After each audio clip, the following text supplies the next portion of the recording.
ঠিক আছে, মানে স্যার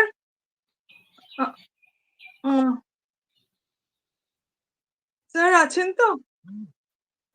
হ্যাঁ, আমি আছি। হ্যাঁ, ঠিক আছে। হ্যাঁ, ঠিক আছে, ঠিক আছে। আচ্ছা স্যার। শুরু কটায় করবেন?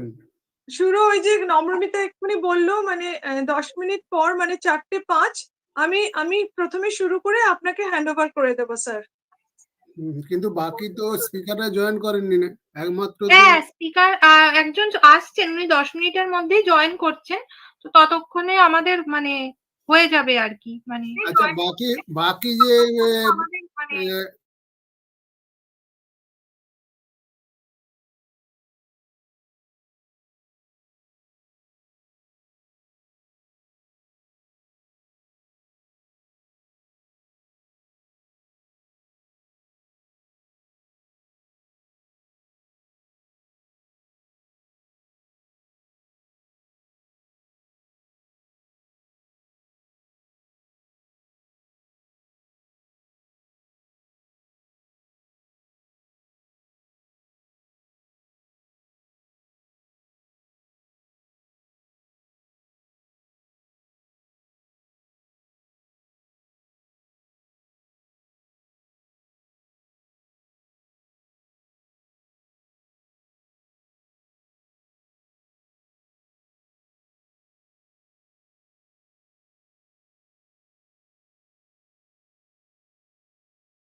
Yes, Preeti. Yes. Hello. Hello.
हाँ Ajay ji.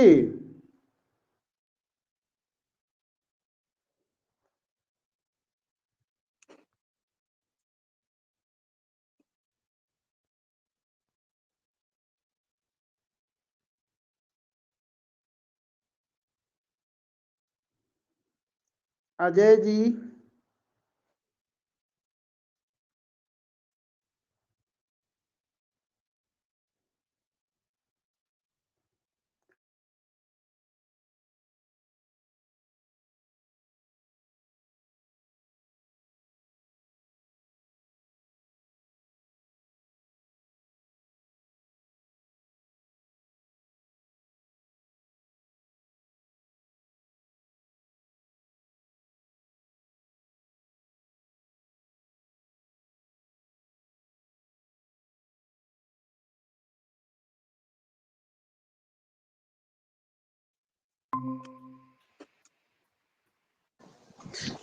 Good evening, all of you. Good evening, sir. Namo Buddhaya Bhante ji. Good evening, all of you. Namo Buddhaya Bhante ji.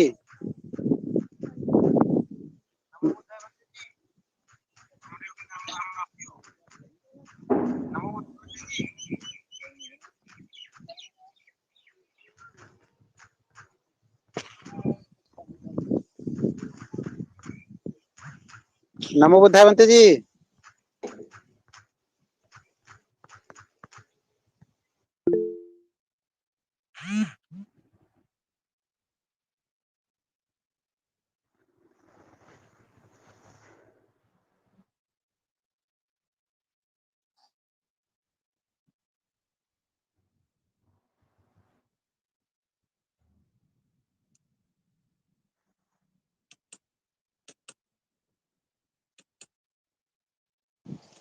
Hello, Yes, sir. Bhante ji, Medankar Bhante ji.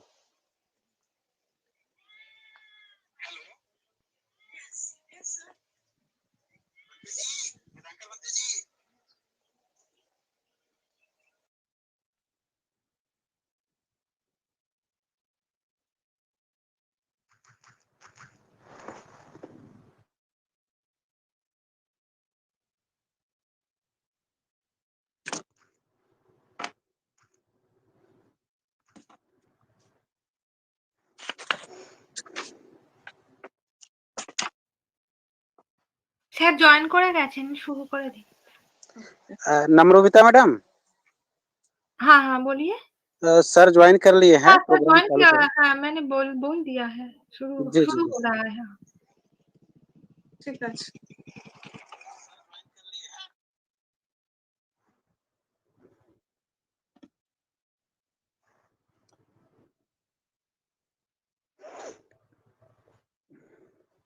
Good afternoon, everybody. I welcome you all to this webinar organized by the Department of Philosophy, Kishore, Bharati, Bhagini, Nivedita College, Kuwait, and sponsored by Indian Council of Philosophical Research. The topic for today's webinar is Theories of Truth and Knowledge. Today, our guests of honor and eminent speakers are Dr. Sirajul Islam, Professor and former head of the Department of Philosophy, Bharati University, Dr. Jota Shankar, former professor of the Department of Philosophy, Allahabad University, Dr. Ariful Islam, professor of the Department of Philosophy, Rajshahi University, Bangladesh, Venerable Dr. Ravi Vedankar, International President, World Buddhist Mission, Japan, and Dr. Aditya Gupta, professor of the Department of Philosophy, Delhi University. Both in Indian tradition and in Western philosophy, knowledge and truth are the two key concepts in all philosophical discussions and debates, whether epistemological, metaphysical, ethical, or logical. In Western philosophy, since the time of Plato and as recent as Edmund Gettier, philosophers have dealt with questions like what is knowledge? Is knowledge perception or belief? Is true belief knowledge? What is true belief? What is perception? What is truth? The Indian philosophical systems have diligently developed various theories of true knowledge or prama, and the means or the ways to true knowledge or the pramanas. I am sure Today, our respected speakers will throw more light on the various theories in reading these concepts, their significance and credibility. But before that, I would like to request our principal, Dr. Shiv Shankar Sana, to formally inaugurate this webinar. Sir, over to you. Am I audible? Yes, sir. Good afternoon, everyone. Honorable keynote speaker, Dr. Sirajul Islam, Professor and former head, Department of Philosophy, Bharati University, Honorable Chief Guest, Professor Dr. Jota Shankar, G, former Professor, Department of Philosophy, Allahabad University, Honorable guest of honor speakers, Professor Dr. Arijul Islam, Department of Philosophy, Rajshahi University, Bangladesh, Dr. Ravi Medankar, International President, World Buddhist, Japan, Professor Dr. Aditya K. Gupta, Department of Philosophy, Faculty of Arts, University of Delhi. My dear students, my dear colleagues, research scholars, and ladies and gentlemen, it gives me an immense pleasure in welcoming all to a one-day international webinar on the topic Theories of Truth and Knowledge, organized by Department of Philosophy of Kishore Bharati Bhagini Nivedita College and sponsored by Indian Council of Philosophical Research. I would like to express my sincerest thanks to Professor Ranjini Basu, Head of the Department, Professor Namramita Bhuiya, Coordinator of today's webinar, Professor Mohananda Roy, as Secretary of Teachers Council, Professor Rajesh Das, IQSC Coordinator, and other members of the organizing committee for organizing and conducting the webinar in scheduled time. The main objective of this webinar is to discuss and share the theories of truth and the core concept in the theory of knowledge. The words truth and true are much used, misused, and misunderstood words. Now we have renowned speakers on today's topic and have intellectual audience. We shall learn on this topic from the lecture of our renowned speakers. I am sure you all will feel enriched with knowledge after completion of this event. I welcome you all once again to the international webinar and hope you all will have a great time ahead. I hope today's international webinar will achieve a grand success. Thank you, everybody. Thank you, sir. I will now introduce our first speaker. Our first speaker of the day is Dr. Sirajul Islam. Dr. Islam is at present Professor of Islam in the Department of Philosophy and Comparative Religion in Vishwabharati University, Shantiniketan. He has been teaching there since 1992 in undergraduate, postgraduate, and PhD levels. Besides this, he is a multilingual person and knows English, Bengali, Hindi, Urdu, Arabic, Persian, and Sanskrit.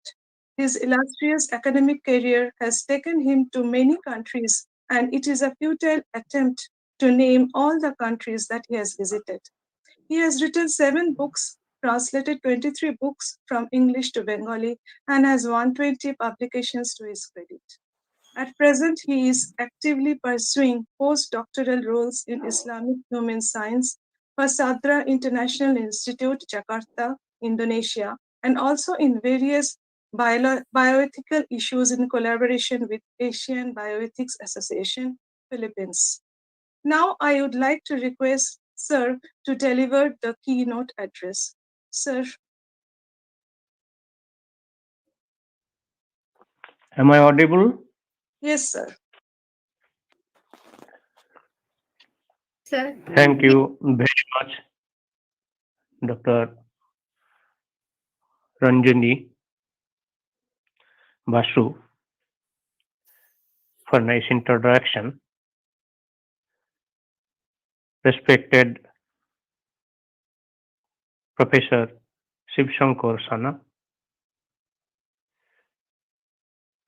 Principal of Kishore Bharati Bhagini Nivedita College, Behala, Kolkata.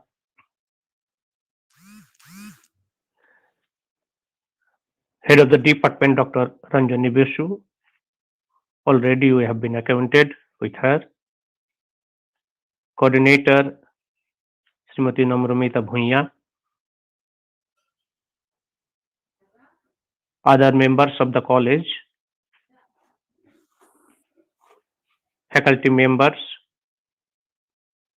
fellow speakers, particularly Professor Jatashankar Tiwari, Professor Ariful Islam, Venerable Dr. Ruby Medhankarji, Dr. Aditya Guptaji, distinguished audience, dear students, brothers and sisters. Actually, for the teachers, nothing will be more delightful event in this critical juncture to discuss something in a scholarly level. I am highly thankful to the organizers, those who are deeply associated and with many limitations. They have conducted ultimately. As a member of ICPR, I must extend my sincere thanks to the people, those who are associated and taken the trouble to organize this international webinar. We're so fortunate that Venerable Dr. Ravi Medhankarji is here. My regards especially you, sir, and Professor Jatashankarji, Professor Ariful. They have agreed. Actually, I have selected Namramita telephoned me. Please arrange some speakers for my webinar. So we are so fortunate and really thankful. And my humble submission to all speakers that they have joined and they have agreed to discuss something and share their views. In my point of view, the topic is so vast because the discussion upon truth and knowledge, it is just like a vast ocean. There are innumerable theories throughout the globe. From Indian perspective, from Western perspective. From a Western perspective, various schools of philosophy.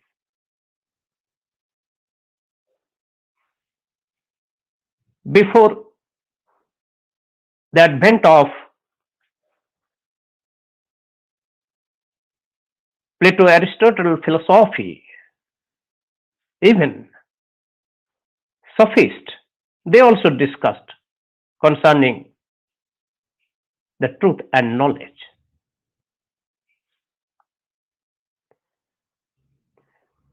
Indian philosophy, there are also various schools. They have very significantly discussed various aspects of knowledge and truth. In my viewpoint, it will be much more appropriate to say that discussion upon truth and knowledge, rather it will be much more useful if we discuss knowledge and truth. Because knowledge for what? Knowledge particularly for obtaining truth. Therefore, there are various schools they have discussed. We know there are Astika school and Nastika school, particularly in Indian philosophy. Besides this, there are other schools also. Those who are not believing on the Vedic tradition, there are many Shamanic traditions. There are materialistic views also.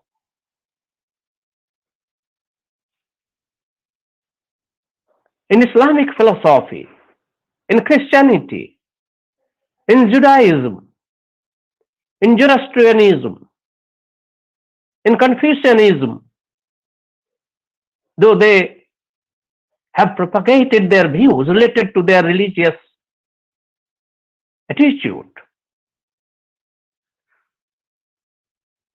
but there is Islamic philosophy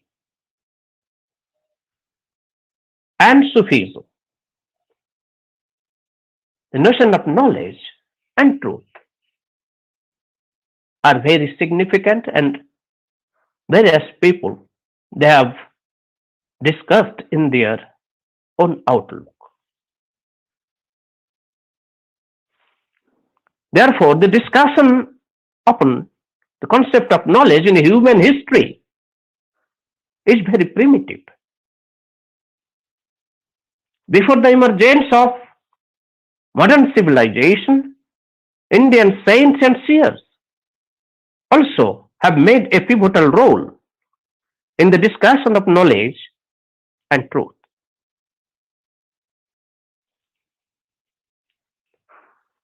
Let's successively discuss it. From Indian, we can start from Indian's perspective.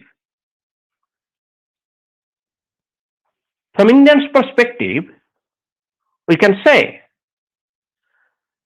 knowledge is equivalent to Jnana. Jnanam, to know means knowing the self.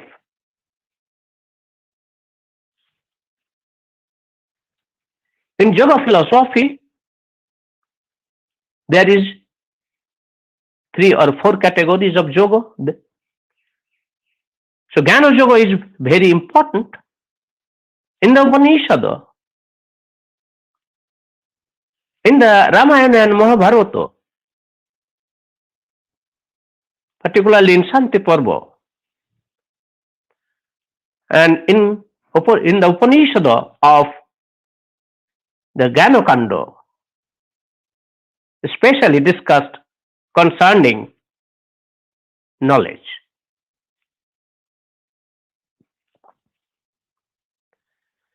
For the convenience of the students, I think it will be injustice upon them if I will not articulate something in Bengali. জ্ঞান সম্পর্কে আলোচনা করতে গেলে জ্ঞান সম্পর্কে জানা এবং সত্য, ট্রুথ বলতে গেলে সত্যকে বোঝায়। যিনি জ্ঞান আহরণ করতে চান তাকে বলা হয় জ্ঞানী। বিশেষত জ্ঞান শব্দটি থেকে বোঝা যায় যে আমরা কিছু জানতে চাইছি। আমরা যদি দেখি যিনি জানেন আমরা অনেক শব্দ দেখি, জ্ঞানী বা জ্ঞান, বিজ্ঞান, অজ্ঞান, জ্ঞান চক্ষু, জ্ঞান ইন্দ্রিয় এবং বিভিন্ন আরো ভাগ আছে।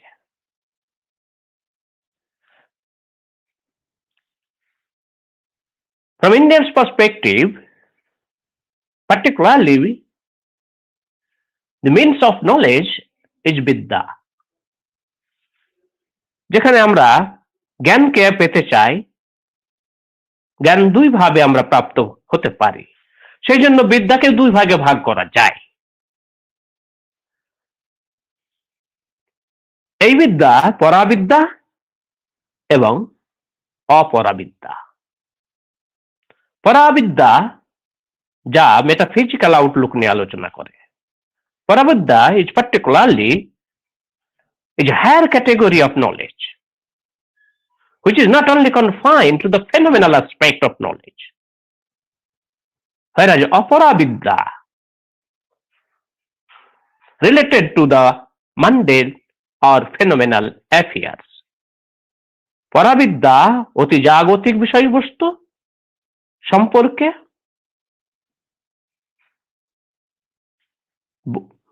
বা জ্ঞান সম্পর্কে বলে, অতি জাগতিক জ্ঞান সম্পর্কে। অপরাবিদ্যা জাগতিক জ্ঞান সম্পর্কে মোটামুটি তারা বলে থাকে। যদি দেখা যায় তাহলে জ্ঞান তত্ত্ব পৃথিবীর ইতিহাসে সর্বপ্রথম ভারতীয় স্ক্রিপচারেই আমরা পেয়েছি, যাকে শাব্দিক জ্ঞান, শ্রুতি জ্ঞান বা অপরিয়সীয় জ্ঞান বলা হয়ে থাকে। এবং রাফলি উই ক্যান ডিভাইড জ্ঞান ইন্টু টু। আমরা যদি বৃহত্তর দিক থেকে এদের বিভাগ করি তাহলে দেখতে পাবো জ্ঞান দুই প্রকারের, বিদ্যাও দুই প্রকারের, পরাবিদ্যা এবং অপরাবিদ্যা। জ্ঞানও রাফলি প্রকারের, পরোক্ষ জ্ঞান এবং অপরোক্ষ জ্ঞান। পরোক্ষ জ্ঞান, দ্যাট ইজ ইনডিরেক্ট নলেজ। অপরোক্ষ জ্ঞান ডিরেক্ট নলেজ। এই অপরোক্ষ জ্ঞানের ভিতরে যখন আরো হায়ার ক্যাটাগরিতে পৌঁছে যায় তখন তাকে প্রজ্ঞা বলা হয়,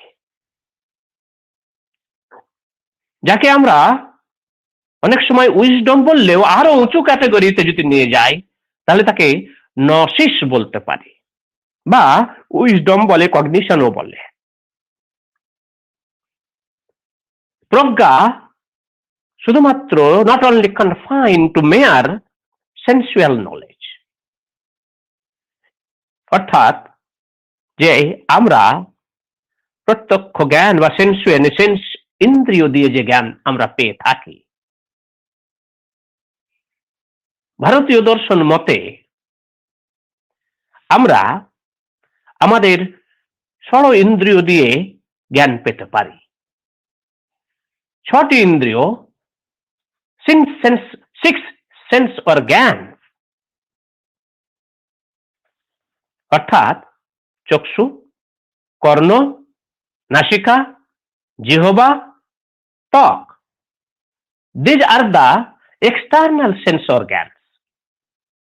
এদিকে বাহ্য দর্শনেন্দ্রিয় বা সংবেদন ইন্দ্রিয় বা বাহ্য ইন্দ্রিয়। আবার একটা অন্তরিন্দ্রিয় যাকে বলা হয় আমাদের মন। তাহলে আমরা যদি দেখি চক্ষু, কর্ণ, নাসিকা, জিহ্বা, ত্বক, এই পাঁচটিকে বলে বাহ্য ইন্দ্রিয়, outer sense organ, whereas mind বা মন যাকে বলা হয় ইন্টারনাল সেন্স অর্গান। এই 6টি ইন্দ্রিয় দিয়ে আমরা জ্ঞান পেতে পারি এবং সেইগুলো হচ্ছে পরোক্ষ জ্ঞানের নিদর্শন বা ওয়েজ ফর অ্যাটেন্ডিং পরোক্ষ জ্ঞান।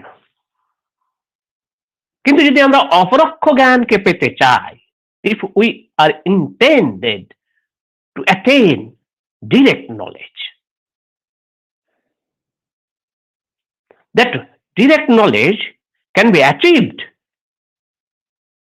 without any medium, without any help of our sense organ. Rather, that type of knowledge is higher category of knowledge which can be achieved through ourself. আবার এই জন্য যে আমরা ব্রহ্মজ্ঞানের কথা বলে থাকি, যে ব্রহ্মজ্ঞান আমরা পেতে পারি এই অপরোক্ষ জ্ঞান দিয়ে। আমরা যদি মাচ মোর ফিলোসফিক্যাল দিক দিয়ে দেখি, from Indian perspective, there are two dramatically opposed philosophical schools. One is materialistic, another is non-materialistic. One is atheistic philosophical school, whereas another is theistic philosophical school. এবং আমরা জানি যে ভারতীয় দর্শনে যে ষড় দর্শনকে আমরা বলে থাকি, যারা খুবই গুরুত্বপূর্ণ, সেই ষড় দর্শনে ন্যায়, বৈশেষিক, আমরা যদি সাংখ্য, যোগ, মীমাংসা কিংবা চারবাক, কিংবা যদি আমরা বুদ্ধিস্ট বা বৌদ্ধ দর্শন দেখি, জৈন দর্শন দেখি, সবেতেই জ্ঞানের আলোচনা রয়েছে। এইখানে জ্ঞান আমরা কিভাবে পেতে পারি, এই নিয়ে আমাদের অনেক স্কুল তাদের ধারণা আমরা পাই এবং তারা জানানোর চেষ্টা করেছেন। সেখানে জ্ঞান মিনস টু নো। জ্ঞান, the term জ্ঞান, GNA, or জ্ঞান, যাকে জানা বোঝায়, অহং জানামি, যে কে জানে, আমি জানি, এইরকম কথাও আমরা এখানে। আমি বলতে আমার ইন্দ্রিয় নয়, আমার মন নয়, বরং আমার আত্মা, সেলফ, অহং জানামি কথাটি এখানে বেশি কার্যকরী।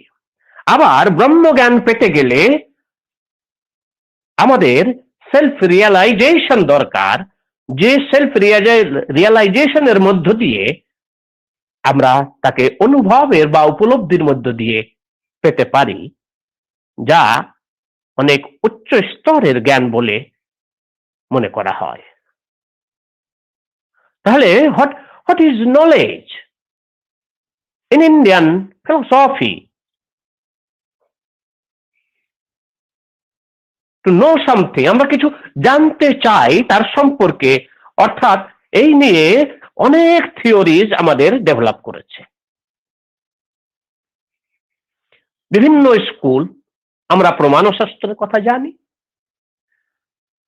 প্রমা এবং অপ্রমা, এই যে কথাটা আমাদের ইন্ডিয়ান ফিলোসফিতে দেখি যে আমাদের প্রমা এবং অপ্রমা দুটি হয়। প্রমা হচ্ছে যথার্থ জ্ঞান, হচ্ছে প্রমা, অযথার্থ জ্ঞান অপ্রমা। অর্থাৎ যা যথার্থ জ্ঞান দেয়, যে সার্টেনটি দেয়, নিশ্চিত জ্ঞান আমরা লাভ করতে পারি, তাই প্রমা।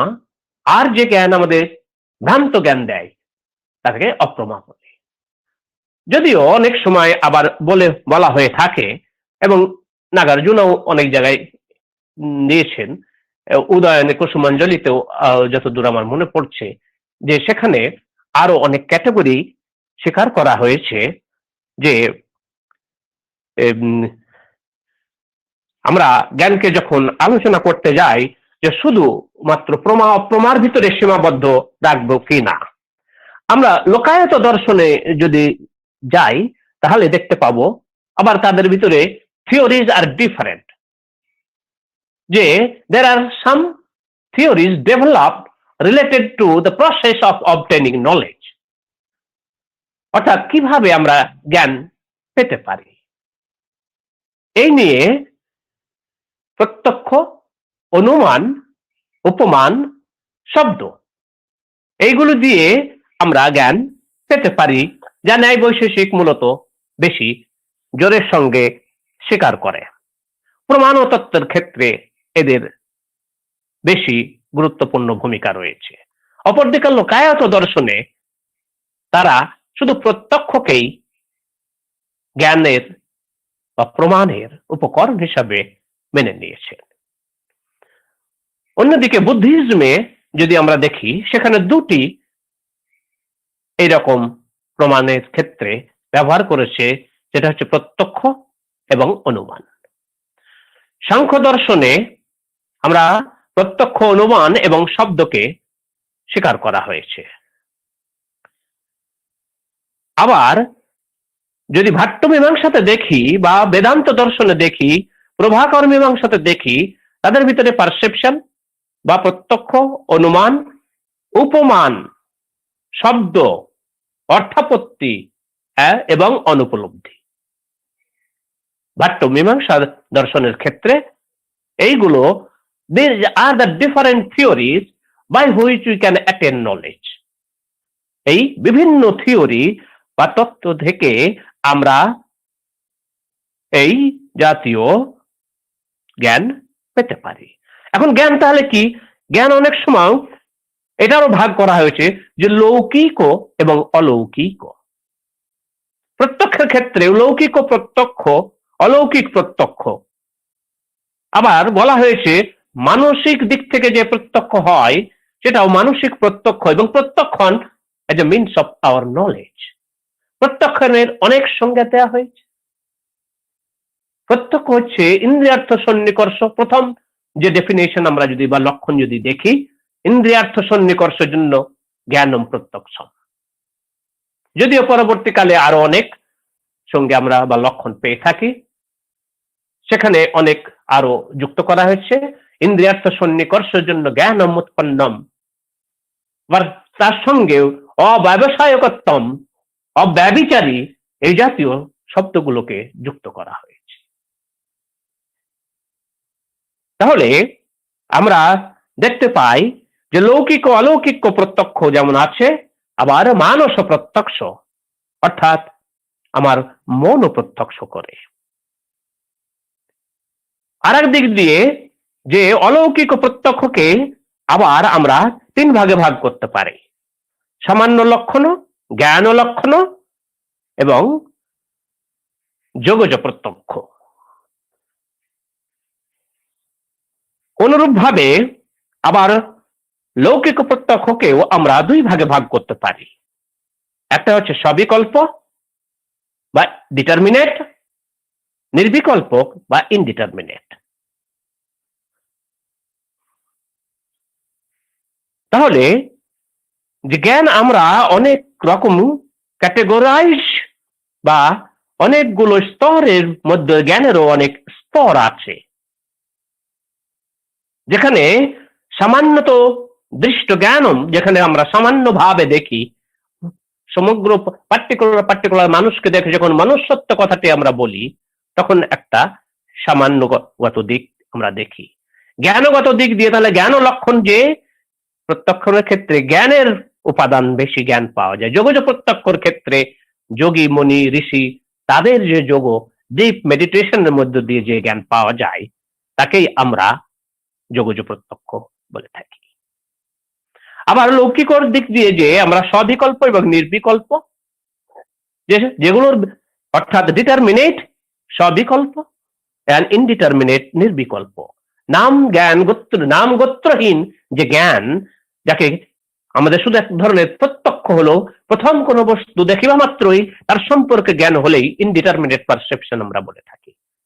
শুধু বুঝতে পারলাম যে কিছু আছে, কিন্তু কি আছে, কি রঙের আছে, কি বর্ণের আছে, কি রকমের আছে, কি ক্যাটেগরির আছে, কিছুই জানলাম না। সেই প্রত্যক্ষকে ফার্স্ট ইমপ্রেশন যাকে বলে, যে সেইটাকে আমরা নির্বিকল্প প্রত্যক্ষ বলতে পারি, এবং এটাও একটা জ্ঞানের উৎস বলে মনে করা হয়। আবার সবিকল্প ডিটারমিনেট পারসেপশন, যেখানে আমরা দেখি সবিকল্প সহিত যেগুলো আছে, যেখানে নাম গাত্র সমস্ত কিছু জাতি আমরা জানতে পারি। তাহলে তাদের ভিতরে যেমন এগ্রিমেন্টও আছে, ডিসএগ্রিমেন্টও আছে। লোকায়ত দর্শনে, বিশেষ করে চার্বাক দর্শন, সে পারসেপশন ছাড়া কোনো কিছুকেই আর জ্ঞানের বিষয় হিসাবে বা মিনস বা মিডিয়াম হিসাবে স্বীকার করে না। তার মতে, কেননা আমাদের এই যে বর্তমান, সেটাই আমাদের হাতে আছে। The past never will come back and future is uncertain. Whether it will happen, emerge or not emerge, we are not certain. তাহলে আমরা যে ত্রিকালের ক্ষেত্রে বলি, তাহলে বর্তমান বা প্রেজেন্ট আমাদের হাতে শুধুমাত্র আছে। সুতরাং অতীত যা কখনোই ফিরবে না, ভবিষ্যৎ যা অনিশ্চিত, হবে কি হবে জানি না, হবে না জানি না, তাহলে আমাদের হাতে শুধু বর্তমান আছে। এই বর্তমানকে ভবিষ্যতের আশায় হেলায় হারানো মূর্খতার পরিচায়ক। সেই জন্য তারা বলেন, এসো আমরা খাই, আমরা পান করি, আমরা মজা করি, কেননা আগামীকাল আমরা নাও থাকতে পারি। There is no certainty whether we will survive tomorrow or not. Therefore, the leader passes upon the perception as an adequate source of our knowledge. কিন্তু ন্যায় এবং বৈশেষিকে আমরা মূলত দেখি, যদিও তাদের মধ্যে ভাগ আছে, তাদের অনেক ক্যাটেগরি নিয়ে মতভেদ আছে, গুণ নিয়ে মতভেদ আছে, সেখানে দ্রব্য নিয়ে আছে, দ্রব্য গুণ কর্ম সামান্য বিশেষ সমবায় এবং অভাব, এগুলো জ্ঞানের বিভিন্ন দিক দিক পদার্থ হিসাবে আমরা যেটাকে ধরে থাকি, এবং অভাবের ধারণা সেখানে একটা গুরুত্বপূর্ণ নন পারসেপশন, যে খুবই গুরুত্বপূর্ণ।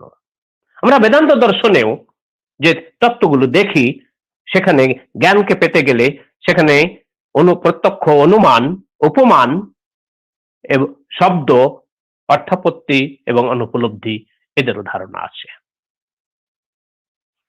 তাহলে আমরা জানি প্রত্যক্ষ বিষয় এর মধ্যে অর্থের এবং ইন্দ্রিয়ের সঙ্গে বিষয়ের সংযোগ ঘটলে আমাদের পারসেপশন হয়। অনুমানের মধ্য দিয়ে যে জ্ঞান আমরা পাই, অনুমান হচ্ছে পশ্চাৎ, মান হচ্ছে জ্ঞান। তাহলে অনুমান, পশ্চাৎ জ্ঞান আমরা লাভ করি। উপমান, যা কম্প্যারিশনের মধ্য দিয়ে আমরা, যে গো সদৃশ্য গবয়, অর্থাৎ গবয় হচ্ছে গরুর মতো, এবং টেস্টিমনি, শাব্দিক জ্ঞান, আত্মবচন বা আত্মবাক্যকেও আমরা জ্ঞান বলি। পস্টুলেশন, যেখানে অর্থাপত্তি, যে আমরা দেখে থাকি যে কিরকম দেবদত্ত সে দিনের বেলায় কোনো আহার করে না, অথচ মোটা হচ্ছে। তখন আমরা কি বলবো, যেখান থেকে আমরা জানতে পারলাম তার কারণ হচ্ছে সে দিনে না খেলেও রাত্রে খায়। এটাকে অনেক সময় অর্থপত্তি আমরা যদি কোর্টে বিভিন্ন জায়গায় দেখি, উকিলে জেরা করার সময় অনেক সময় বলে থাকে, মশাই আপনি তো প্রতিদিন মদ খেয়ে আপনার বউকে পেটান, আপনি প্রতিদিন রাত্রে মদ খেয়ে আপনার বউকে পেটান। না, আমি বউকে কোনোদিনই রাত্রিবেলায় পেটাই না। তখন জাজ সাহেব বলবেন, ও তাহলে আপনি দিনের বেলায় পেটান। এটাও একটা মিডিয়াম যাকে ধরা হয় অনেক সময়, যা অর্থাপত্তির সাদৃশ্য। তাহলে আমরা বিভিন্ন ভাবে, যে তাছাড়াও আছে থিওরি, প্রত্যবিজ্ঞা তত্ত্ব আছে, যেখান থেকে আমরা পেতে পারি। হেত্যাভাস আছে, সেখান থেকে খ্যাতিবাদ আছে, অখ্যাতিবাদ আছে, এগুলো সবগুলো দিক থেকেই আমরা জ্ঞানের বিভিন্ন থিওরির কথা জানতে পারি এবং বিভিন্ন থিওরি দিয়ে আমরা সেগুলোকে জানার চেষ্টা করি। অনুমানের ক্ষেত্রে আরেকটা, যে জ্ঞানকে সুস্পষ্ট হতে গেলে, নলেজকে যদি আমরা সুস্পষ্ট ভাবে জানতে পারি, যে সকালবেলায় ঘুম থেকে উঠে মাটি ভেজে দেখলাম এবং দেখার পরেই বললাম যে মাটি যেহেতু ভিজে আছে তাহলে রাত্রে বৃষ্টি হয়েছে, এই যে অনুমানের ভিতর দিয়ে আমরা অর্থাৎ পশ্চাৎ জ্ঞান যেটা পেলাম, এখানে সবচেয়ে বেশি হচ্ছে ব্যাপ্তি বা ইনভ্যারিয়েবল কনকমিটেন্স, ব্যাপ্তি সম্পর্ক ইজ ভেরি ইম্পর্টেন্ট। সেই জন্য বলা হয় অনুমান is related to the order of সাধ্য, হেতু অ্যান্ড পক্ষ। সেখানে আমরা তাছাড়া এইরকম যদি আমরা দেখি পর্বত বহ্নিমানে যেখানে আমরা বলি, সেখানে যে বহ্নি হচ্ছে ফায়ার সাধ্য এবং যে পর্বত হচ্ছে পক্ষ বা হিল পক্ষ। কিন্তু এই সম্পর্ক যে কি আমরা দেখাতে চাইছি, যে কেন এটাতে বহ্নিমান হয়, যে পর্বত বহ্নিমানও যেমন বলি, আবার পর্বত ধূমমান বললে তখন এই ব্যক্তি সম্পর্কের কথা সেখানে এসে যায় এবং হেতু হিসাবে ধূম্র বা স্মোককে আমরা রিলেশনশিপ হিসাবে ধরে নিতে পারি। সুতরাং এইভাবে বিভিন্ন দিক দিয়ে ভারতীয় দর্শনে আমরা দেখেছি যে জ্ঞান সম্পর্কে আলোচনা রয়েছে। এই যে ব্যক্তিজ্ঞানের ক্ষেত্রে পক্ষ ধর্মতা, লিঙ্গ পরামর্শ, ব্যক্তি স্মরণ, all these are helpful to attain much more apparent knowledge। আরো সূক্ষ্ম ভাবে যদি জ্ঞানকে বিভিন্ন দিক থেকে আমরা দেখতে চাই, তাহলে বিভিন্ন যে থিওরিজ গুলো ডেভেলপ করেছে, সেই থিওরিজ গুলোর মধ্য দিয়ে ভারতীয় দর্শন একটা বিশাল আকার ধারণ করেছে এবং ভারতীয় দর্শনের এই সমস্ত জ্ঞানগুলিকে নিয়ে যদি আলোচনা করা যায়, এখন ফলস নলেজ যেখানে দেখা যায় তারও আছে। ফলস নলেজ কেন স্বীকার করা হচ্ছে?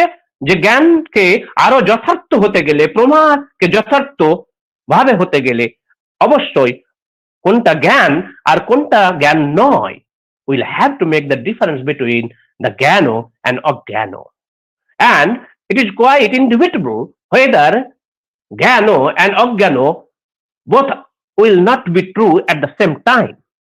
So মিথ্যা জ্ঞানকে অনেক জায়গায় বলা হয়েছে ফলস নলেজ বা ইলিউশনারি নলেজ। এখানে নাগার্জুনর যদি আমরা দেখি, যে তিনি বলেছেন আনহেজিটেটিং অ্যাকশন এর ক্ষেত্রে বা নিষ্কম্য প্রবৃত্তি রয়েছে, যার দ্বারা প্রত্যক্ষ আভাস, সুডো পারসেপশন আমরা পেয়ে থাকি। নাগার্জুন আবার দেখা যাচ্ছে যে জ্ঞান পেতে গেলে আলটিমেট জ্ঞান যদি দেখা যায় নিঃস্বভাব, without a reality of its own, অর্থাৎ যেহেতু তারা আত্মায় বিশ্বাস করে না, অনাত্মাতে বিশ্বাস করে, সেখানে তাদের মতে প্রজ্ঞা পারমতাই হচ্ছে অ্যাবসলিউট নলেজ দিতে পারে। দ্য প্রবলেম জাস্টিফিকেশনকে দীর্ঘ ব্যবর্তনী হতে হবে। এখন আমরা যদি দেখি যে লৌকিক জ্ঞান, অলৌকিক জ্ঞানের ক্ষেত্রে আবার বৈদিকী বা অপদেশীয় জ্ঞানের কথা বলা হয়েছে। কেন এই আমরা জ্ঞান এবং অজ্ঞান, নলেজ অ্যান্ড ফলস নলেজ বা ভ্রম জ্ঞানের কথা বলছি? ভ্রম বা সংশয়, যেখান থেকে যাকে মূলত খ্যাতিবাদ বলা হয়, থিওরি অফ এরর। এই খ্যাতিবাদ অনেকেই স্বীকার করেছেন এবং অনেক তাদের নিজস্ব থিওরিজও আছে। চারবাকের খ্যাতিবাদ, যোগাচারের যদি আমরা দেখি বুদ্ধিস্টদের যোগাচারের আত্মখ্যাতিবাদ, রামানুজ বেদান্তের যদি আমরা দেখি তাহলে সেখানে খ্যাতিবাদ, প্রভাকারের অখ্যাতিবাদ, ভাট্ট মীমাংসা বিপরীত খ্যাতিবাদ, ন্যায়ের ক্ষেত্রে অন্যথা খ্যাতিবাদ, এবং শঙ্কর মূলত যা খুবই ইম্পর্টেন্ট তিনি বলেছেন অনির্বচনীয় খ্যাতিবাদ, অর্থাৎ যাকে ভাষায় আমরা প্রকাশ করতে পারি না। এইভাবে যদি আমরা একের পর এক কতকগুলি দিককে আমরা দেখে থাকি, তাহলে দেখা যাবে যে জ্ঞানের ক্ষেত্রে যে জ্ঞান বিভিন্ন ক্যাটাগরির আছে, কিন্তু এই জ্ঞান কিসের জন্য? টু নো দ্য ট্রুথ, সত্যকে জানতে হবে। সত্য কি, এবং দর্শনের মূল কাজ হচ্ছে তাই। দর্শন মূলত আক্ষরিক অর্থে দেখা বললেও এ দেখা সে দেখা নয়, এ দেখা সত্যকে দেখা, তত্ত্বকে দেখা এবং তার স্বরূপ উপলব্ধি করা। এই দেখার ভিতরে এই জন্য সত্যের কথা সত্যম অনন্তম জ্ঞানম অনন্তম ব্রহ্ম। সেখানে সত্য তিনি অনন্ত ইনফাইনাইট এবং জ্ঞানও দুটোই একসঙ্গে বলছে, সত্যম জ্ঞানম অনন্তম ব্রহ্ম। তাহলে জ্ঞান যে ব্রহ্মের কথা বলছে, অনন্ত ব্রহ্ম তিনি সত্য এবং তিনি জ্ঞান স্বরূপ। আবার বলা হচ্ছে অ্যাবসলিউট রিয়ালিটিকে সেখানে রিয়ালিটি হিসাবে গ্রহণ করা হচ্ছে সত্যস্য সত্যম। সেই জন্য আমরা দেখি যে আমাদের ব্যবহারিক ক্ষেত্রে বা বিচারের ক্ষেত্রে আমরা ব্যবহার করে থাকি সত্য মেব জয়তে। আবার যদি আমরা দেখি যে এই তত্ত্ব আমরা পেয়ে থাকি অসতমা সদ্গময়, অসত্য হইতে সত্যে নিয়ে চলো, তমসমা জ্যোতির্গময়, মৃত্যুর মা অমৃতঙ্গময়। অন্ধকার থেকে আলোতে নিয়ে চলো এবং মৃত্যু লোক থেকে অমৃত লোকে নিয়ে চলো। এই যে এখানেও যে অসতমা সদ্গময়, অসত্য থেকে সত্য, দুটোরই অস্তিত্বকে এখানে স্বীকার করা হয়েছে। Truth untruth, from untruth to truth, lead us, আমাদেরকে নিয়ে চলো। এইভাবে আবার একম সদ বিপ্রা বহুদা বদন্তি, একম সদ একই সত্য। আমরা উপনিষদে যে দেখি একমেব বা দ্বিতীয়ম, তিনি এক ছাড়া দুই নন। একম ব্রহ্ম দ্বিতীয় নাস্তি, তিনি ব্রহ্ম এক ছাড়া তার দ্বিতীয়ত নেই। তাহলে এই যে তিনি ব্রহ্ম জ্ঞান, অনন্ত জ্ঞান, এইটা খুবই গুরুত্বপূর্ণ ইন্ডিয়ান ফিলোসফিতে। আমরা যদি দেখি তাহলে দেখতে পাবো যে শুধু এইটাই নয়, এই সত্যকে জানার জন্য নিরন্তর প্রয়াস এবং সত্যের উপলব্ধি, যে অ্যাবসলিউট নলেজ অফ রিয়ালিটি, যেটাকে ব্রহ্ম বলা হয়, যা শঙ্করের ক্ষেত্রে তিনি বলেছেন তিনিই সত্য, অর্থাৎ ব্রহ্ম সত্য, জগৎ মিথ্যা, জীব ব্রহ্মৈব না পর। ব্রহ্মই শুধুমাত্র সত্য, ব্রহ্ম ইজ অ্যাবসলিউটলি রিয়াল অ্যান্ড জগৎ মিথ্যা। জগৎ তাহলে কি? It's Maya, illusory, illusion. তাহলে illusion in this aspect that the world has no real existence. The reality, the absolute existence, একমাত্র শুধু ব্রহ্মেরই রয়েছে। এখানে এই সত্যের আবার যদি দেখা যায় ব্যবহারিক সত্য এবং অব্যবহারিক সত্য বা অতিজাগতিক সত্য, সে কথাও আমরা পেয়েছি। এইবার যদি আমরা দেখি, শেষ করতে হবে। স্যার একটু ইন্টারাপ্ট করছি। Sir, participants are saying that they cannot understand Bengali. That's why if you are saying some English translation, then it will be better. আমি তো তাই বলতে চেয়েছিলাম, তুমি তো আমাকে বললে বাংলাতে বল। আসলে আমি ভেবেছিলাম যে ছাত্রছাত্রীদের কথা ভেবে কিছুটা বাংলা বললে, একটু যদি শেষে বলে দেন তাহলে শুরু। না, টাইম হবে না তো, ডাবল বলা মুশকিল। আচ্ছা, না কনক্লুশনের সময়টা একটু অল্প করে বলে দিন। আমি তো বলছিলাম ইংলিশে বলবো, তুমি বললে বলে আমি চেঞ্জ করলাম। ঠিক আছে। তাহলে there are various theories also, not only in Indian perspective but also from the viewpoint of Western philosophy.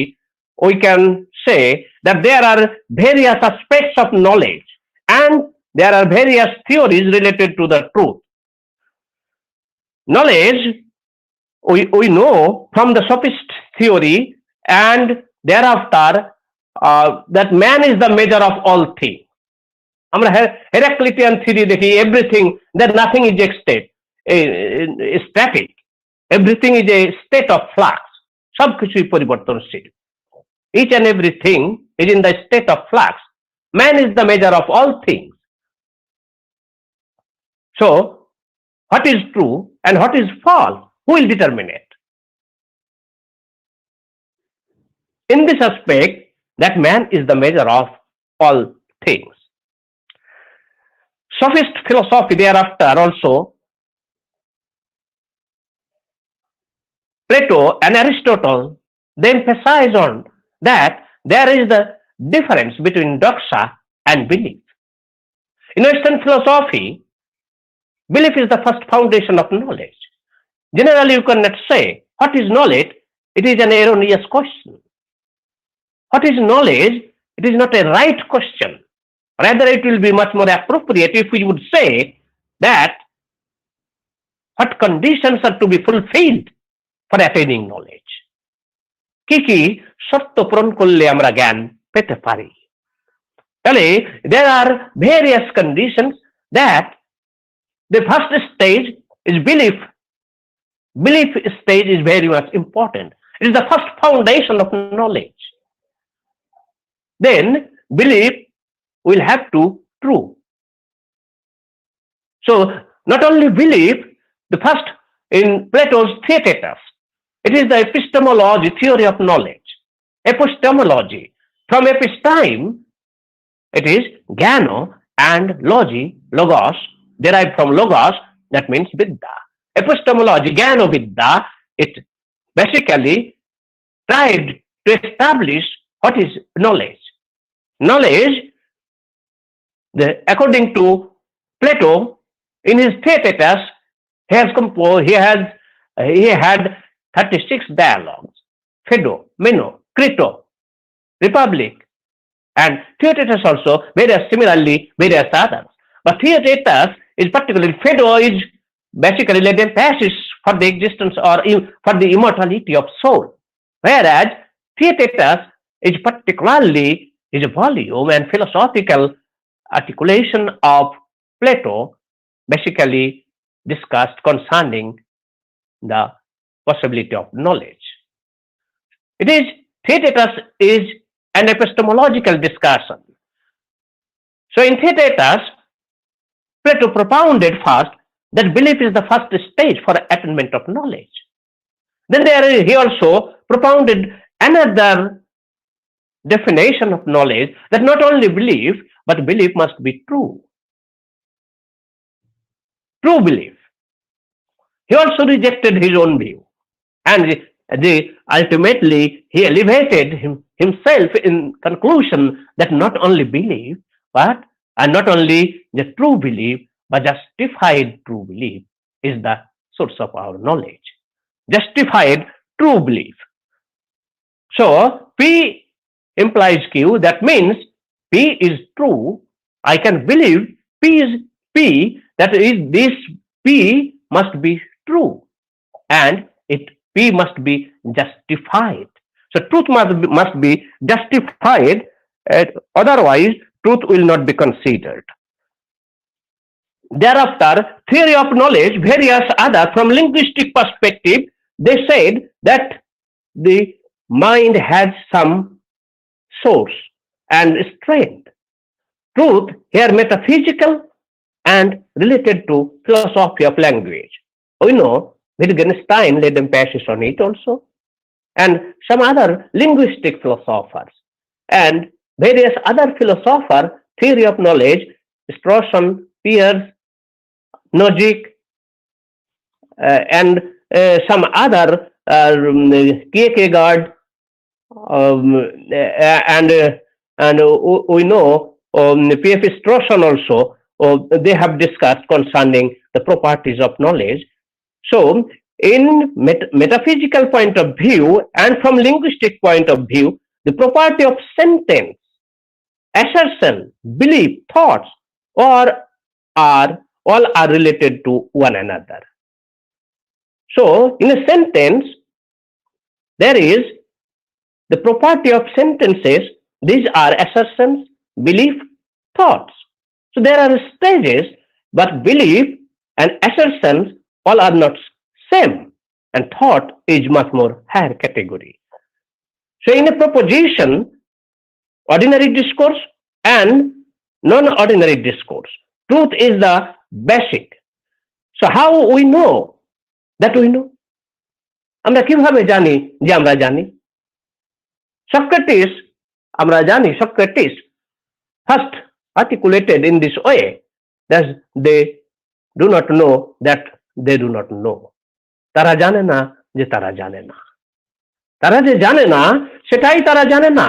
That's why I claim myself that I am the only knowledgeable person of the Greece. আমি সব থেকে বেশি জ্ঞানী। Why you claim this? Because I know that I know nothing. At least আমি তো এটা জানি, আমি যে জানি না সেটা আমি জানি, আর ওরা যে জানে না সেটাও তারা জানে না। It is very paradoxical language articulated by Plato. So এখন আমরা যদি এই নলেজ নিয়ে আলোচনা করি তাহলে কিভাবে আমরা এটাকে বলতে পারবো? সেই knowledge help us to attain the knowledge of reality, that is the truth. Truth usually lead towards that it is not false. It is contradictory.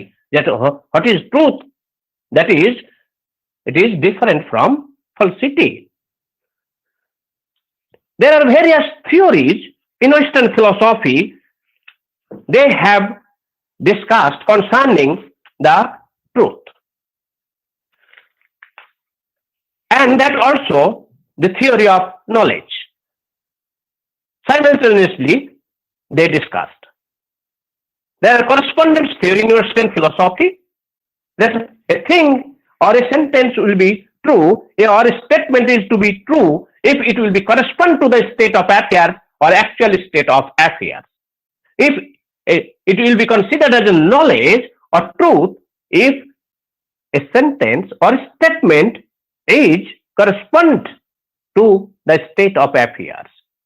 যখন এটা যে স্টেট অফ অ্যাফেয়ার্স অর্থাৎ যে বস্তু সত্তা আছে তার সঙ্গে যদি আমার যে স্টেটমেন্ট সেটা যদি মিলে তাহলে তাকে আমরা সত্য বলে মনে করব। Therefore, correspondence theories emphasize that true belief and true statement correspond to the actual state of affairs. This type of theory stresses a relationship between thought or statement one hand and things or object on the other. It is basically claims that if we say that a unicorn exists, if it will not correspond to the actual state of affairs, then it is not true. Or green grass. Really, there is the notion of green and the notion of grass. So, if really grass is green, it will be correspond to the fact or state of affairs, actual state of affairs, then it will be true. So, this theory, there are another theory, coherence theory. Coherence theory, in general, that says that truth requires a proper fit of elements within a whole system. Very often, though coherence is taken to imply something more than simple logical consistency, often there is a demand that the proposition is a coherent system and a mutual inferential support to each other. So coherence theory, that is the consistency, logical consistency is very important, or mutual inferential properties are much more important in a proposition. There are another theory is pragmatic theory, the theory most influential form, a pragmatic theory of truth in the 21st century. Basically, Charles Peirce, William James, John Dewey, they advocated for this pragmatic aspect of truth. Truth is that, according to this theory, truth is that concordance of an abstract statement. Sorry. Time আছে তো?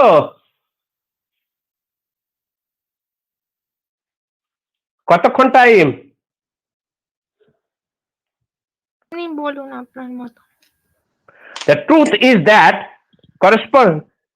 concordance of an abstract statement with the ideal limit towards which endless investigation would tend to bring scientific belief.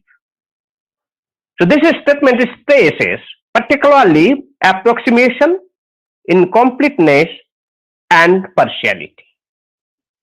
Approximation, incompleteness, and partiality describes that a fallible reference to the future are essential to proper conception of truth. So Pierce particularly uses words like correspondence and concordance, that aspect of pragmatic sign, that means the relationship in the articulation of statement is much more important, and there it is the real definition. So Pierce, as a pragmatist, laid emphasis on it. Another theory, also in Western philosophy, structuralized, that is the constructive theory. Social constructivism holds that truth is constructed by social process. There is no other process, that is historical and culturally specific, and it is a part of shaped the power struggle with the community. Constructivism. So how we know? There is the much more controversy in realistic view and idealistic view. Whether truth is realistic or idealistic.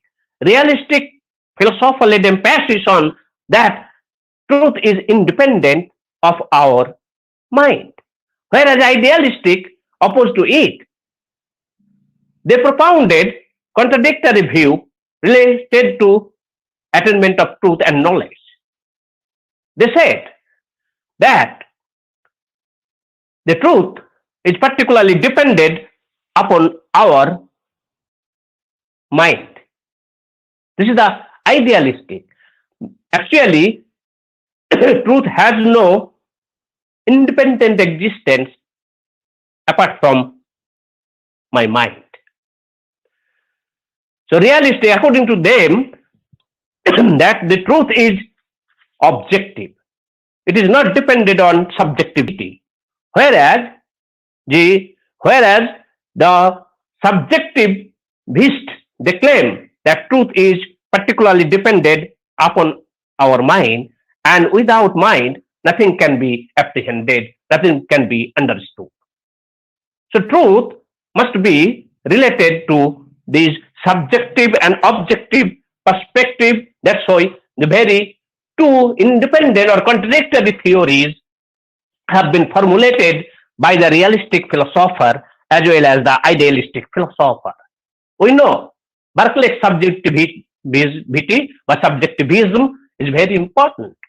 Whereas in subjectivism also perceived in the philosophy of Descartes, I think therefore I am. I think. He never articulated that you think therefore you are. He said, I think therefore I am. It means that I think therefore I am, if it will be considered as a source of knowledge, then knowledge will be solipsistic. That means I alone exist. Descartes, in his cogito argument, never proved that apart from he, some other people are also exist. He never said this. I think therefore. So I am the thinking object. I am the thinking self. So my existence is the only existence. It is the solipsistic tendency. So in some sense, that Descartes will be confined to solipsism. But philosophy will not be confined to solipsism. Philosophy intends to learn something more. That's why he has taken thereafter the criterion of truth. Clearness and distinctness is very important criteria of truth. Descartes particularly propounded and advocated. So criterion of truth, যাকে বলা হয় সত্যতার মানদণ্ড। কি সত্য? That will be considered as true if it will be clear and distinct. Not only clear, clear and distinct, clearness and distinctness. He has given some arguments related to it, that some pains or toothache, I can feel it particularly but I am unable to describe to doctor what I am feeling. So my feeling is my feeling. It is purely subjective. My knowledge is my knowledge. It is not your business. It is not your knowledge. So this type is particularly solipsistic view I alone exist. Spinoza later on has tried to come out from this aspect. Therefore, he propounded the pantheistic argument related to the absolute reality. There is only one reality, like Shankara, Brahma Satya Jagat Mithya. Where is the proper position of finite object in Spinoza's philosophy? It is just like the cave of a lion. Whatever penetrated, they have signed. But there is no the footstep of returning of anybody. সিংহের গুহায় কেউ অনুপ্রবেশ করলে যেমন আর ফিরে আসে না, সেই রকম স্পিনোজার যে সাবস্টেন্স তত্ত্ব, ঈশ্বর তত্ত্ব বা প্যানথেইস্টিক থিওরি, সেখানে যে গেছে আর ফিরে আসেনি। So that was the dichotomy in Spinoza's philosophy, that what is the real position of the finite object, how we can understand the real knowledge of finite objects. So truth is here confined as basically the absolute aspect or much more totality of being. He said natura naturans and natura naturita, these are the two aspects of reality. But Descartes has tried to attain certain knowledge from this point of view. Therefore, he himself free him from his theory that I cogito, I think, therefore I am, not only confined here. He has taken the help of the existence of God. His God's theory helped him a lot to understand or disseminate the theory of knowledge.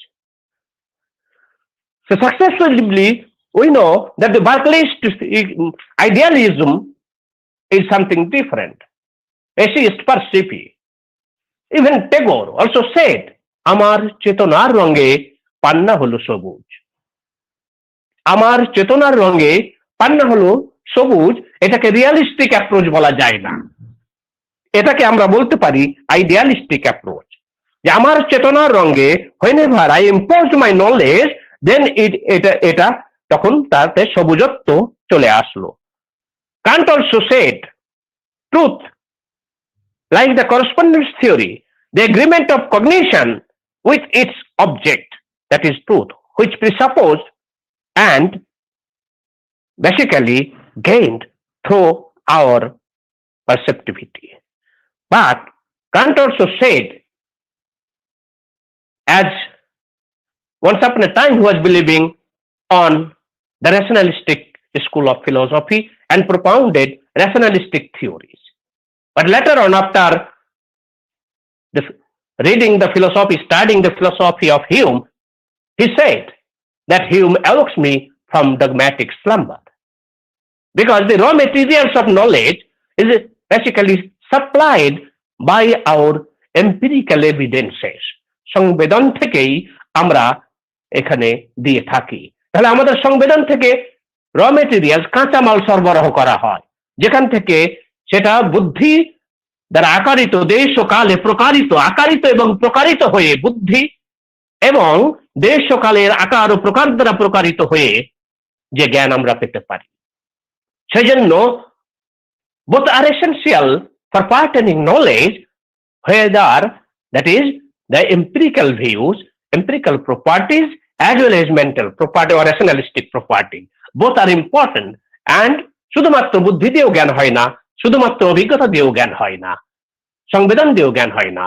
আবার জ্ঞান হতে গেলে দুটোকেই চাই, বুদ্ধি ছাড়াও জ্ঞান হয় না, সংবেদন ছাড়াও জ্ঞান হয় না।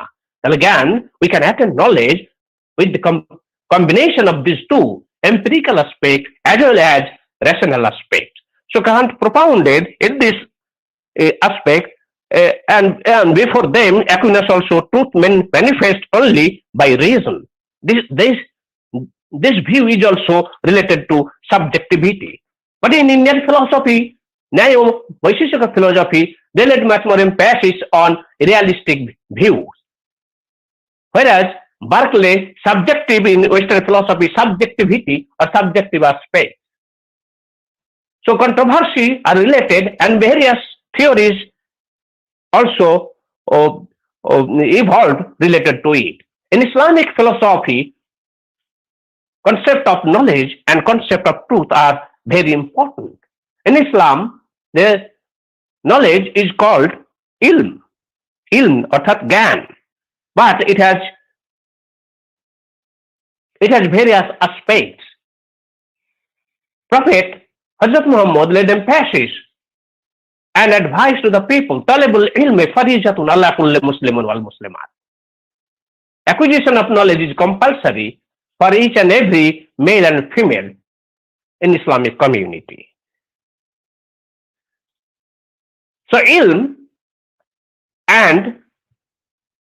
has various categories. Here knowledge is the concept is known, al-ma'ani and al-ma'luma.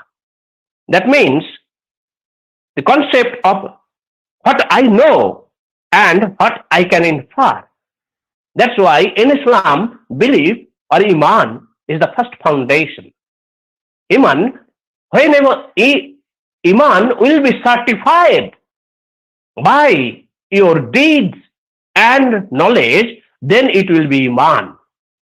Belief, whenever certified, and you will perform activities.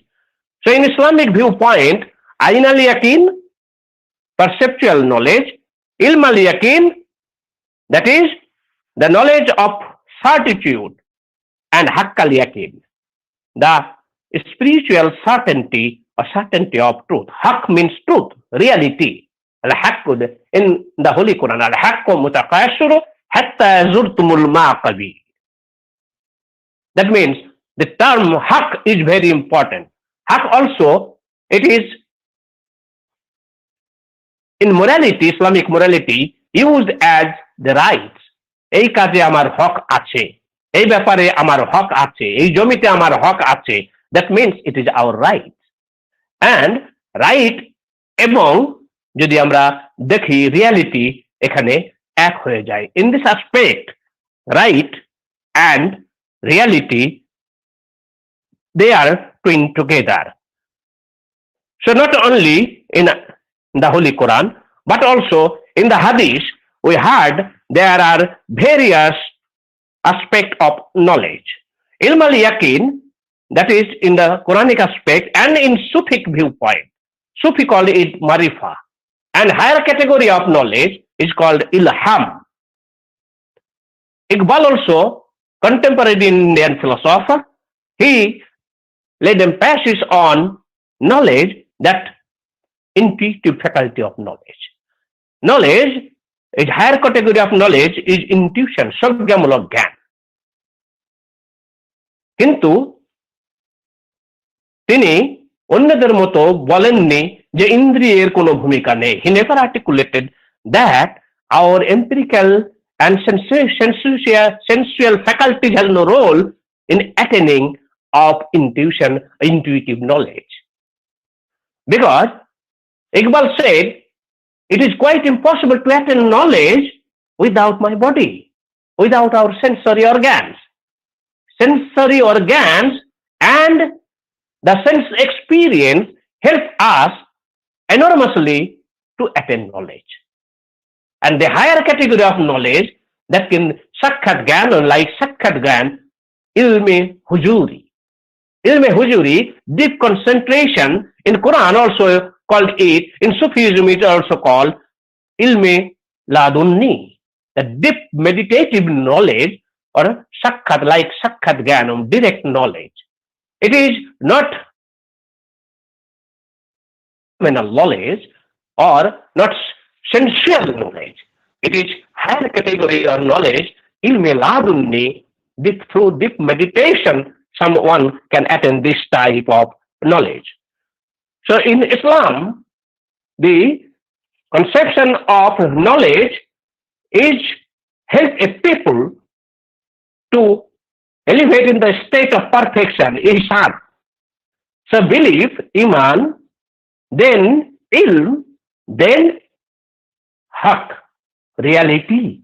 That reality interwoven here, marifat, in Sufism, it is Shariat, Tariqat, Marifat, and Hakikat. Shariat provides some information related to our belief.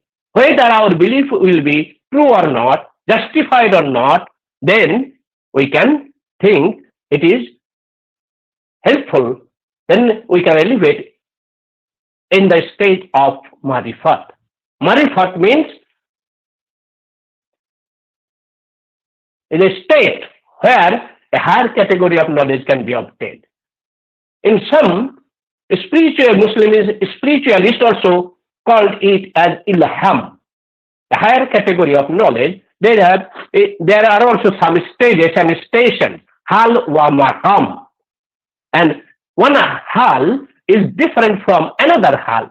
So different stages, like the different categories of knowledge and truth, can be perceived in different outlook. In Sadvada theory in Jainism, that reality can be perceived in different ways. Relativistic theory, Sadvada theory. In Panchayava we know, in Western logic, there are also abstractive thinking at knowledge and reality of the sentences, reality of language. Whether religious language have any cognitive ability or not, it's also very controversial question. Therefore, the experience, intuition, through intuition, someone can attain higher category of knowledge.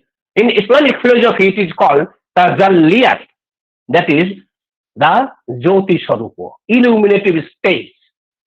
Ayam Jyotismana Purusho, na Chakkur Gacchati, na Mono, na Bodho. That is supreme truth, reality, can be understood as Ayam Jyotismana Purusho.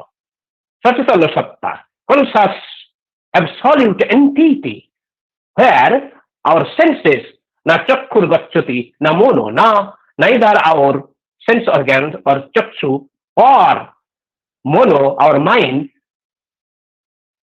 can reach there. Now Bodho, not our reason, can reach there. It is much more higher category of knowledge. That is the Brahmogyan Sarupo, Brahma Satta. Similarly, in Islamic philosophy, in Sufi philosophy, the knowledge of a knower and knowing object. Here also the notion of lover and beloved is very important, like the knower and knowing object. The knowledge of supreme reality is the knowledge of truth, is the knowledge of Allah, ilme Allah, or it is tazalliyati Allah. Ilme Allah in lower category, tazalliyati Allah is much more higher category. It is just similar to the Vedic concept of Jyoti. So Quran says, what is Allah? Allahu nuru samawati wal ard. Allah is the light of this phenomenal world as well as the non-phenomenal or heavenly world. So he is the Nur. Nur means Jyoti Swarupo. Then someone asked, what is Nur? To Prophet Hazrat Muhammad. He replied, Al-ilmu Nuran. Gyani Jyoti Swarup. Gyani Jyoti Swarup. And this is the ultimate reality, ultimate truth. Phenomenal object, if you will distribute, it will be exhausted. If you have 500 rupees, Sir, I'm very sorry to interrupt. Sir, I'm very sorry to interrupt. Our second speaker is waiting. Actually, we have gone beyond. Just 1 minute. Okay, sir. Thank you. So the reality can be apprehended from various aspects, various theories they have articulated from their own angle. In Islamic philosophy, that the knowledge of supreme reality, knowledge of Allah, is much more directly we can apprehend. Those who have no apprehension, they can interpret. That is the demonstrative aspects of knowledge. And there are various theories they have propounded, and various Ibn Sina, Al-Farabi, Al-Ghazali, and Al-Kindi, various other mystical saints and seers, they have also propounded their own views, and there are various theories they formulated. That's why, thank you very much to everybody for their patient hearing. Thank you. Thank you, sir, for your illuminating lecture on the concept of Gyan and knowledge as justified true belief, or as truth as being subjective and objective. I am sure, like me, the participants too have benefited from your lecture. Now I request my colleague Shubhra Shamaddar to introduce our second speaker and chief guest, Dr. Jota Shankar. Shubhra. Thank you, Madam. Honorable Principal Sir, respected speakers, Head of the Department of Philosophy, Bharati Bhagini Nivedita College, faculty members from various places, including mine, who have taken valuable time off from their busy schedule to attend this webinar, and my dear students. Good afternoon to you all. I am proud to be here to introduce the illustrious teachers of philosophy who have been kind enough to share their knowledge and enlighten us today. I am sure at the end of the day, we will be immensely benefited and motivated to follow in their footsteps in future. I feel humbled to introduce our esteemed speaker, Dr. Jota Shankar. Any introduction about Sir will be superfluous for the achiever that he is. He has served as a professor of philosophy in University of Allahabad for 40 years and has authored and edited 7 books and nearly 60 articles. Professor Jota Shankar is presently a member of ICPR governing body, president of Akhil Bharatiya Darshan Parishad. All his life, he has remained a faithful student of Advaita Vedanta. Now I request Professor Jota Shankar to take the stage. Sir, please. Thank you, Subhraji. And I must thank all examiners, all organizers, especially Madam Namramita, who persistently called me on telephone and WhatsApp to join this program. And I know my name could reach there due to my friend, Professor Sirajul Islam. Actually, in this panel of speakers, one is my friend, Professor Sirajul Islam, and the last speaker, Professor Aditya, he has been my student in Allahabad University at some time, but now he has moved much ahead of his guru, his teacher. He is in Delhi University. Well, my friend Sirajul Islam, he Namaskar. has namaskar. He has surveyed the entire ocean, rather swimmed entire ocean of the topic given to us. As he said in the beginning, theories of truth and knowledge. It's a vast topic, and it is very difficult to cover entire scene in a few minutes or in few hours. And that is why my friend has consumed almost half of my time, but I will not be unjust. Sorry, they have not reminded me. Sorry. Because this is a bad habit of myself. When I am talking, I am not keeping any view of time. Sorry, I am like Immanuel Kant, whom he mentioned in his lecture. I shall keep time. And one thing more, that I have chosen a very small area out of that ocean of the theories of truth and knowledge. The topic I have chosen belongs to a great professor of the department to which I belonged, Philosophy Department of Allahabad University. And one thing I would like to mention here that 3 consecutive heads of this department, our department, Professor R.D. Ranade, Professor A.C. Mukherjee, and Professor R.N. Kaul, they have been mentioned in at least 2 places I have seen, that they were like Socrates, Plato, and Aristotle of Allahabad School of Philosophy. So the place of Professor A.C. Mukherjee is that of Plato. And we all know that Plato is known as the complete Greek. So the Vedanta tradition carried through these 3 professors, Professor Ranade, Professor A.C. Mukherjee, and Professor R.N. Kaul.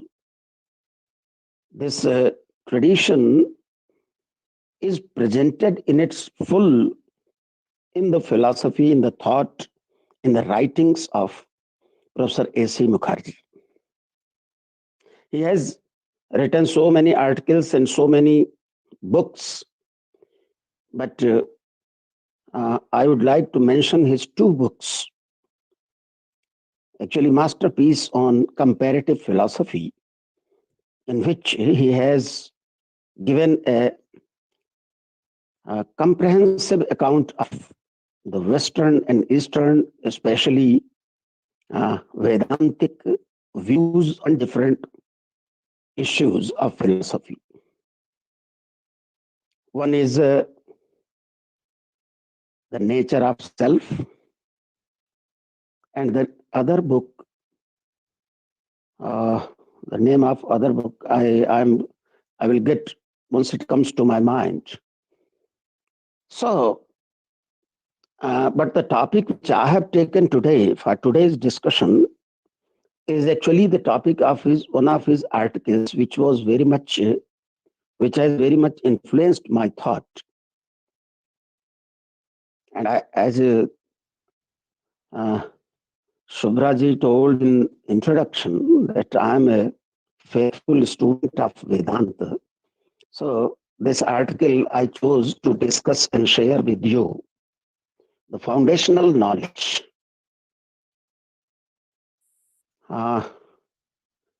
If we go to Upanishads, we find that there are many such commands, Atmanam Vidhi, or Atma Vai Are Drashtavyah Srotavyah Srotavyah Mantavyah Nididhyasitavyascha. By Sravana, Manana, and Nididhyasana, it is Atman to be realized. And also, in Greek tradition, we find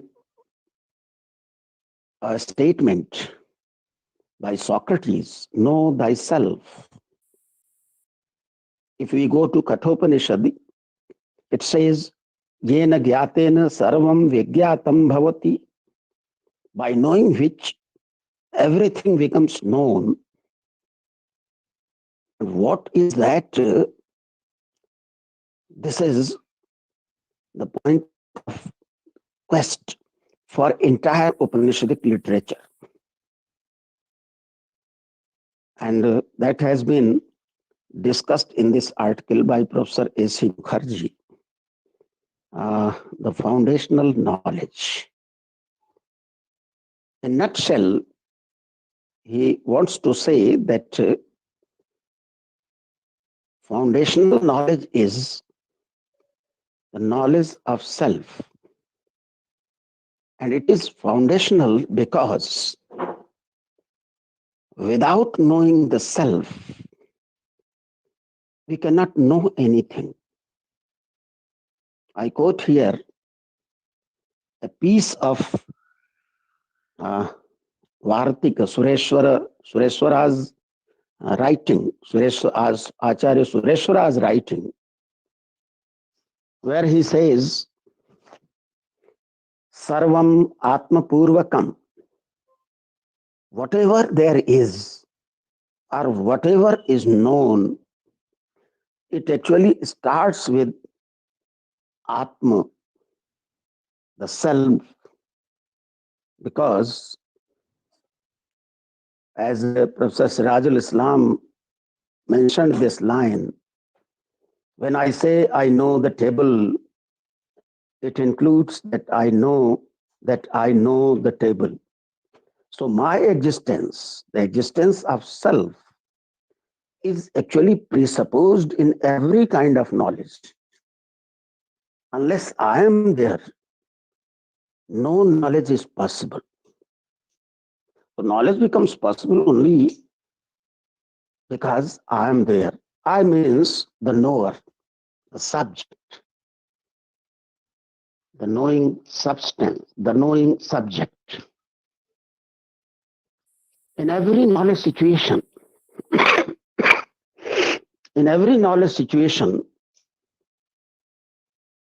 there are 3 steps, all we know. Subject, the knower, object of knowledge, to be known, and the third is knowledge,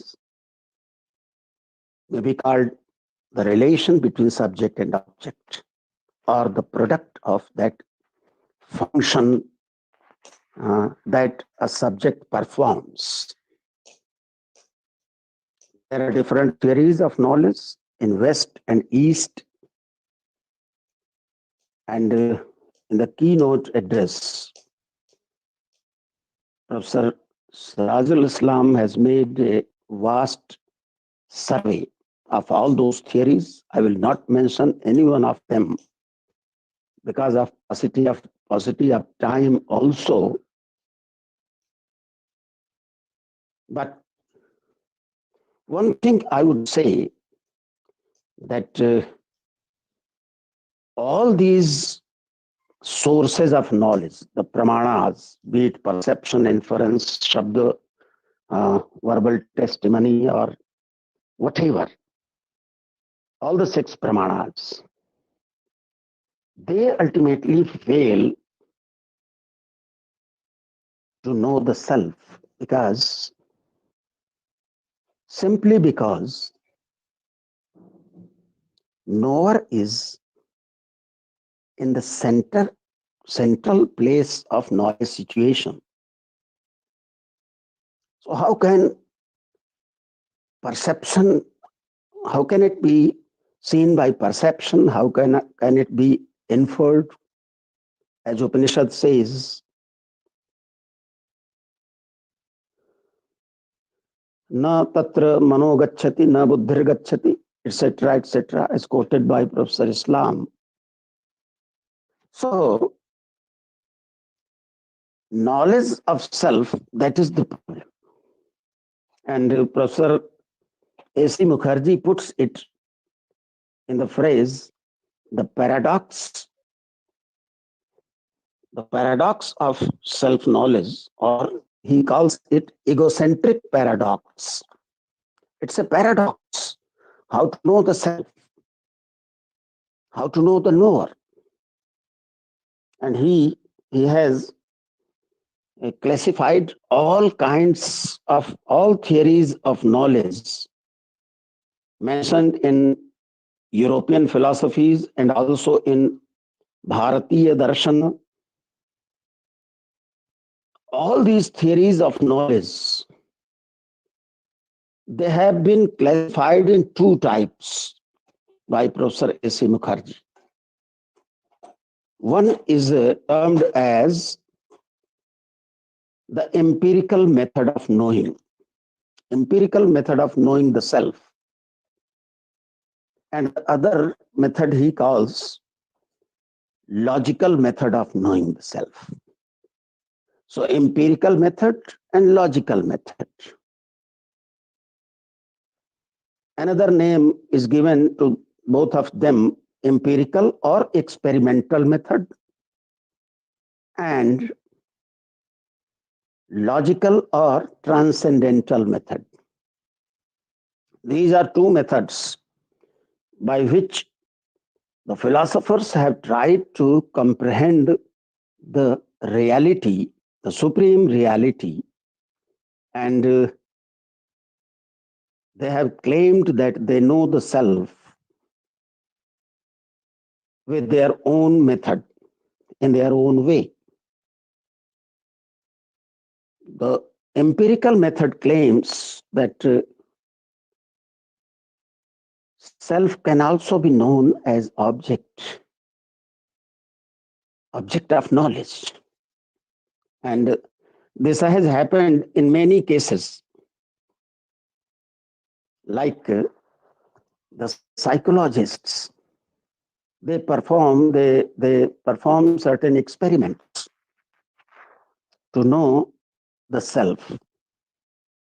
For them, mind becomes self. And very pertinent to mention here that for me, a student of Advaita Vedanta, self, mind, they are two different things. They are not one. And now the situation has deteriorated much lower, that now we are talking of another kind of self, which is artificial intelligence. So the soul, self, mind, brain, and then artificial intelligence. These are different types of self. And the experimental method or the empirical method that claims that these methods, the philosophers who follow these methods, they claim that they know the self, but they know the self in their own way. Someone knows it as a body, some other knows it as indriya or sense organs. But whenever they try to know the self,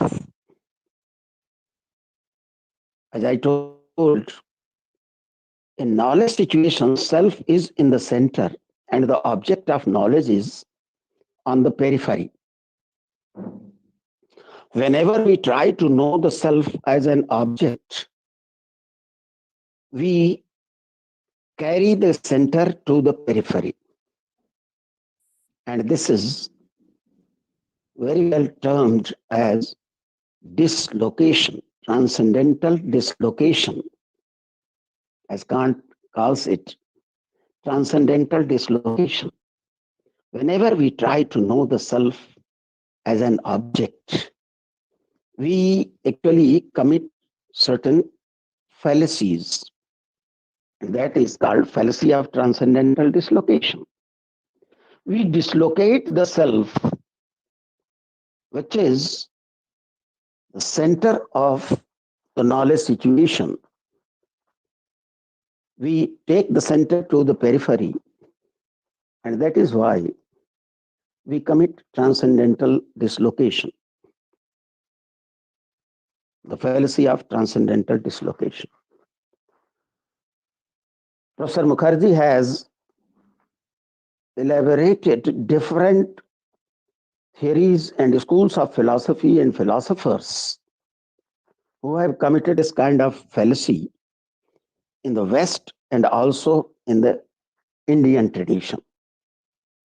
He has mentioned two names, the philosophy of Locke, John Locke, and Nyaya school of Indian philosophy.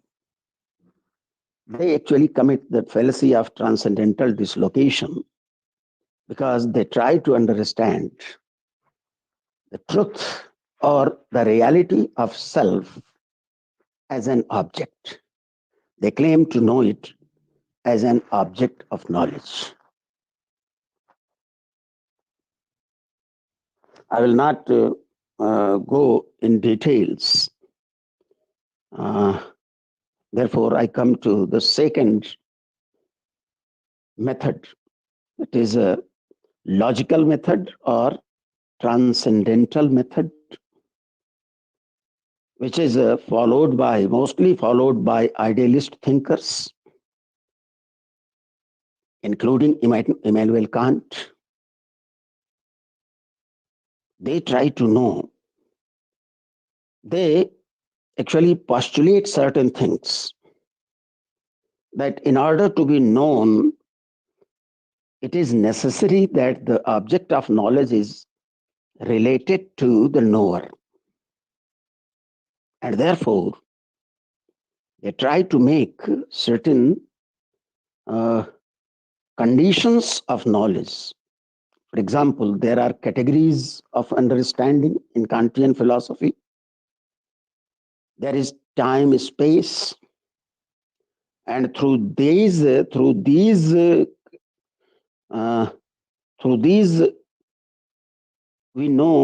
we try to know something.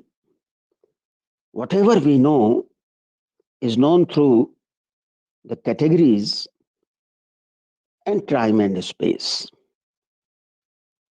Professor A.C. Mukherjee was fond of Kantian philosophy. He has on more than 100 places mentioned Kant and his philosophy in his book, The Nature of Self. So, but he says that when we try to understand, to know the self through this method, through categories, through time and space and categories of understanding, then we commit the fallacy of transcendental dislocation. And therefore, Immanuel Kant reaches to the position that the self cannot be known.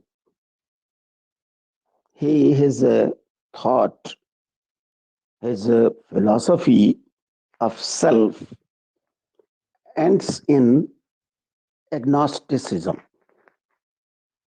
So, the paradox which was formulated in the beginning of this article of Professor A.C. Mukherjee, how to know the self, and both these methods, which are popularly followed by philosophers in the East and West both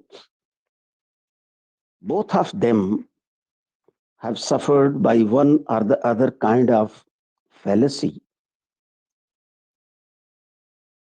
The experimental theory or the empirical theory suffers from the fallacy of transcendental dislocation, and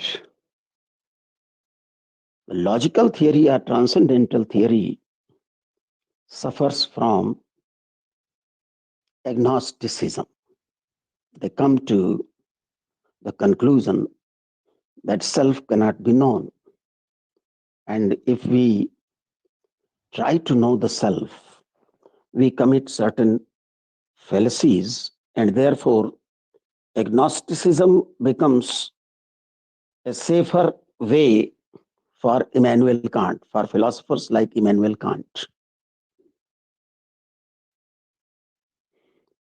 And then Professor A.C. Mukherjee tries to find out whether there is a third method or not. And he comes to the Upanishadic philosophy, especially the Advaitic view of Upanishadic philosophy, the Bhashya or interpretation of Upanishads done by Acharya Shankar. He reaches to this conclusion that yes, there is a third method in which both these fallacies can be avoided. We can avoid transcendental dislocation as well as agnosticism. We can save ourselves from these two undesirable conditions. And then he starts that the ultimate reality becomes unknowable for Immanuel Kant simply because he has missed a point that there is another kind of pramana which is called aparokshanubhuti. Aparokshanubhuti, and which requires no other instrument, no other mediator. There is a possibility of realizing the ultimate reality in aparokshanubhuti. One thing I should mention here, which is missing in my version of the article, that the self known as subject of the knowledge situation is also not the real self, because unless the reality transcends subject-object duality, it cannot be the real self, real truth. So real truth is neither subjective nor objective. Real truth is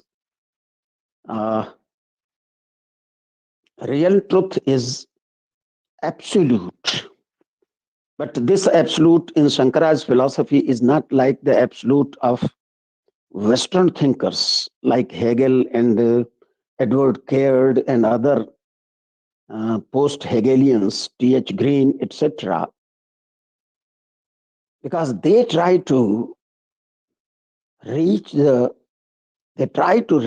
absolute by transcending the subject-object. But here, the subject-object duality itself transforms into ultimate reality. Because, why he says so? It transforms itself simply because there is no need of transcendence. It transforms into ultimate reality because when we realize through aparokshanubhuti, then we find that, oh, this ultimate reality is none other than my own self. I myself am the ultimate reality. Brahma, Atma, Advaita, the realization of the non-duality of the Atman and Brahman, that realization is aparokshanubhuti, is possible in an aparokshanubhuti only. And when we realize that the ultimate reality which I was searching for, which is beyond subject-object duality, and not only subject-object duality, which is beyond all kinds of paradoxes and dualities, then we ultimately realize that the self itself is the ultimate reality. We realize aparokshanubhuti simply means that it is a realization that the ultimate reality is not other than my own self. And I wish to present few lines from Professor Mukherjee's article, how he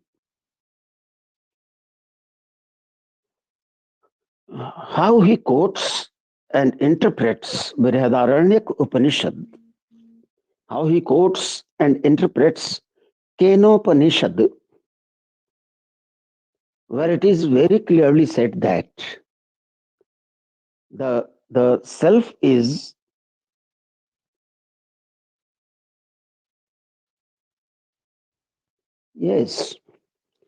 self is beyond this what they call panlogism and pan-objectivism. These two words are used by Professor A.C. Mukherjee. Pan-objectivism for those who follow empirical method, and panlogism for those who follow transcendental method. Actually, both these methods, panlogism and pan-objectivism, they are unable to lead us to the ultimate realization. And then Professor Mukherjee quotes Kenopanishad, where it is very beautifully mentioned that the ultimate reality, the ultimate truth, the ultimate reality or truth. Because you see, in Vedanta tradition, and my friend Sirajul Islam also mentioned this thing, Satyam Jnanam Anantam Brahma, the infinite ultimate truth and infinite ultimate knowledge, that is Brahma.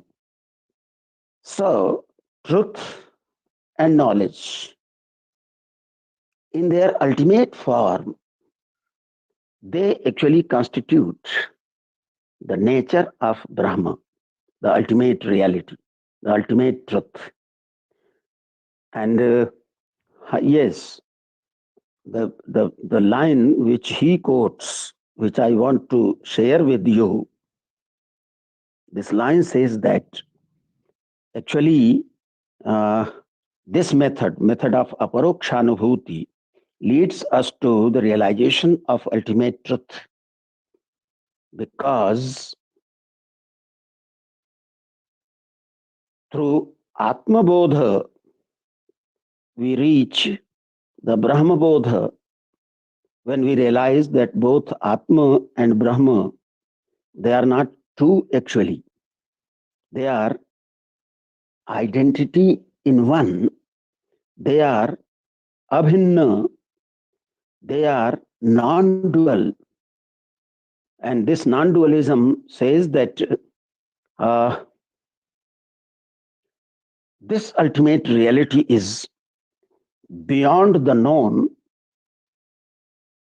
Beyond the known, known means known as objects. Beyond the known and above the unknown. Because what was unknown and unknowable for Immanuel Kant, this ultimate truth is above that unknown. So beyond the known and above the unknown, this kind of beautiful argument and passage was quoted by Professor A.C. Mukherjee in his article on foundational knowledge. And this foundational knowledge makes all kinds of knowledge and truth possible. As I promised, I will not be parigrahi, I will not consume the share of others. And therefore, with these words, I thank the organizers and thank my friend Sirajul Islam, who introduced me to this seminar, and to once again go to Professor A.C. Mukherjee, and once again to read his article and share few points. Only few points I have shared, because it is a long article published in Allahabad University series. sometimes in late 40s or early 50s. So I once again visited to that article. So I thank my friends, my co-speakers, organizers, and all those who are present on the screen or even out of the screen. With my sincere thanks to all of them, I close my talk here. Thank you.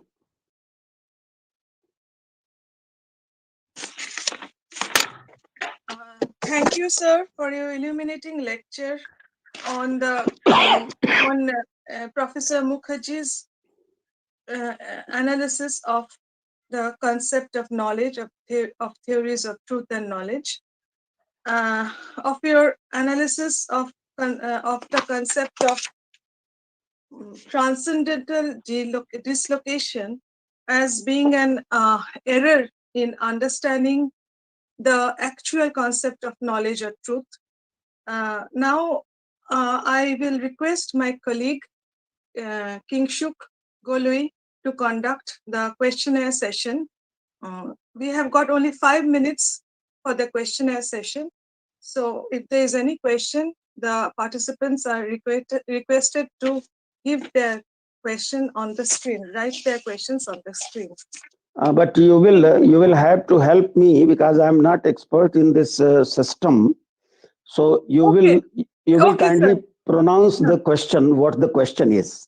Yes, sir. We will pronounce. We will help you, sir. Yes, yeah. Sir. Thank you. Yes. Yes, sir. Is there any question from the participants? No, ma'am. Till now, there is no question. Till now, there is no question. And even in future, if there is any question or query to any scholar, my WhatsApp number is with Madam Namramita. Okay, so sir. She may be helpful for those scholars who want to discuss this topic in detail or something more on this topic they want, if they want. Your presentation is so lucid, nobody has any question. Thank you, Professor. Thank you, Professor. Thank you. Thank you, sir. Now, Shubhra, my colleague, will introduce our third speaker, Shubhra. Thank you, madam. May I now introduce Professor Dr. Ariful Islam, who started his career as a lecturer in the Department of Philosophy in University of Rajshahi, Bangladesh in 2004, and currently is a professor there since 2018. Dr. Islam did MA in Philosophy in 1999 from the University of Rajshahi and stood first class first and was awarded gold medal for the same. He was awarded PhD in 2012 from the Department of Philosophy, University of Rajshahi, for his research work on Bertrand Russell's social and political thoughts and its present relevance. Dr. Islam is pursuing an active academic career and has at least 10 research publications to his credit. He is also in the editorial board of Journals of Philosophy, published from Rajshahi University, Bangladesh. Now I humbly request Dr. Islam to start his deliberation. Thank you, sir. Please come. ধন্যবাদ, thanks, ধন্যবাদ শুভ্রা মজুমদার সমাদ্দার।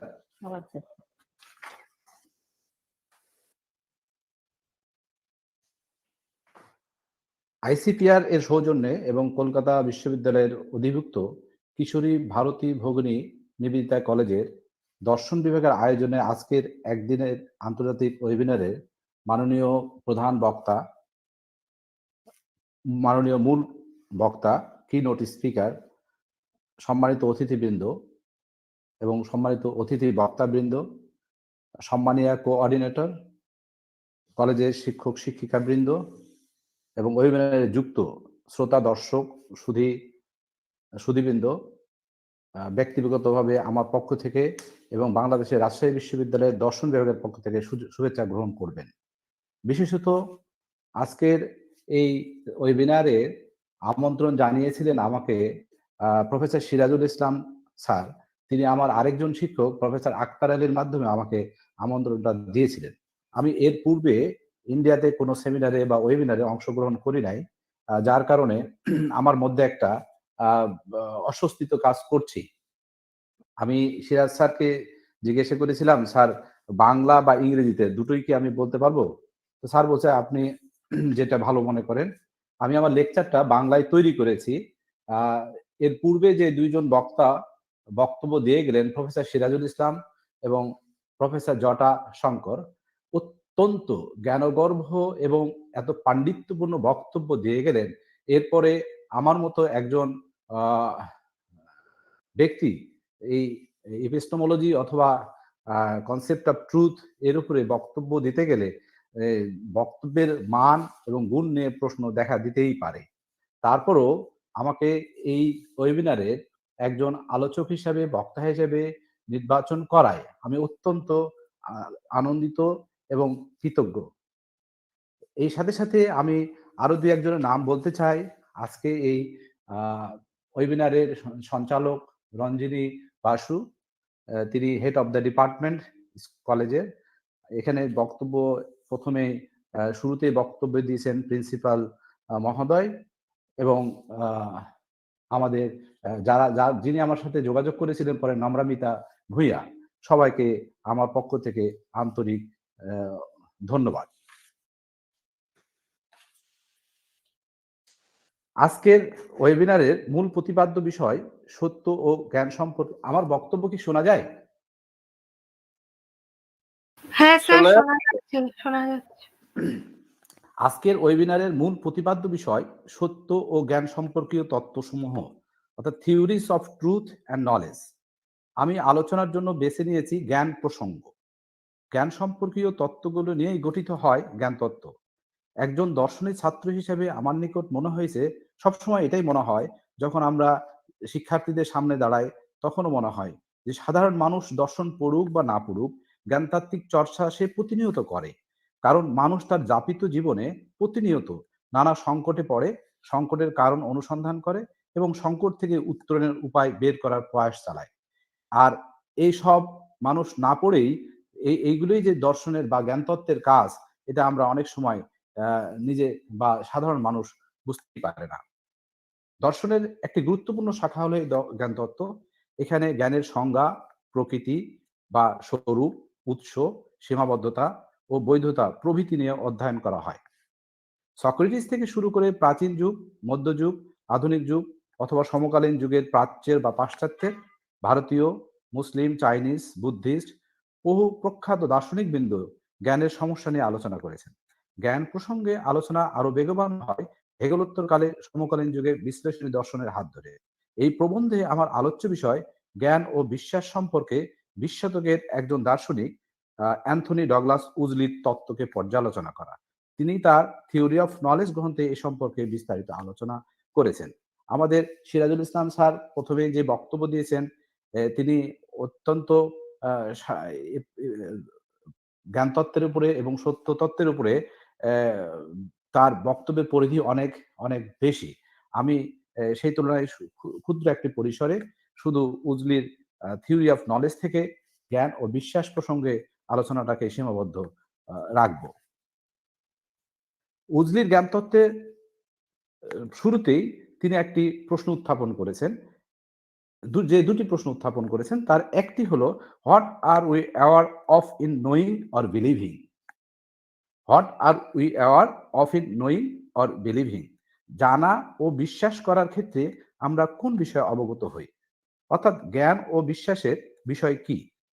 আমরা যখন জানি তখন ঠিক কি জানি, বা যখন বিশ্বাস করি তখন ঠিক কি বিশ্বাস করি? কারো মতে জ্ঞান ও বিশ্বাসের বিষয় হলো ঘটনা, ইভেন্ট, আবার কারো মতে ফ্যাক্ট। কিন্তু উজলি যুক্তি উপস্থাপন করে সেসব মতকে খণ্ডন করে বলেছেন, জ্ঞান ও বিশ্বাসের বিষয় প্রপোজিশন।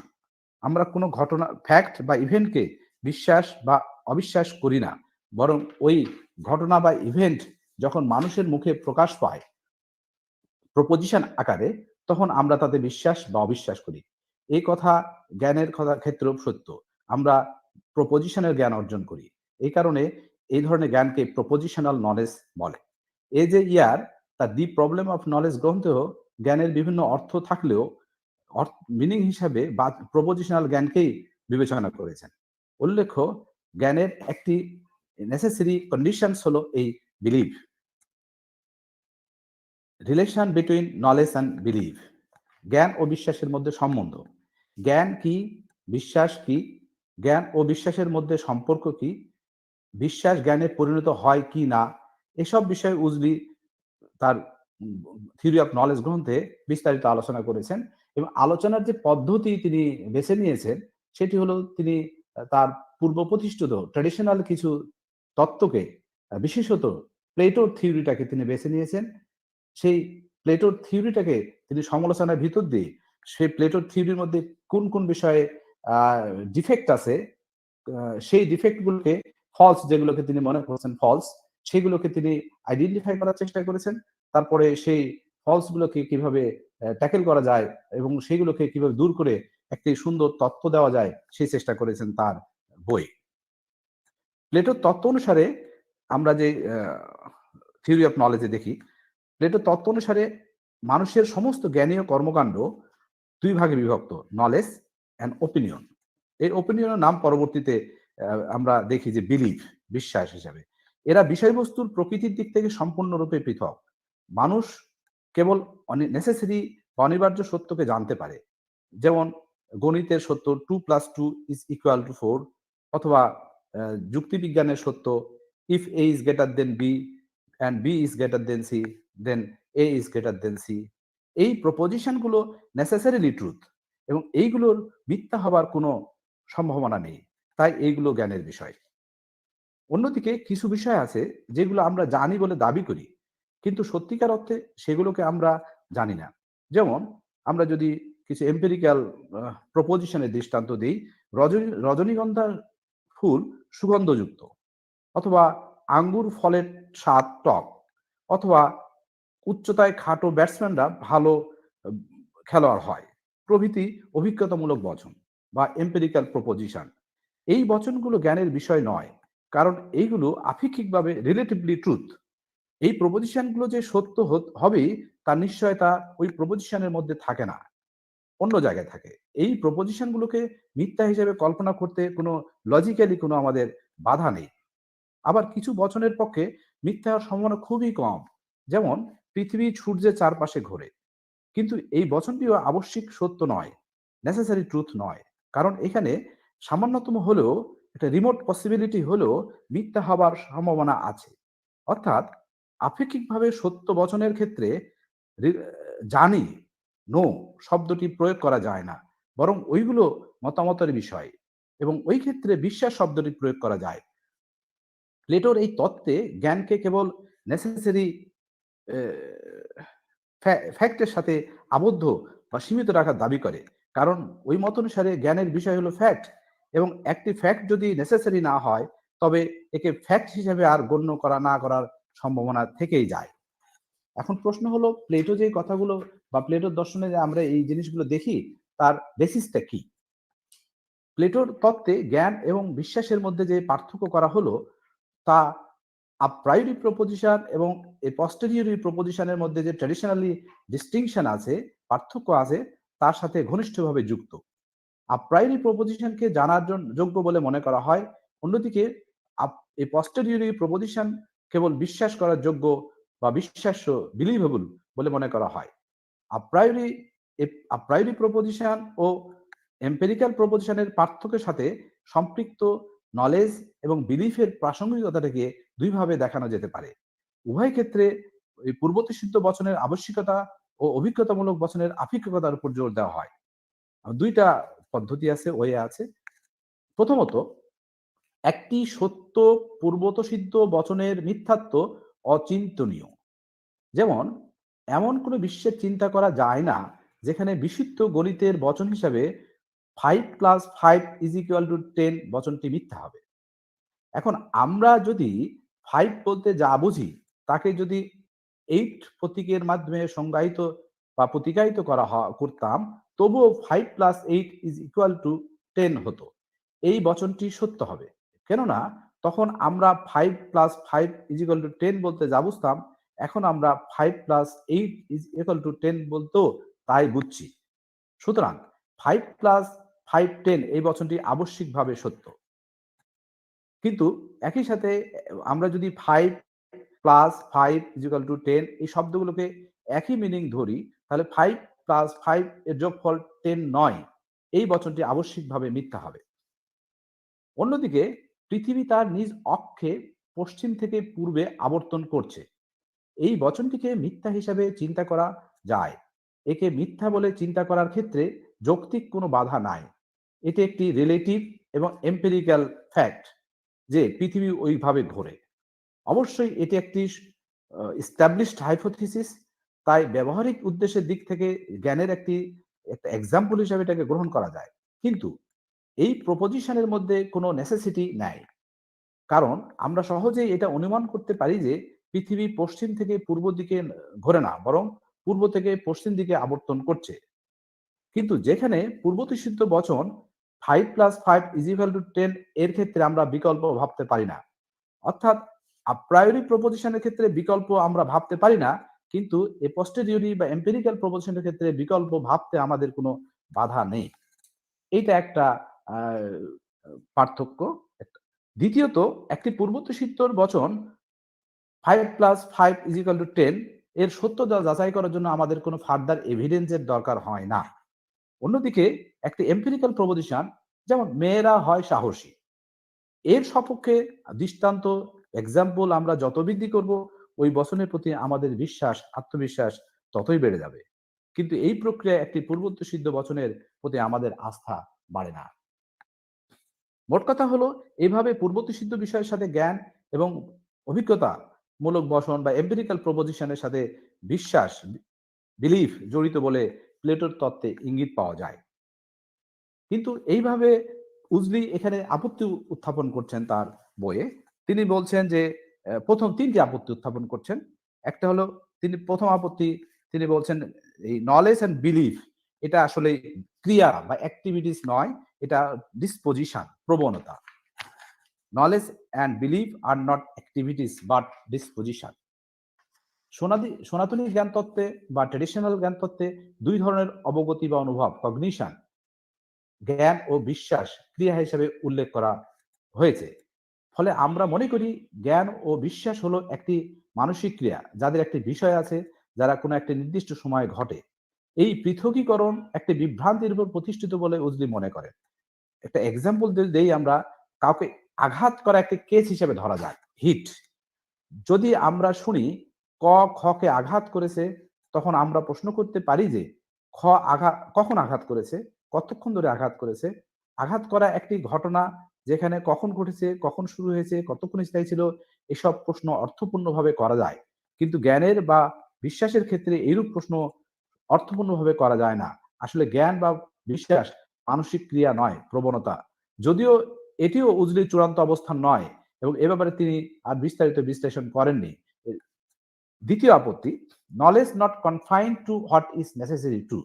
আমরা পূর্বেই দেখেছি যে প্লেটোর দর্শনে বা প্লেটোর জ্ঞান তত্ত্বে জ্ঞানকে নেসেসারি বিষয়ের সাথে কনফাইন করা হয়েছে। উজলি মনে করেন জ্ঞান ও বিশ্বাসের মধ্যে উপযুক্ত পার্থক্য যথার্থ নয়, কারণ পার্থক্যটি একটি বিভ্রান্তির উপর প্রতিষ্ঠিত। আর বিভ্রান্তিমূলক যুক্তিটি হলো, জ্ঞান হলো তাই যা সত্য এবং মিথ্যা হতে পারে না। অভিজ্ঞতামূলক বচন বা এম্পিরিক্যাল প্রপোজিশন গুলো মিথ্যা হওয়ার সম্ভাবনা আছে। অতএব অভিজ্ঞতামূলক বিষয়গুলো জানা যায় না, এগুলো শুধু বিশ্বাসের বিষয়। এভাবে ট্র্যাডিশনাল তত্ত্বে জ্ঞানকে কেবল আবশ্যিক সত্যের সাথে আবদ্ধ বা সীমিত করার দাবি রাখে। কারণ যদি একটি ব্যাপার আবশ্যিক বা অনিবার্য না হয়, তবে সেটিকে ব্যাপার হিসেবে গ্রহণ না করার সম্ভাবনা থেকে যায়।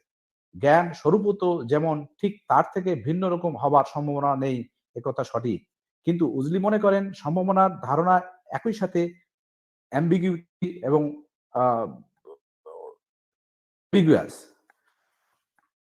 সম্ভাবনার কমপক্ষে দুটি অর্থ করা যায়, যৌক্তিক সম্ভাবনা অর্থে এবং বাস্তবত সম্ভাব্য অর্থে।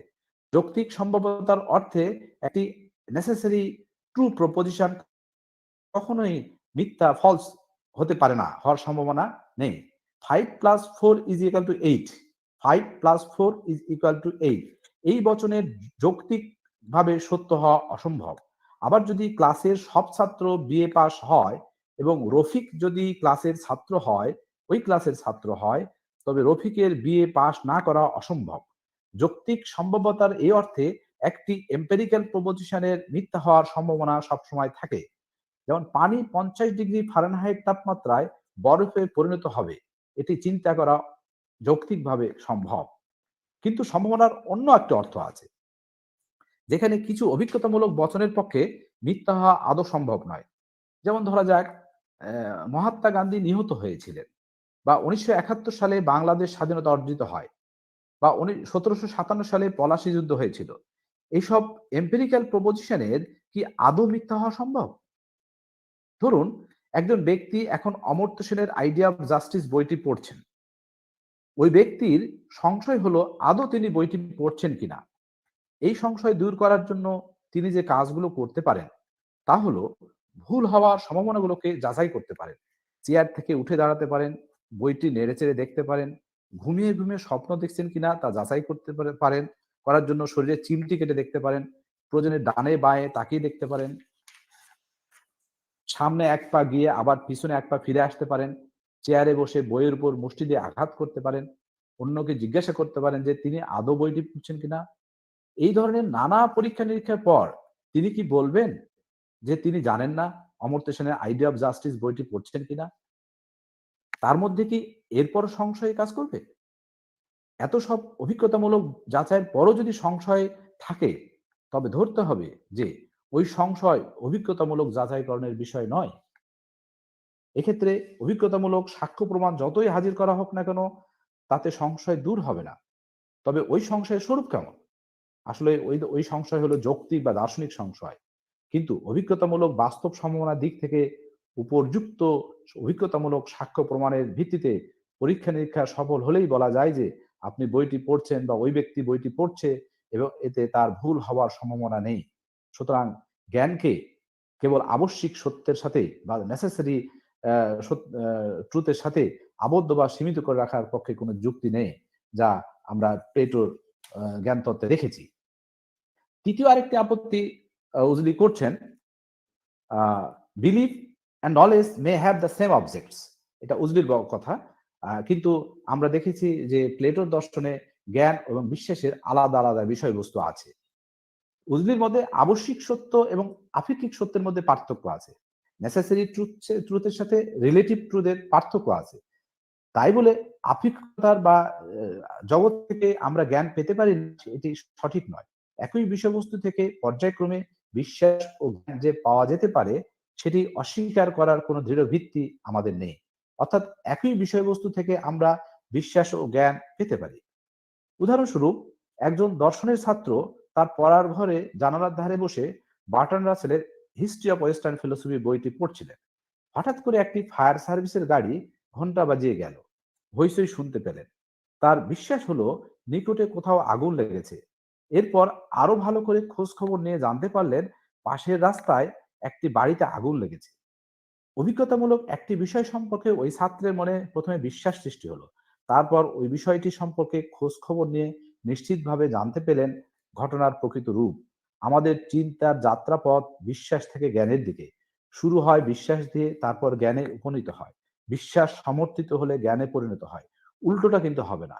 জ্ঞান দুর্বল হয়ে বিশ্বাসে পরিণত হবে না। এই বিশ্বাসের শর্তগুলো কি বা বিশ্বাসের প্রকৃতিটা কেমন? জ্ঞানের জন্য বিশ্বাস আবশ্যিক শর্ত। কেউ এটা বলতে পারে না যে আমি জানি কিন্তু আমি বিশ্বাস করি না। কোনো কিছু বিশ্বাস করতে কেউ কোনো কিছু বিশ্বাস করতে পারে কিন্তু নাও জানতে পারে, কিন্তু কোনো কিছু জানে এর অর্থ হলো সে ওইটা বিশ্বাস করে। তবে বিশ্বাস পর্যাপ্ত শর্ত নয়, কারণ বিশ্বাস করলে জ্ঞান হয় না। কারণ অনেকে সংস্কার বশে বা বিনা বিচারে অনেক কিছু বিশ্বাস করতে পারে, কিন্তু জানি বা নো বলে দাবি করতে পারে না। আমাদের অনেক বিশ্বাস মিথ্যা হয়, অনেকের বিশ্বাসের পক্ষে যথাযথ পর্যাপ্ত সাক্ষ্য প্রমাণ থাকে না। এইরকম বিশ্বাসকে জ্ঞান বলা যায় না। উজলি বলছেন যে আমার মনে হয় না যাকে আমরা বিশ্বাস বলি সেখানে সাক্ষ্য প্রমাণ সম্পূর্ণভাবে অনুপস্থিত থাকে। তার মতে নিশ্চয়তাবোধ ও সাক্ষ্য প্রমাণ নিয়েই আমরা কোনো কিছুতে বিশ্বাস করি। সাক্ষ্য প্রমাণের বৃদ্ধিতে যখন নিশ্চয়তার মাত্রা বৃদ্ধি পায় তখন সংশ্লিষ্ট বিশ্বাসকে যৌক্তিক ও বৌদ্ধিক বিশ্বাস বলা হয়। আর যখন কোনো বিশ্বাসের পেছনে চূড়ান্ত সিদ্ধান্তমূলক সাক্ষ্য প্রমাণ উপস্থিত থাকে তখন ওই বিশ্বাস জ্ঞানে পরিণত হয়। তাহলে দেখার বিষয় কখন একটি বচনকে আমরা বিশ্বাস আর কখন জ্ঞান বলবো। উজলি নিম্নোক্ত প্রথম 5টি ক্ষেত্রকে বিশ্বাসের পরিধি বলে মধ্যে রেখেছেন। 5টি কি? তিনি 5টি অবস্থাকে এভাবে বিবেচনা করছেন যে কোন একটি বিষয়ে যদি being sure and being right on evidence which is not conclusive. 1 number being sure, আপনি যদি নিশ্চিত হন, বিং রাইট সঠিক হন, কিন্তু on the evidence which is not conclusive, কিন্তু চূড়ান্ত সিদ্ধান্ত যদি না থাকে তাহলে এটাকে আমরা জ্ঞান বলবো না, এটা বড়জোর বিশ্বাসের বিষয়বস্তু। আবার being sure and being wrong on evidence which is not conclusive, আপনি নিশ্চিত হলেন কিন্তু ভ্রান্ত হলেন, কিন্তু চূড়ান্ত প্রমাণ নেই, তাহলে আপনি এটা জ্ঞান হবে না, বড়জোর বিশ্বাস হতে পারে। Being unsure and being right, আপনি অনিশ্চিত ছিলেন কিন্তু সঠিক হয়ে গেছে, কোনো প্রমাণ নাই, on evidence which is not conclusive. এমন হতে পারে 4র্থ নম্বর বিং আনশিওর, আপনি অনিশ্চিত ছিলেন, বিং রং, আপনি ভ্রান্ত হয়েছে, কিন্তু on evidence which is not conclusive, চূড়ান্ত প্রমাণ আপনার হাতে নাই। 5ম বিং আনশিওর, আপনি অনিশ্চিত ছিলেন, অ্যান্ড বিং রাইট, আপনি কিন্তু সঠিক হয়েছে, on evidence which is conclusive, কিন্তু আপনার হাতে চূড়ান্ত একটা প্রমাণ ছিল, আপনার হাতে একটা চূড়ান্ত প্রমাণ ছিল কিন্তু আপনি অনিশ্চিত ছিলেন কিন্তু সঠিক হয়েছে, সেটাকে কিন্তু জ্ঞান বলা যাবে না। 6th নাম্বার বিং শিওর, আপনি নিশ্চিত ছিলেন, বিং রাইট, আপনি সঠিক হয়েছেন, on evidence which is conclusive is the case not believing but knowing. সর্বশেষটাকে উজলি বলছেন being sure and being right on evidence which is conclusive that the final case, এবং in the case is not a believing but of knowing। এখন আমরা দেখব তাই যদি হয় আমরা একটা পজিশনকে আমরা বা একটা বিষয়কে কখন আমরা কোন পর্যায় পর্যন্ত আমরা বিশ্বাসে হিসেবে রেখে দিতে পারি, কোন পর্যায় পর্যন্ত গেলে সেটা জ্ঞান বলে আমরা চিহ্নিত করব, তার একটা অবস্থান দেখলাম আমরা। এখন জ্ঞানের শর্ত, কন্ডিশনস অফ নলেজ। প্রশ্ন হলো বিশ্বাস কিভাবে জ্ঞানে পরিণত হয়। উজলি প্রথমত 2টি শর্তের উল্লেখ করেছেন, একটি হলো নিশ্চয়তাবোধ, অন্যটি হলো সত্যতা। নিশ্চয়তা হলো জ্ঞানের জন্য আত্মনিষ্ঠ উপাদান এবং সত্যতা হলো জ্ঞানের জন্য বস্তুনিষ্ঠ উপাদান। এছাড়া প্রয়োজনীয় সাক্ষ্য প্রমাণ হলো জ্ঞানের জন্য অংশত আত্মনিষ্ঠ এবং অংশত বস্তুনিষ্ঠ। এই 3টি উপাদান একত্রে না থাকলে কোনো কিছু জ্ঞান বলে পরিগণিত হবে না। এই 3টি আলাদা আলাদাভাবে জ্ঞানের জন্য নেসেসারি কন্ডিশনস হলেও পৃথকভাবে প্রতিটি সাফিসিয়েন্ট কন্ডিশনস নয়, তবে এই 3টি একত্রে জ্ঞানের জন্য সাফিসিয়েন্ট কন্ডিশনস। জ্ঞানের জন্য নিশ্চয়তাবোধের শর্ত অপরিহার্য কিন্তু পর্যাপ্ত নয়, কারণ নিশ্চিত হওয়া এবং জানার মধ্যে পার্থক্য আছে। কেউ একটি বিষয়ে নিশ্চিত হয়ে পরে ভুল হতে পারে, তাতে দোষের কিছু নয়, কিন্তু জানি বলার পরে, আই নো বলার পরে কোনো ভুল হওয়ার সম্ভাবনা নেই। অর্থাৎ জ্ঞানের ক্ষেত্রে ভুল হবার কোনো সুযোগ নেই, অবশ্যই সঠিক হতে হবে। একটি আমরা উদাহরণ দিই, একটা খুবই বাস্তব একটা উদাহরণ দিয়ে আমরা বিষয়টাকে দেখতে পারি। ধরুন একটি বিয়ে বাড়ির অনুষ্ঠানে আপনাকে আপনার বন্ধু বলল, দেখো ওই যে কর্নারের চেয়ারে স্যুট পরে বসে আছে তাকে কি তুমি চেনো? আপনি বলেন হ্যাঁ জানি, সে আমাদের স্কুল জীবনের বন্ধু মিস্টার হাসান। আপনার বন্ধু উঠে গেল এবং ওই বন্ধু হাসানের পিছনে গিয়ে তাকে সারপ্রাইজ দেওয়ার জন্য পিঠে একটি জোর চাপ্পড় মেরে বলল, কি বন্ধু কেমন আছিস? সাধারণত আমরা যেটা করে থাকি, পুরাতন বন্ধু দেখলে এক ধরনের আনন্দে উদ্বেলিত হয়ে অনেক সময় এরকম কাজ করে থাকি। ওই সময় ভদ্রলোক ঘুরে দাঁড়ালেন, তিনি হতভম্ব, তিনি বুঝে উঠতে পারছেন না কেন একজন অপরিচিত লোক এসে তাকে পিঠে চাপ্পড় মারবে। তিনি প্রচন্ড ক্ষুব্ধ হলেন। ততক্ষণে আপনার বন্ধু বুঝতে পারলো যে মস্ত বড় ভুল হয়ে গেছে, ওই ভদ্রলোক আসলে হাসান নন। এবার আপনার প্রতি আপনার বন্ধুর মনোভাব কি হবে? সে কি প্রচন্ড ক্ষেপে যাবে না? কিন্তু আপনি যদি বলার সময় বন্ধুকে আমি জানি ও আমাদের স্কুল বন্ধু হাসান না বলে বলতেন, আমি নিশ্চিত ও আমাদের স্কুল বন্ধু হাসান, তবে কিছুটা হলো আপনার বন্ধুর মনে সংশয় থাকতো, তিনি গিয়ে পিঠে চাপড় না মেরে ভালোভাবে জিজ্ঞাসা করতেন। অর্থাৎ আমি জানি আর আমি নিশ্চিত, এই দুটোর মধ্যে কিন্তু অনেক পার্থক্য। সত্যিকার অর্থে জানার ক্ষেত্রে কোনো মাত্রা নেই, কিন্তু নিশ্চয়তার মাত্রা আছে। আমরা বলি আমি কিছুটা নিশ্চিত, কখনো বলি পুরোপুরি নিশ্চিত নই, আবার কখনো বলি একদম নিশ্চিত। তবে জ্ঞানের ক্ষেত্রে নিশ্চিত হওয়াটা অপরিহার্য। আমরা এটা বলতে পারি না যে আমি জানি কিন্তু নিশ্চিত নই। সুতরাং আমরা বলতে পারি জ্ঞানের ক্ষেত্রে যে দুটো বিষয় থাকতেই হয়, তা হলো প্রথম, that what is known is true, যাকে জানা হবে তা সত্য হতে হবে, এবং that the person knowing is sure that it is true, যিনি জানেন তাকে ওই বিষয়ের সত্যতা সম্পর্কে নিশ্চিত হতে হবে। এই দুটো জ্ঞানের জন্য নেসেসারি কন্ডিশনস হলেও সাফিসিয়েন্ট কন্ডিশনস নয়, কারণ এমন পরিস্থিতি কল্পনা করা যায় যেখানে এই দুটো শর্ত পূরণ করলেও কোনো বিশ্বাস জ্ঞানে পরিণত নাও হতে পারে। দৃষ্টান্ত স্বরূপ, জন সাহেব একজন নৈরাশ্যবাদী মানুষ। তিনি অনুমান করলেন আজ রাতে বৃষ্টি হবে, এবং তার কারণ হিসেবে উল্লেখ করলেন তিনি তার মেয়ের বিয়ে উপলক্ষে বাড়ি আলোকসজ্জা করেছেন, এবং এর পূর্বে বাড়িতে মেয়েদের বিয়ে উপলক্ষে তিনি যতবার আলোকসজ্জা করেছেন ততবার বৃষ্টি হয়েছে, অতএব এবারও হবে। তিনি নিশ্চিত। সত্যি সত্যি রাতে ঝমঝম করে বৃষ্টি এলো। এখানে জ্ঞানের জন্য যে দুটি অপরিহার্য সত্য, সত্য হওয়া ও নিশ্চিত হওয়া, দুটোই পূরণ হয়েছে। তবে কি আমরা বলবো জন সাহেব জানতেন আজ রাতে বৃষ্টি হবে? আসলে এটা বলা যায় না, কারণ এর পক্ষে, একথা বলার পক্ষে তার কোনো প্রমাণ নেই। জ্ঞান হবার জন্য তো প্রমাণ থাকতে হবে। অবশ্য প্রমাণ হিসেবে তিনি এটাও বলতেও পারেন এর পূর্বে বাড়িতে মেয়েদের বিয়ে উপলক্ষে তিনি যতবার আলোকসজ্জা করেছেন ততবার বৃষ্টি হয়েছে, কিন্তু এটিকে কেউ নিশ্চয়ই সঠিক প্রমাণ বলবে না। সুতরাং প্রমাণ থাকলে হবে না, প্রমাণটি সঠিক হতে হবে। তাহলে আমরা দেখলাম এক নম্বর হচ্ছে জ্ঞানকে সত্য হতে হবে, যা জানবো তাকে সত্য হতে হবে। 2 নম্বর হলো যে ওই বিষয়ে সত্যতা সম্পর্কে জ্ঞাতার মনের মধ্যে নিশ্চয়তা থাকতে হবে, নিশ্চিত হতে হবে, তার মধ্যে বিশ্বাস থাকতে হবে। 3 নম্বর হলো প্রমাণ থাকতে হবে, প্রমাণটি সঠিক হতে হবে। এখন দেখতে হবে প্রমাণ সঠিক হলেই হবে কিনা। অন্য একটি দৃষ্টান্ত বিবেচনা করা যাক। ধরুন একটি বাড়িতে একটি খুন হয়েছে, পুলিশ এলো। যে ঘরে মৃতদেহটি পড়ে আছে সেই ঘরের দরজার হাতলে হাতের ছাপ দেখে পুলিশ একজন ব্যক্তিকে খুনি হিসেবে সন্দেহ করলো। হাতের ছাপ নিশ্চিতভাবে একটি প্রমাণ, তবে পর্যাপ্ত নয়, কেননা হত্যার সময় অভিযুক্ত ব্যক্তির মতো আরো কিছু লোকও হয়তো হত্যা করার উদ্দেশ্যে ওই ঘরে গিয়েছিল। যার হাতের ছাপ দরজার হাতলে আছে সে হয়তো খুন করেনি, ঘটনাক্রমে সেখানে উপস্থিত ছিল, যাতে সন্দেহ তার উপর পড়ে সেই জন্য খুনিরা হাতে দস্তানা পড়েছিল, বা দরজায় হাতের ছাপের স্পর্শ না পড়ে সেজন্য সতর্ক ছিল। এখানে অভিযুক্ত ব্যক্তি হয়তো সত্যি সত্যি খুন করেছে, কিন্তু শুধু হাতের ছাপই তাকে খুনি বলে প্রমাণ করার জন্য পর্যাপ্ত নয়। অর্থাৎ সিদ্ধান্তের পক্ষে যে প্রমাণ উপস্থিত করা হবে সেই প্রমাণ ও সিদ্ধান্তের মধ্যে সম্পর্ক সুস্পষ্ট হতে হবে। কোনো অস্পষ্ট থাকলে সত্যকে পাওয়া যাবে না, জ্ঞান হবে না।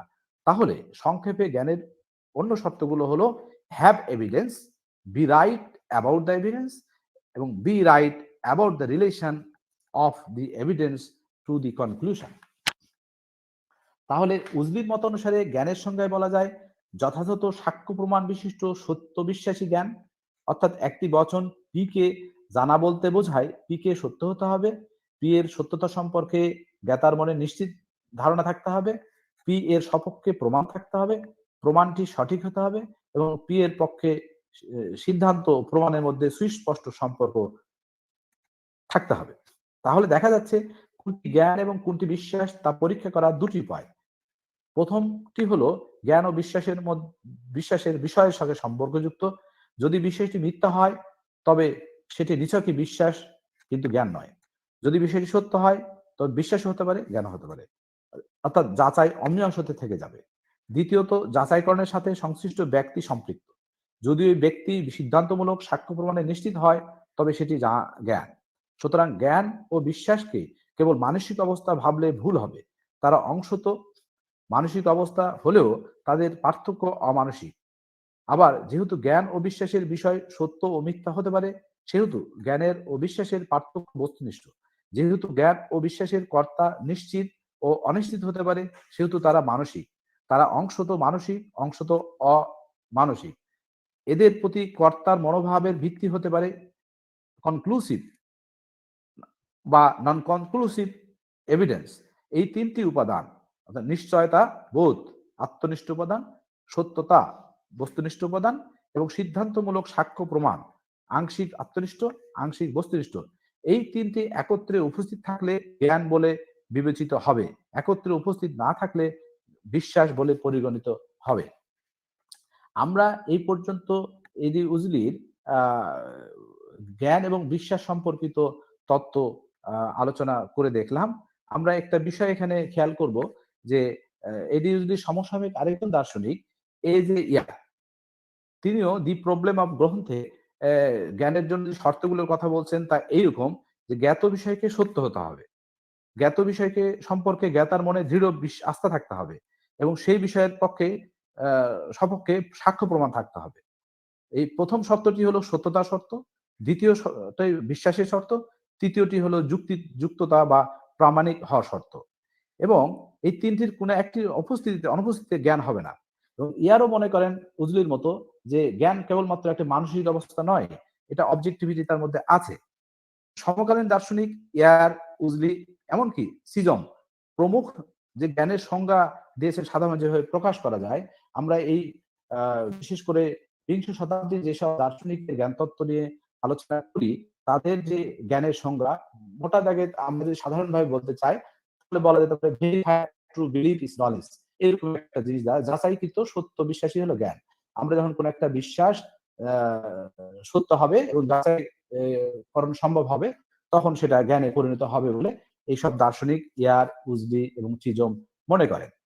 এটা একটা সারসংক্ষেপ এই সময়ের দার্শনিকদের। কিন্তু তাদের এই দর্শন আমরা বিংশ শতাব্দীর 1950-60 সাল পর্যন্ত যে এপিস্টেমোলজি পাচ্ছি সে পর্যন্ত, কিন্তু 1963 সালে এসে এই এডমন্ড এল গেটিয়ার সাহেব, আমেরিকান দার্শনিক, তিনি একটি প্রবন্ধ লিখলেন।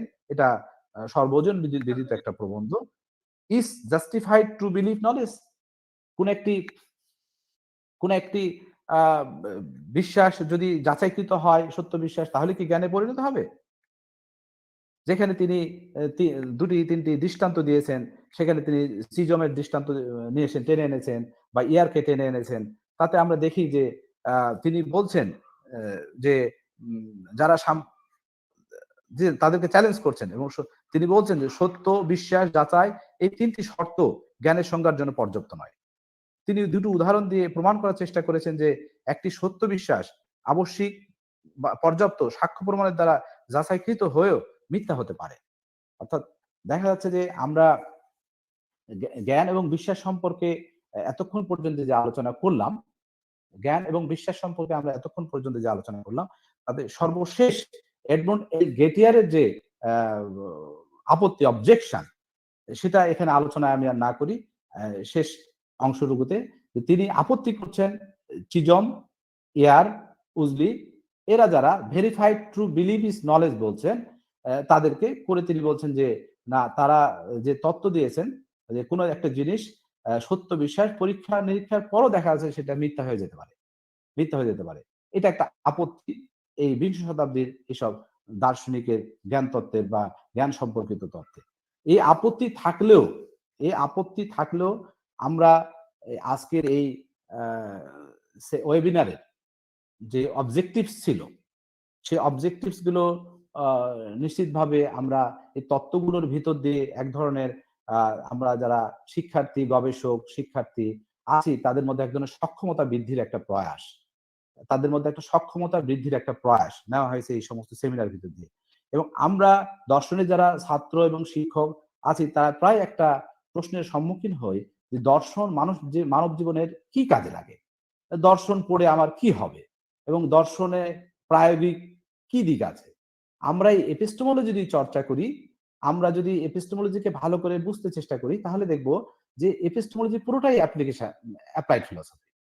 আমরা এই যে এখন পর্যন্ত একটা টার্ম যেটা বললাম ভেরিফাইড ট্রু বিলিভ নলেজ, আমরা যে গেটিয়ারের আপত্তিটা না ধরেই যদি বলি যে verified true believe is knowledge, যাচাইকৃত সত্য বিশ্বাসী জ্ঞান, আমরা যে প্রক্রিয়ার ভিতর দিয়ে এই বিংশ শতাব্দীর দার্শনিক ইয়ার, উজলি, চিজম এরা একটা প্রপোজিশনকে, একটা ফ্যাক্টকে যাচাই বাছাইয়ের ভিতর দিয়ে সত্য জ্ঞানে পরিণত হওয়ার প্রক্রিয়ার কথা বলছেন, সেই প্রক্রিয়াটা যদি আমরা অনুধাবন করতে পারি, তাহলে দেখব যে আমরা ব্যক্তি জীবনে আমাদের যাপিত যে জীবন, সেই জীবনে অত্যন্ত ব্যবহারিকের একটা দিক আছে।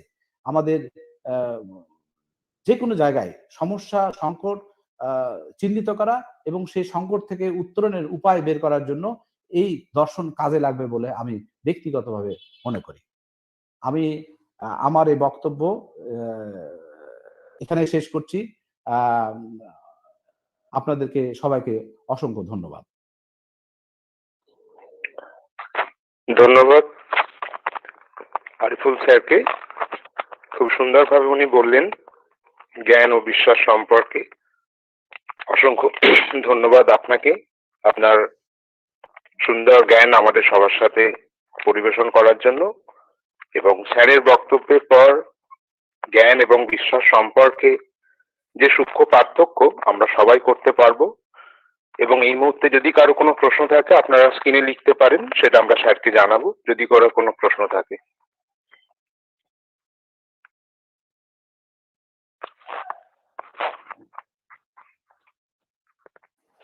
এই যে সূক্ষ্ম পার্থক্য ওনার লেকচারের পরে করতে পারবো, এটাই আমাদের বিশ্বাস। হ্যাঁ স্যার, আমি ভালো, ধন্যবাদ আরিফুল ইসলাম সাহেবকে, special thanks. Thanks sir for inviting me. খুব সুন্দর। আমি একটা প্রশ্ন করতে পারি স্যার? আমি রঞ্জিনী, আমি একটা প্রশ্ন করতে পারি? জি শিওর শিওর। আচ্ছা স্যার, আমি যেটুকুনি বুঝলাম আপনি বলছেন যে মানে জ্ঞানের 3টে এলিমেন্টের কথা আপনি বলছেন অবশ্যই থাকতে হবে।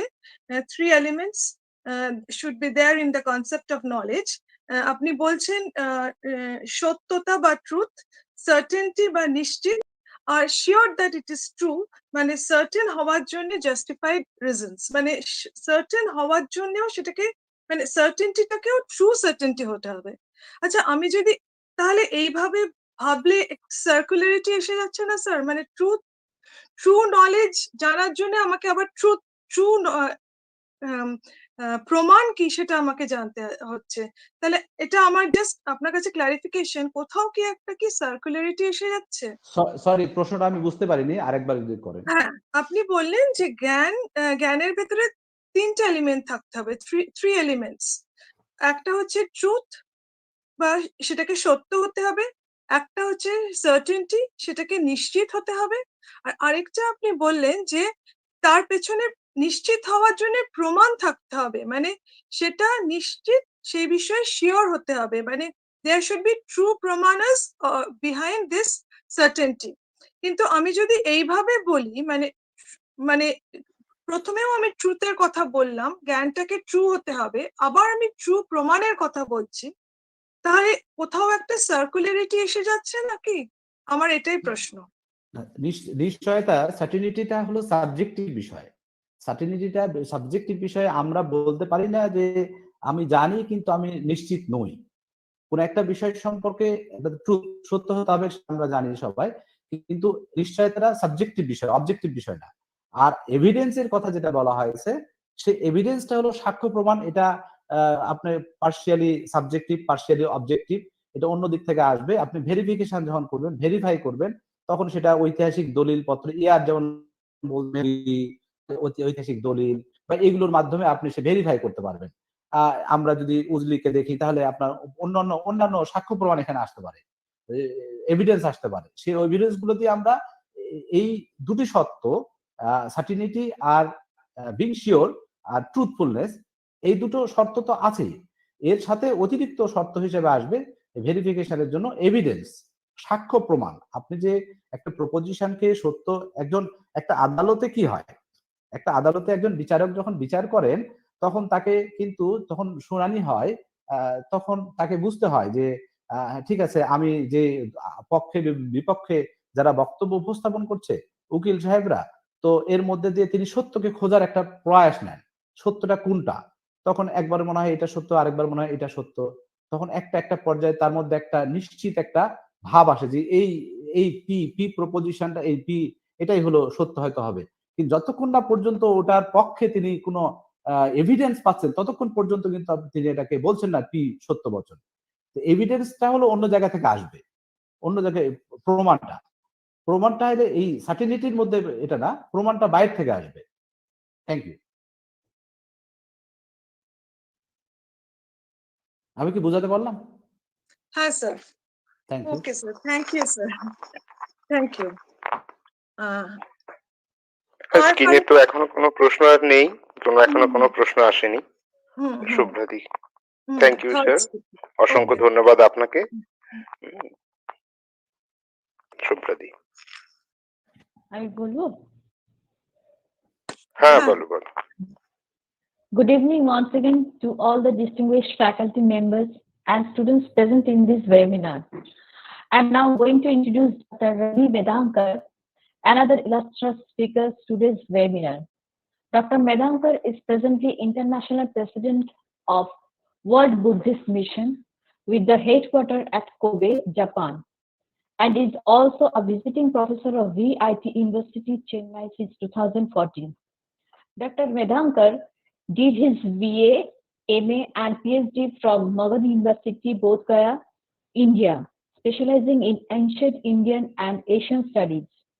He has presented papers on history of Buddhism in Japan and India at national and international seminars and conferences in Japan, Thailand, India, and various other countries.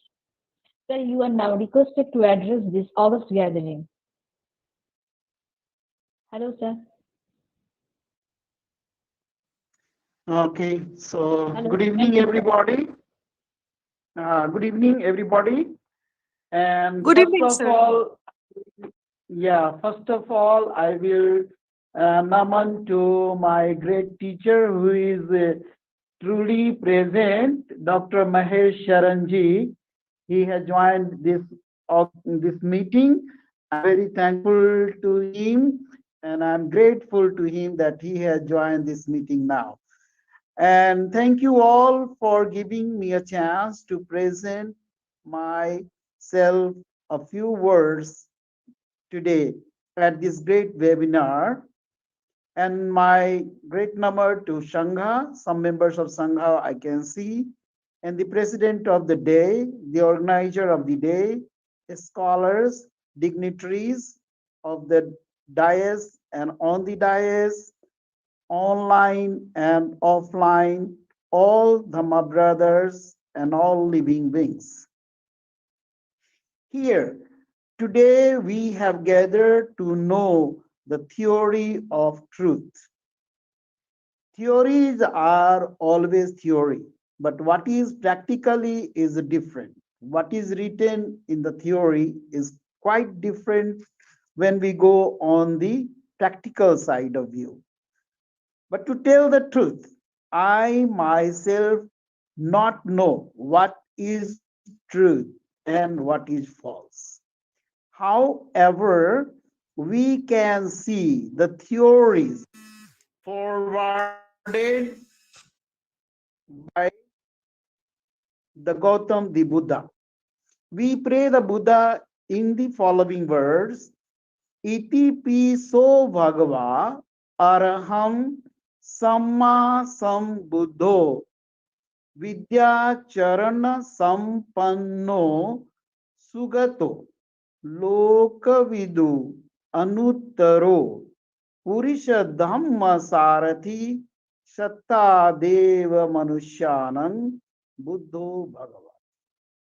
So that Buddha is not a particular person. This is not the first Buddha. There is the Buddha that is not the first Buddha in the sequence, because we know there are many Buddhas in the sequence, and a number of Buddhas in the past, since the Gautam Buddha tells that he could become a Buddha after following the path shown by the earlier Buddhas. We can say that anyone among us can be a Buddha after getting the equivalent knowledge as gained by the Gautam the Buddha. As we find in the scriptures that Echa Buddha Atita cha Echa Buddha Anagata Pachupanna cha E Buddha Aham Bandami Sabbada. It is telling that this Buddha, Echa Buddha Anagata.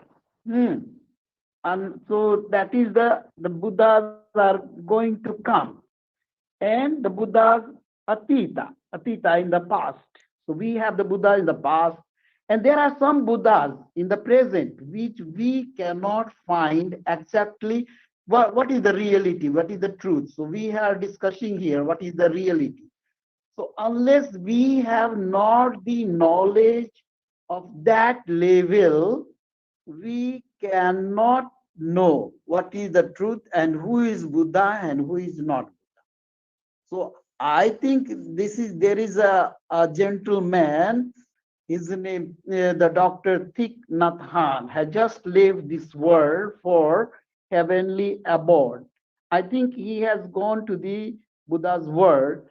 So I think he was a living example of Buddha because he could transform the many hearts of Buddhists in the world. And his followers belong to the different sects of the people, different kind of the people. So we can say that he was a living legend of Buddhism. Again, we have the Nati me Sharanam Ayam Buddho me Saranam. So we have always dedicated ourselves to Buddha. So whoever is the Buddha, we are dedicated to them. Etena Satya Bhajena Otu Teja Mangalam. And so with that, with their blessings, we get knowledge. The Buddha who could acquire the knowledge of the true life.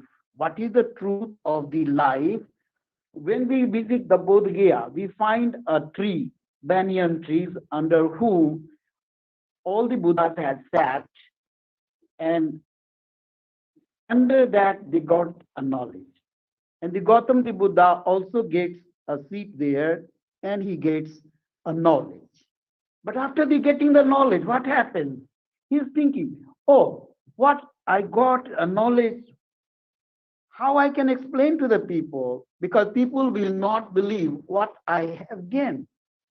So he goes for the Chakraman. He's walking and walking. And if you have visited the Bodh Gaya, you will find that Chakraman, that where is his foot was there, then there is a lotus symbols they have been made. So it is understood that Buddha walked on the way. So it is truth or not, we don't know. But it is with the archaeological evidence, we feel that it might have happened. Because when we go through the archaeology, we feel it is true, and which we have the evidence according to historians when we got some inscription, some writings, and the same thing we find in archaeological evidence, we say or we believe it is true. So this Buddha is the 6th century BC, which comes, that we feel he is this a real Buddha in this time. The Buddha who could acquire the knowledge of the true life, the way the truth was explained by Gautam the Buddha, which was experienced by him under the great Bodhi tree, was given to the first group of 5 people. Buddha gets this knowledge in Bodh Gaya. But he finds that the people of the Bodh Gaya cannot understand him because they have not spent any time with him. So what happens? He sees first for his own teacher, but he finds that his teacher has gone. Then he, with his power, he sees that there are the 5 people who are also in search of ascetic reality, what is life. So what he Buddha does, then he comes to the Sarnath. But what happens? Those 5 people, they see that Buddha has taken the key by a lady, and they are not interested to give him the seat to stay there. But he got an aura. So the moment he's coming gradually to those 5 persons, which has been depicted in the Buddhist scripture as Panch Bhagye Bhikkhu. So when those people see that Buddha is coming, they were interested not to welcome him. But the moment Buddha goes there, they started to accept him. One person gave him a seat to sit there. And these all happenings becomes in the Deer Park, which is already depicted in the different scriptures, the books of the Buddhism. So then Buddha is that this was given, this is the first, and that is the Panchabhagya Bhikkhu. So Panchabhagya Bhikkhu is the word which is used in Pali for the Buddhist monks. So the Pali language was a language which was popular that time in the areas the Buddha roamed. So Buddha thought to give this knowledge, what knowledge he got, what is the truth he got. So he wanted to spare this knowledge to the people in the language that was Pali.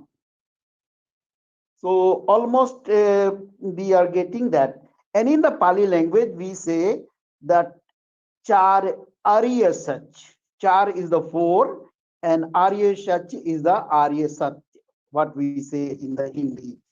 So there is the first, he explains that there is suffering. When we come in the earth, on this earth, that is suffering. And all person has to go under the suffering. So that is the suffering. Then second, he is telling that there is cause of suffering. Why? There are many causes. There cannot be one factor of the suffering. So there are cause of suffering, and those cause leads us for the suffering. So not only that, and then again he says, well, suffering is there, but there are a way, the suffering will end. It is going to end. But how the suffering will end? He's telling there are ways we can finish our suffering. So there is a cessation. The suffering can be ceased. It will finish. But what is the main thing of the suffering? We are coming in this world and we are going from this world. So this cycle of birth and death is continuing and continuing. So the suffering of this getting birth and leaving this earth and then again coming on this earth. So this suffering can be ceased when we go out of this circle, which can be gained by Nibbana or enlightenment.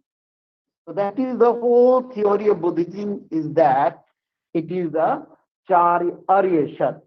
And again, many explain it is after getting the enlightenment for 40 years. The truth, if you want to have the most, that we go they really don't know, but almost historians, they date the Gautam, the Buddha, from 566 BC to 4 AC. And also there is reality that he was born in this, that is in the Lumbini. At present, this is in the Nepal. So the ultimate truth is that there was no distinctive thing or being to say that nothing exists. It is saying that there are no distinctions. The absolute is Dhammakaya, the unity of all things and beings, which has been explained also in Patit Samutpada Sutta by Buddha. He told, we are individually, okay, we are individually, but at the same time we are dependent on each other. So we cannot imagine the individual can stay alone. So that is, everything is depending on each other. The Buddhist teaching of Dhamma is based on the truth of worldly convention and an ultimate truth. Those who don't understand the distinction draw between the two truths are unable to understand the Buddha's profound truth.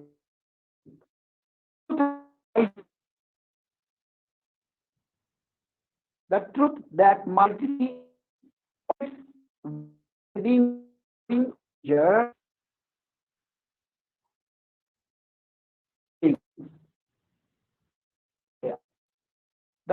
that coming eliminated below, and that truth, this elimination is the result of the following methodological way or path, also called the marg, Astamic marg. The awareness led Buddha to formulate 4 knowledge.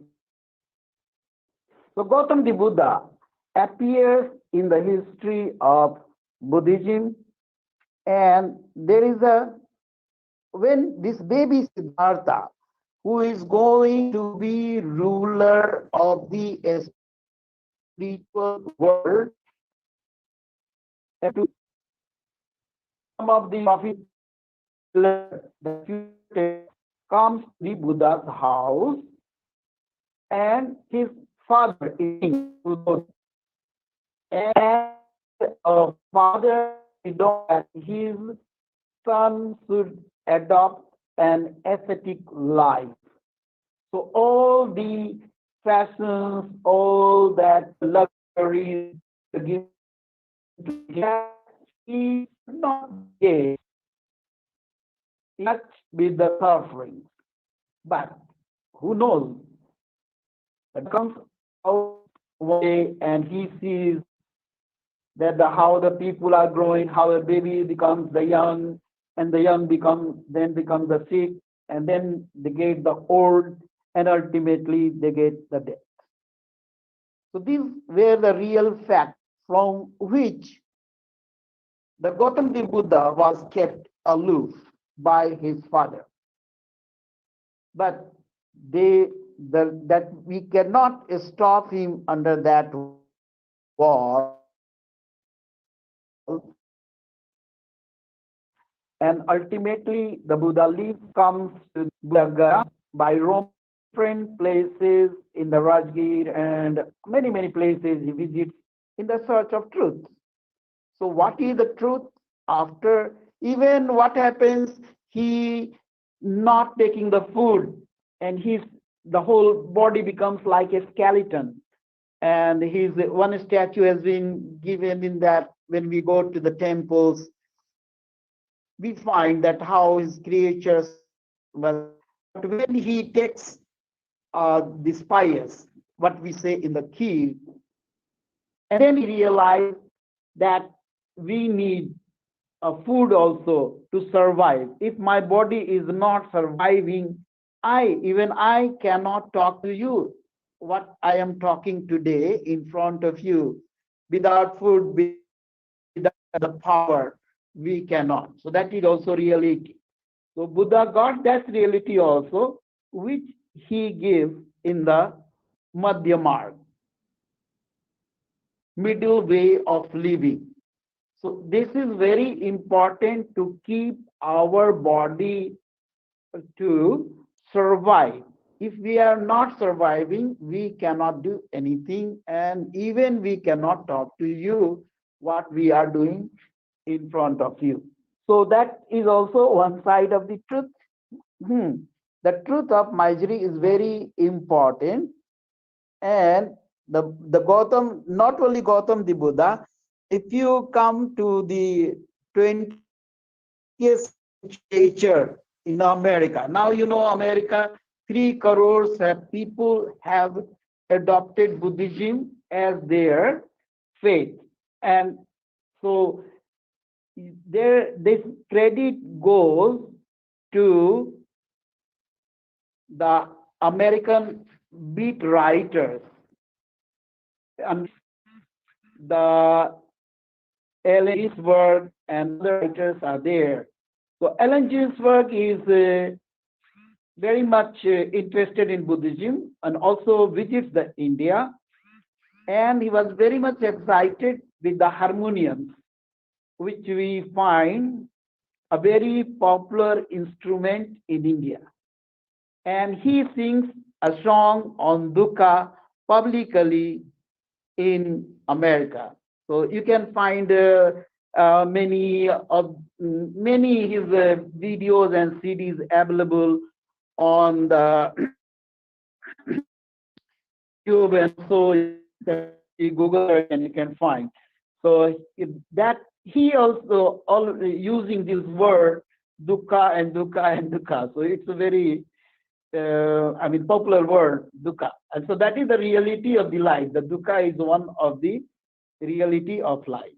And the theory, by following the theory of Buddha, we can, and he also follows that, and he becomes a follower of Buddhism, and that we find in his literature. If you go to the literature of 20th century literature and the beat writers, you will find his place. And he was also accompanied by the Gary and assume some of the important writers are there in the beat generation. And so today I am participating in the webinar, which is being held in the Bengal, and the great singer Kishore, you know Kishore, she's come from the Bengal, and Kishore was one of the singers who represents Bengal. When I remember when I was a child, once he sing a song, I still remember, Jindagi ka safar hai ek aisa safar, koi samjha nahi, koi jana nahi. That is a very meaningful song and somehow related to the Buddhist philosophy. So what is truth is not clear yet. However, we can go through the Buddhist scripture and establish a fact as far as practicable.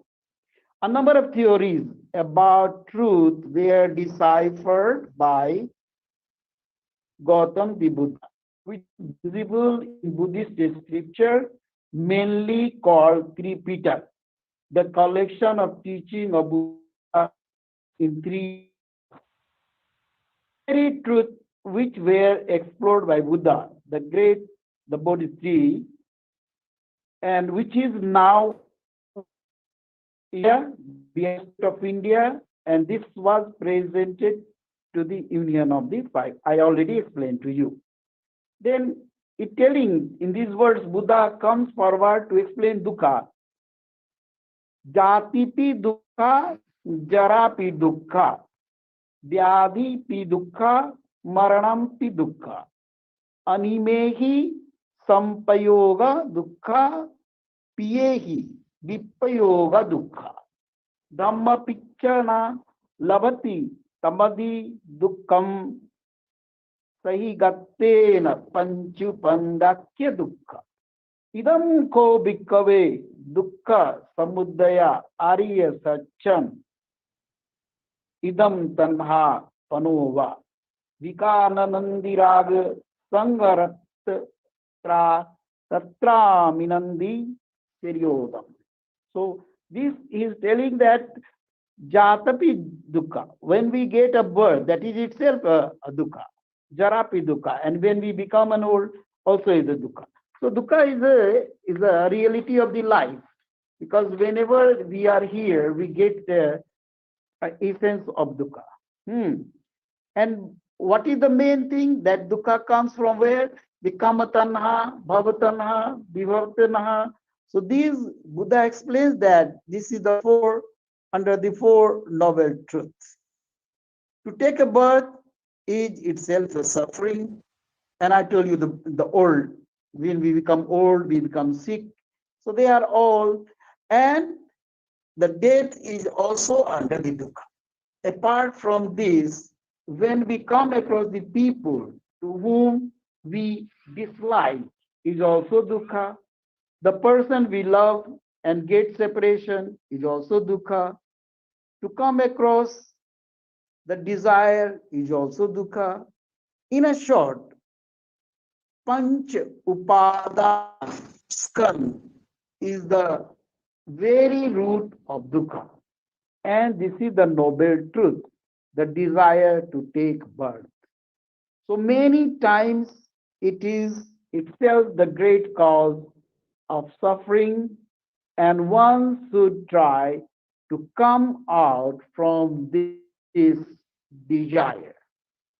In case they don't want to wish to come out from the cycle of birth, then they should think of rebirth in a life of good condition. And these all teaching of Gautam the Buddha comes only after he gets enlightened, where he realizes that how he could understand the reality of life. Not only this, he could remember his previous life. Some of his previous lives are recorded in Buddhist scripture, the Jataka. Jataka is full of stories of the Buddha's life. If you have time, please go through the Jataka stories, and you will find that Buddha have gone through a different lives, not only the human being, but also different kind of life he got. So dukkha is a very important. Another thing, really, the one thing is all his teachings like Theravada, Mahayana, Tantrayana give an important place to the death. Death is reality. Even in the Hindu faith, they say Ram Nam Satya. That's that also that this is the reality. One has to die. You are living in impermanent. It is not. So the permanent life cannot be there, and one has to, whatever the things, whatever the living beings are there, they get the birth and they have to go and they have to finish. So this is very important, that plays action in everybody's life. So the Buddhist teaching give you the way how to prepare ourselves to be the out of the fear of death. And that is the ultimate reality. Death is the ultimate truth. One who takes birth, he has to die after traveling the great woes of suffering. Death might be defined as the end of the life of a person or an organism. What is the death? We see, oh, your breath is not there, you are dead. Or you are mentally, you are finished, then the doctor says you are dead. So, breathing is one symbol that is reality. The aspiration of Buddha is to control breath, whether it is anapanasati or some other way of meditation. They all, even it is in the yoga, they also stress on the breath. So breath is also our ultimatum truth in Buddhism. And also controlling mind is one important thing. Because in Dhammapad, which is one of the scriptures of the Buddhism, the very first line says, Mano Pubangama Dhamma. So mind is the forever. I am sitting here, I can see all my centers, like in America, in Japan, in this, and so to control our mind is very important, and that is the reality, that mind and body, we cannot separate.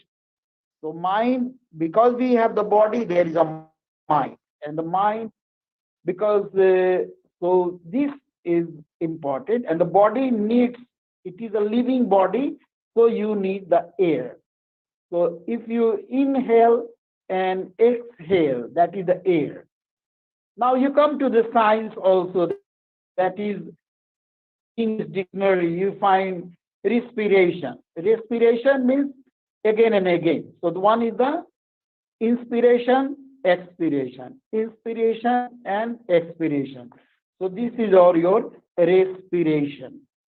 So that is Buddhism is related on the science.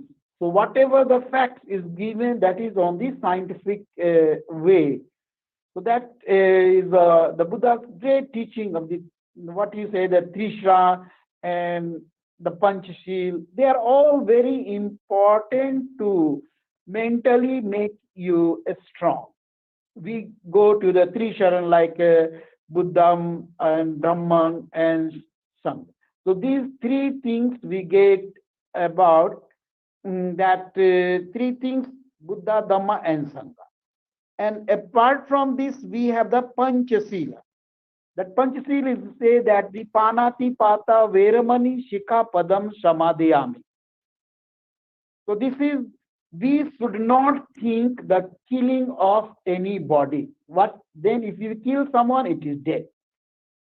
So Buddha was so much interested in the whole, not only human being, he was also interested in the all creatures of the living being. So when you come out, he is telling, again, when we have there the prayers, we say that, so we think on that one, we say and we explain, Sab Bitiyo Bibhajantu Sab Gonashtu Mate Vavantu Antarayo Sukhi Ayu Ko Bhava. We are not conflicting of all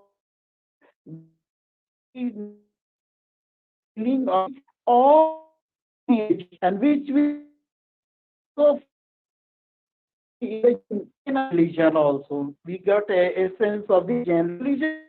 Also they are also any creature. of the world. So Buddhism is very relative protection of the all human beings. So with these scriptures, we have very reference of the life after death too. So death is not the ultimate to finish. So that is telling the cycle is something to escape from when someone dies.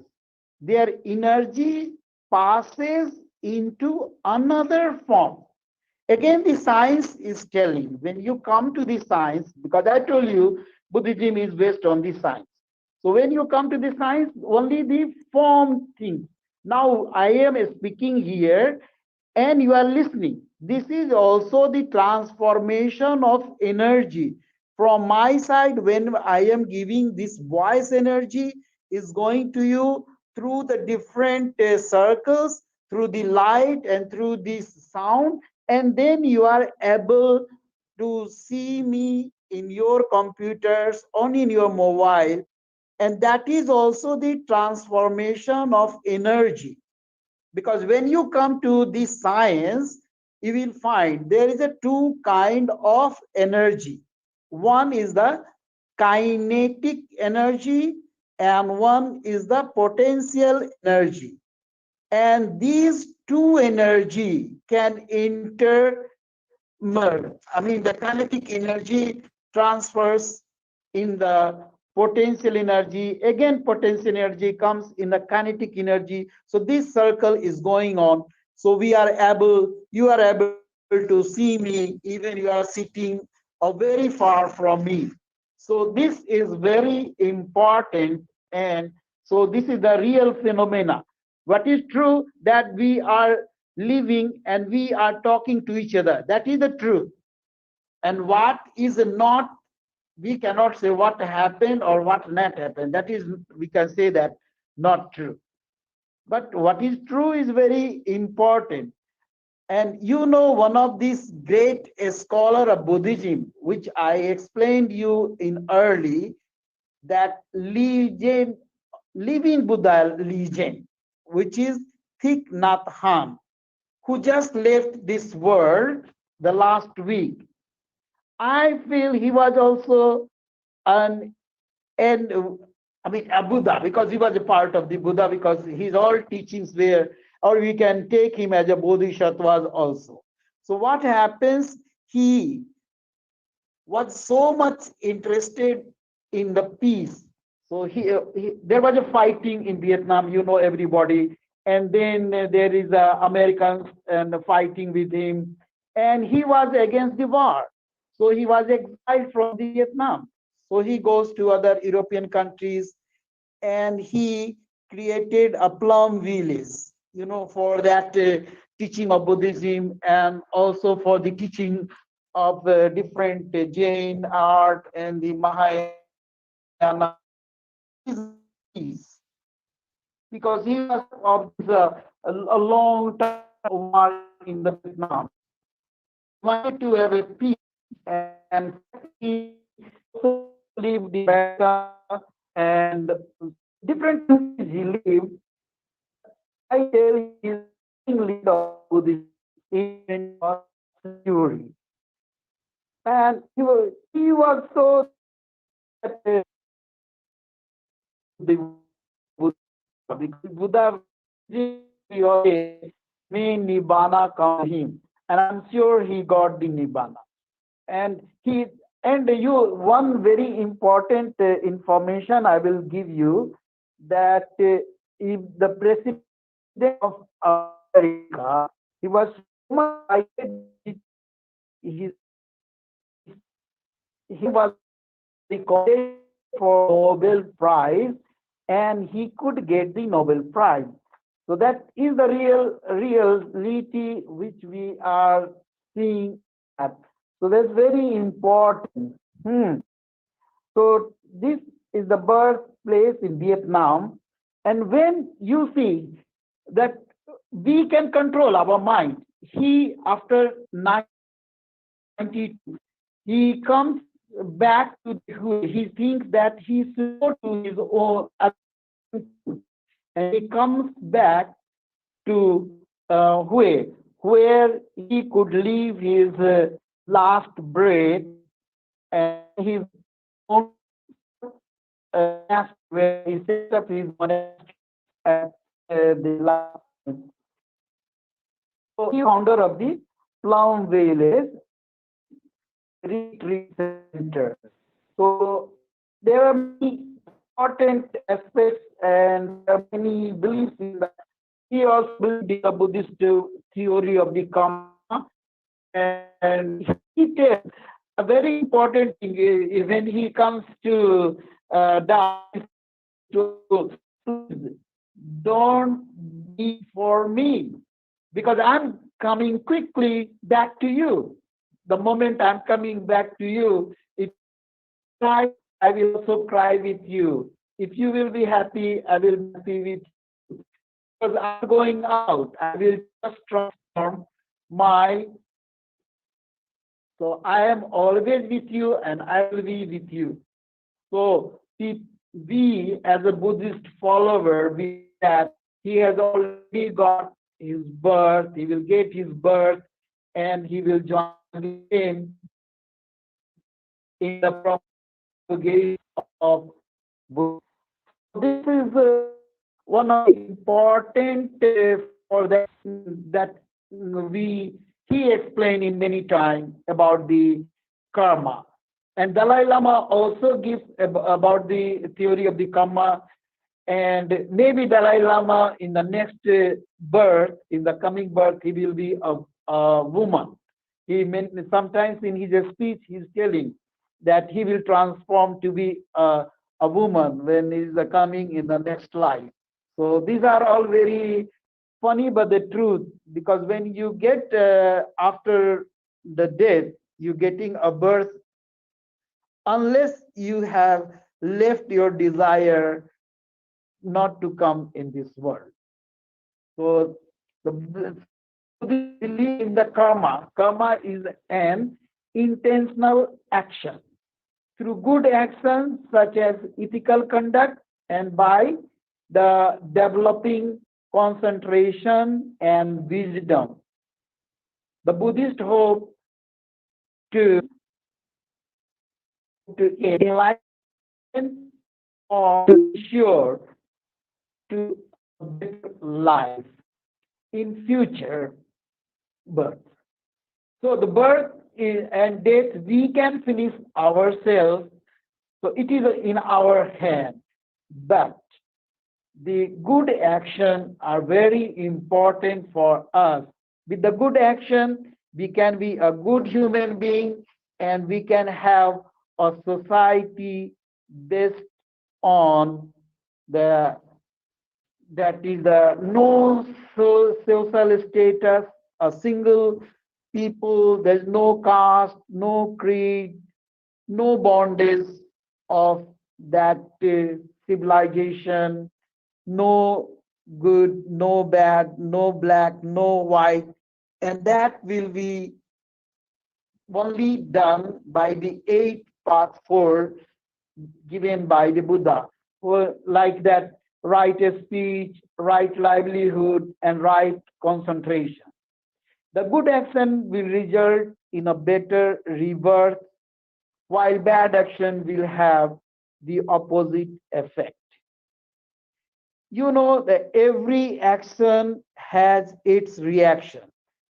As I told you, the Buddhism is completely based on the science, and the third law of the Newton, which comes along after the 6th century BC, this says also that every action has reaction. So whatever the action we will do, good or bad, we will have that. So suppose we have a tamarind tree. Tamarind tree cannot give us the mango. When we give a mango, we will get the mango sure. So whatever the action we'll get, we will get that one. So this is also a real teaching of the Buddha, which we can see in this world.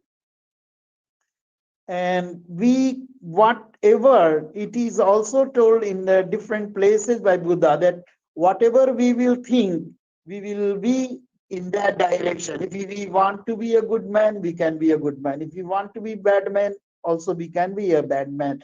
But all depends on how we are controlling our mind through meditation or some actions of that one. So not only the rebirth can be not only in the human being, because in the Jataka stories, we find that sometimes comes in a human form, but sometimes he comes in an animal form, sometimes he comes as a bird, sometimes as a so different kind of life he lives, but always he is thinking of the goodness of the people or human beings. You must have learned a story where when he is a bird and he finds a man, an old man is in the cold and he is burning some fire and he's hungry. Then he's on the tree. The Buddha is a bird, and from the tree he sees the downside, and he feels that he needs something to eat. And the Buddha falls on that fire and burns his own body in order to give the food to that guy. So our life is important, but he feels that if that man is being survived by giving my life to him, then he feels that is a great action, and that merit will come and count in his next life. So because that the life and death circle is coming. Once Nibbana is achieved and the enlightenment, individual physically dies, but that is believed in Buddhism that they will take a birth, and that birth will be of the high level birth. But we should try in Buddhist world to come out from the life cycle of death and birth. Because the human beings, that to be a human being is a very, very important, and this life you get after a big circle. Even the Gautam, the Buddha, has to suffer along. Ultimately, he decides this time that he will come out from this cycle of the world of coming and going. And he got the enlightenment. So the day he determined that he is going to get that enlightenment, he made the sun and the moon and also the earth that you are the proof and to give the enlightenment to night. And that was the night fully determined he gets that light. He understands what is true. And I told you, he gave this teaching to the 5 people and the Bhagini Bhikkhu. So they have been by the Buddha. Even in the coming age, there are many people who have taken a subject. If you go to the writings of the Kubler-Ross, who was a Swiss character, she writes about the people who are going to die, about their action, how do they feel, what is the, and then she finds that the people are not finished their desire because they have a lust again to come and see their dear and near. So that thing we find Buddhism gives you to finish this action and finish the desire.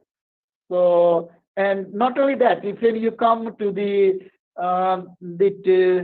if we know the English literature, you come to these if you find when wife died, then he wrote a lot of poems in 1912 to 1913, and this is called the Elegy. So the death poems, he wrote many death poems on this one. So death is the ultimate truth, not only only in India, but all over the world. Also, there is a story of the death laborer. Make you all. So it is very important to know Buddhism deeply, and I think so many questions will be there, because the Buddha explains about that when you die, we say also anicca sankhara.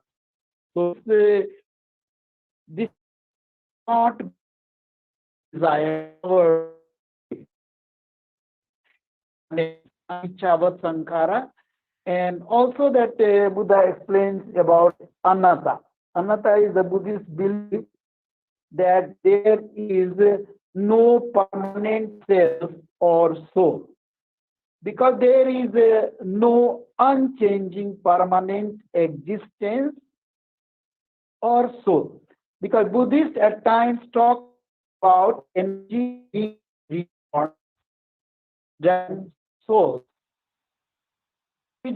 Tell again he was. So after the death, we change from one form to another.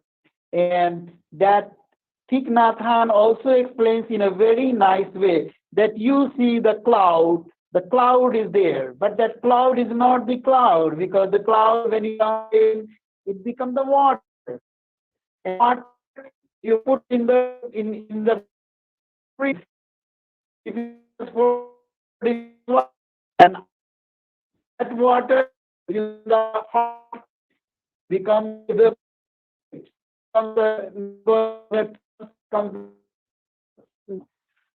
life is that we leave this our body and we become another body in another form. So we see that this is change, but there is nothing changed. We just leave our old body and we submerge in a new body. So new form, like the same energy. Now what is the cloud? The cloud is the same thing. That is one way we see this look like the water.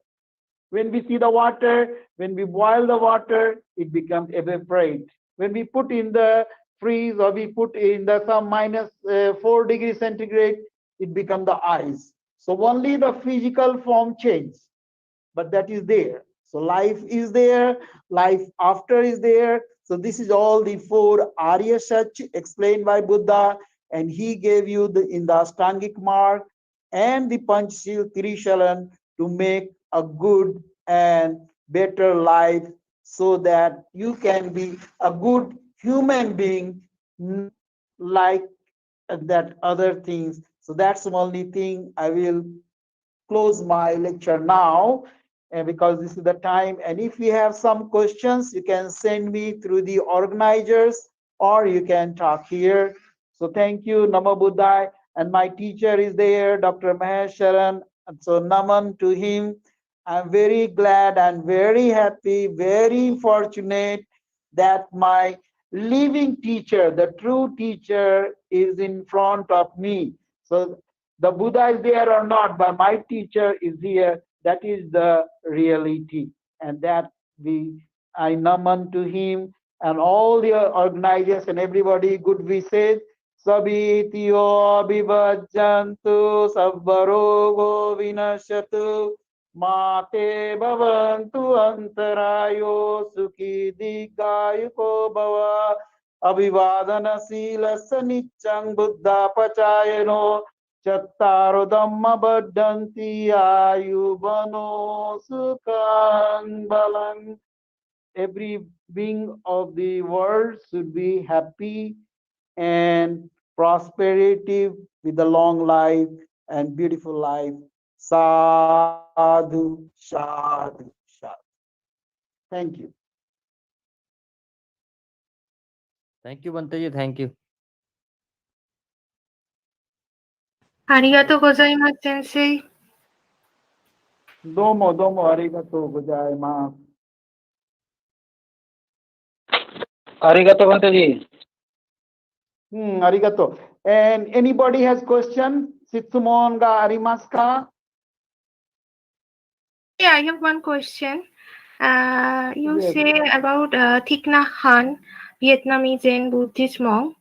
So I cannot know everything about Thich Nhat Hanh. That's why I asked this question. That what is the main aim of Thich Nhat Hanh for development in today's world? Or Thich Nhat what is the main aim of? Thich Nhat Hanh's main aim was he was against the fighting because there was a war going between the two countries, and which was a very long war.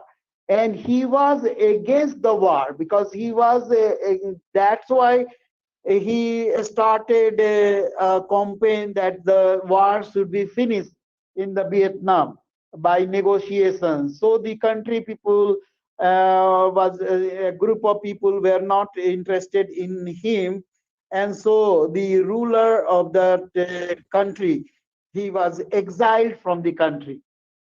What you say, the banishment of the country, exile. Okay, and then he goes to Europe, and where he founds the Plum Village. And also Thich Nhat Hanh has many centers all over the world. And I told you that he was a real legend of Buddhism. He understands that he is going to leave this body.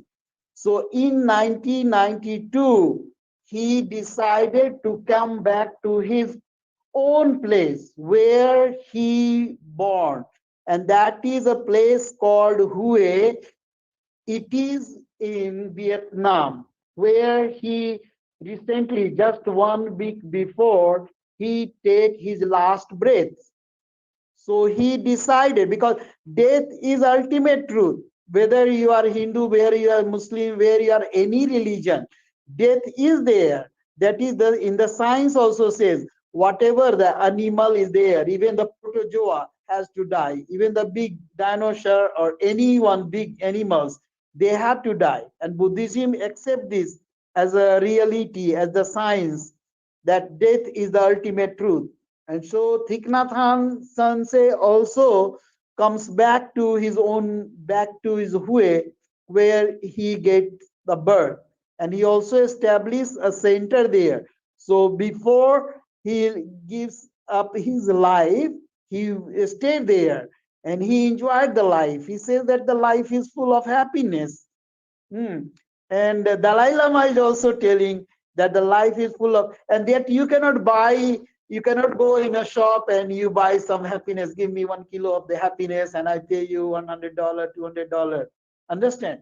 So that we should think of the good thing about the people, not only for me.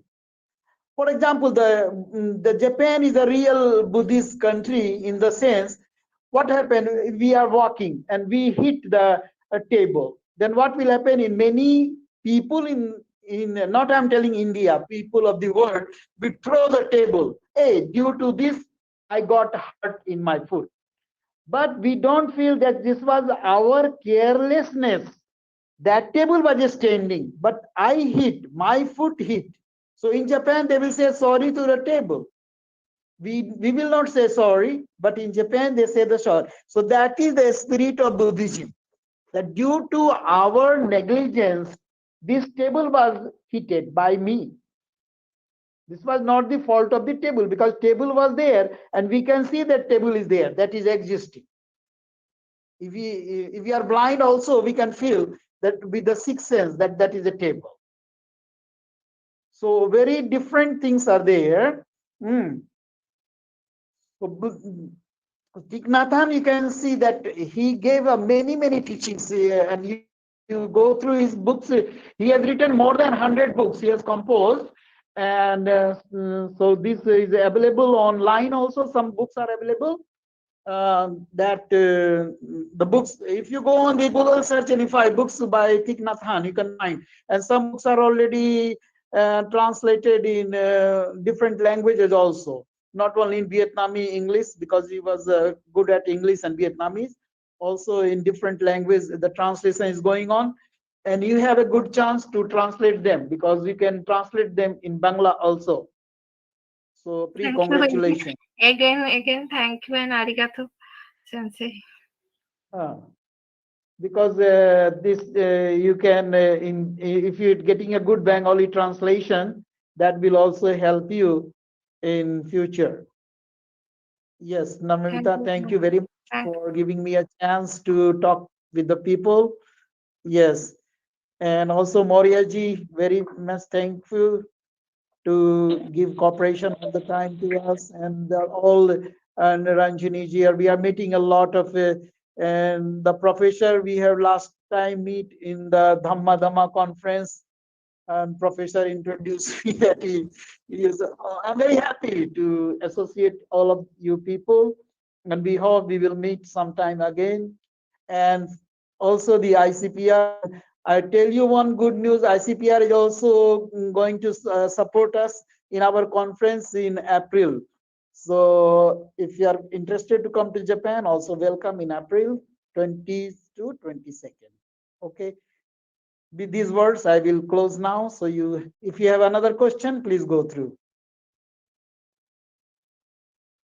Anybody? Hello, sir.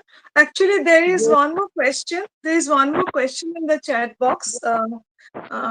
It has been asked that Buddhism denied spirituality partially. Has Buddhism denied spirituality partially? No, Buddhism is never denied. Buddhism never denies. Buddhism never denies spirituality. It is all a spiritual thing. What you say, the meditation is also a part of a spirituality. Okay, where sir. Is that? What was the base of the denial? Let me know, because I don't see. This is the most important spirituality. He was more and less interested in the society which is without caste, creed, understand, and the boundaries. So that was his main philosophy, but spirituality was never, even you are there, that is a part of a spirituality, that vipassana meditation, anapanasati, these are all this part of the spirituality. If somebody had asked him and let him talk, or what is the base of his, I mean, I need to know what he may be also true, because we are discussing on the truth. So he may be truth, but what is the base of his truth? So I want to know that one. Okay, sir. This question was asked by Miss Omkita Poddar. We will get to you once we come to know what is the reason for asking this question. And once again, I am thanking you on behalf of the Department of Philosophy, Kishore Bharati College, sir, for your illuminating lecture on concept of truth and knowledge from the Buddhist point of view. Thank you, sir, so much. And so now, please try to send her question to you, and with the base, that what was the base on which she has given this question, because very interesting question, so that I can also know. Okay, Ranjini Sensei, arigato. Okay, sir. ওই কোশ্চেনটা ভালো আছে, তারপরে আপনি ওইকে বলুন যে ওইটা কি, ওইটার বেস কি আছে, তাই জন্য আমি ওইটা অ্যানসার দিতে পারি। হ্যাঁ, এখন অ্যানসার দিতে পারি না। হ্যাঁ, sorry. Okay, sir. Okay, thank you, sir.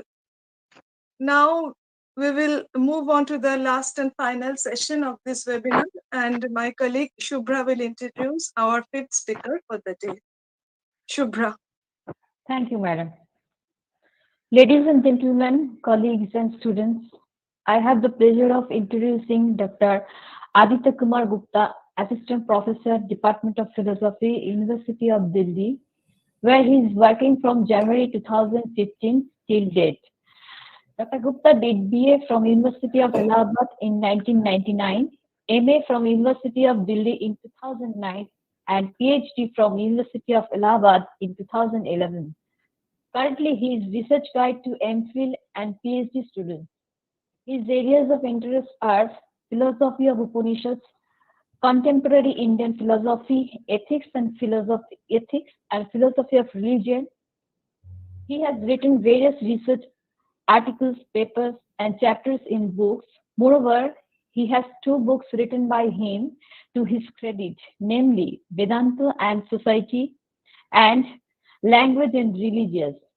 Apart from the above, he has spoken on various topics at different conferences in India. Sir, we are eagerly awaiting to hear from you, and the stage is now yours. Thank you very much, Madam Thank you, sir. Subraji, respected principal of this college, Kishore Bharati College, respected previous speaker, I forgot the name. So Naman to you as well. And I saw my teacher, Professor Jata Shankarji from Allahabad, and Professor Sirajul Islamji, and other eminent scholars were there or are there. So first of all, I extend my thankfulness to the organizer of this seminar, especially to Namramita ji. So basically, about Indian theory of truth, this conference is about theories of truth. What is the role of truth in human life, and how do philosophers deal with this truth? Because truth is a starting point. Because if we take English version of philosophy, that love for wisdom, but wisdom would be possible only when you know what is the truth, or there must be objectivity in that as well. So the whole philosophical discourse is basically the search for truth. What is the truth? Some linguistic philosophers are there. They say that we must try to find the truth behind propositions. And eminent scholars from West and in our country, in India as well, they also try to go for the truth.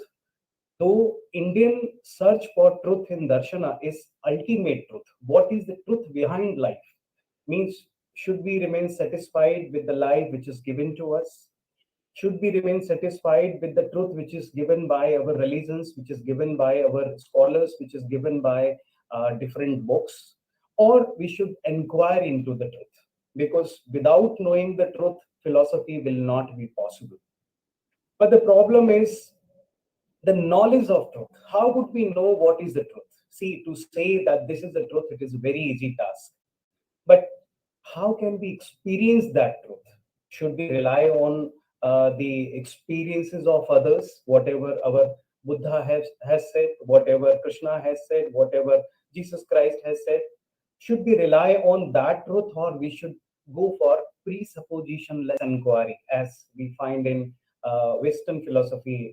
Husserl, he said that philosophy is a presuppositionless inquiry. We should not have presuppositions. In fact, our Buddha never said that rely on that whatever I have said. Don't rely on that whatever I have said. Rely on that which your reasoning, which your consciousness, which your pragya has said. This is true. So inquiry in this truth is very important.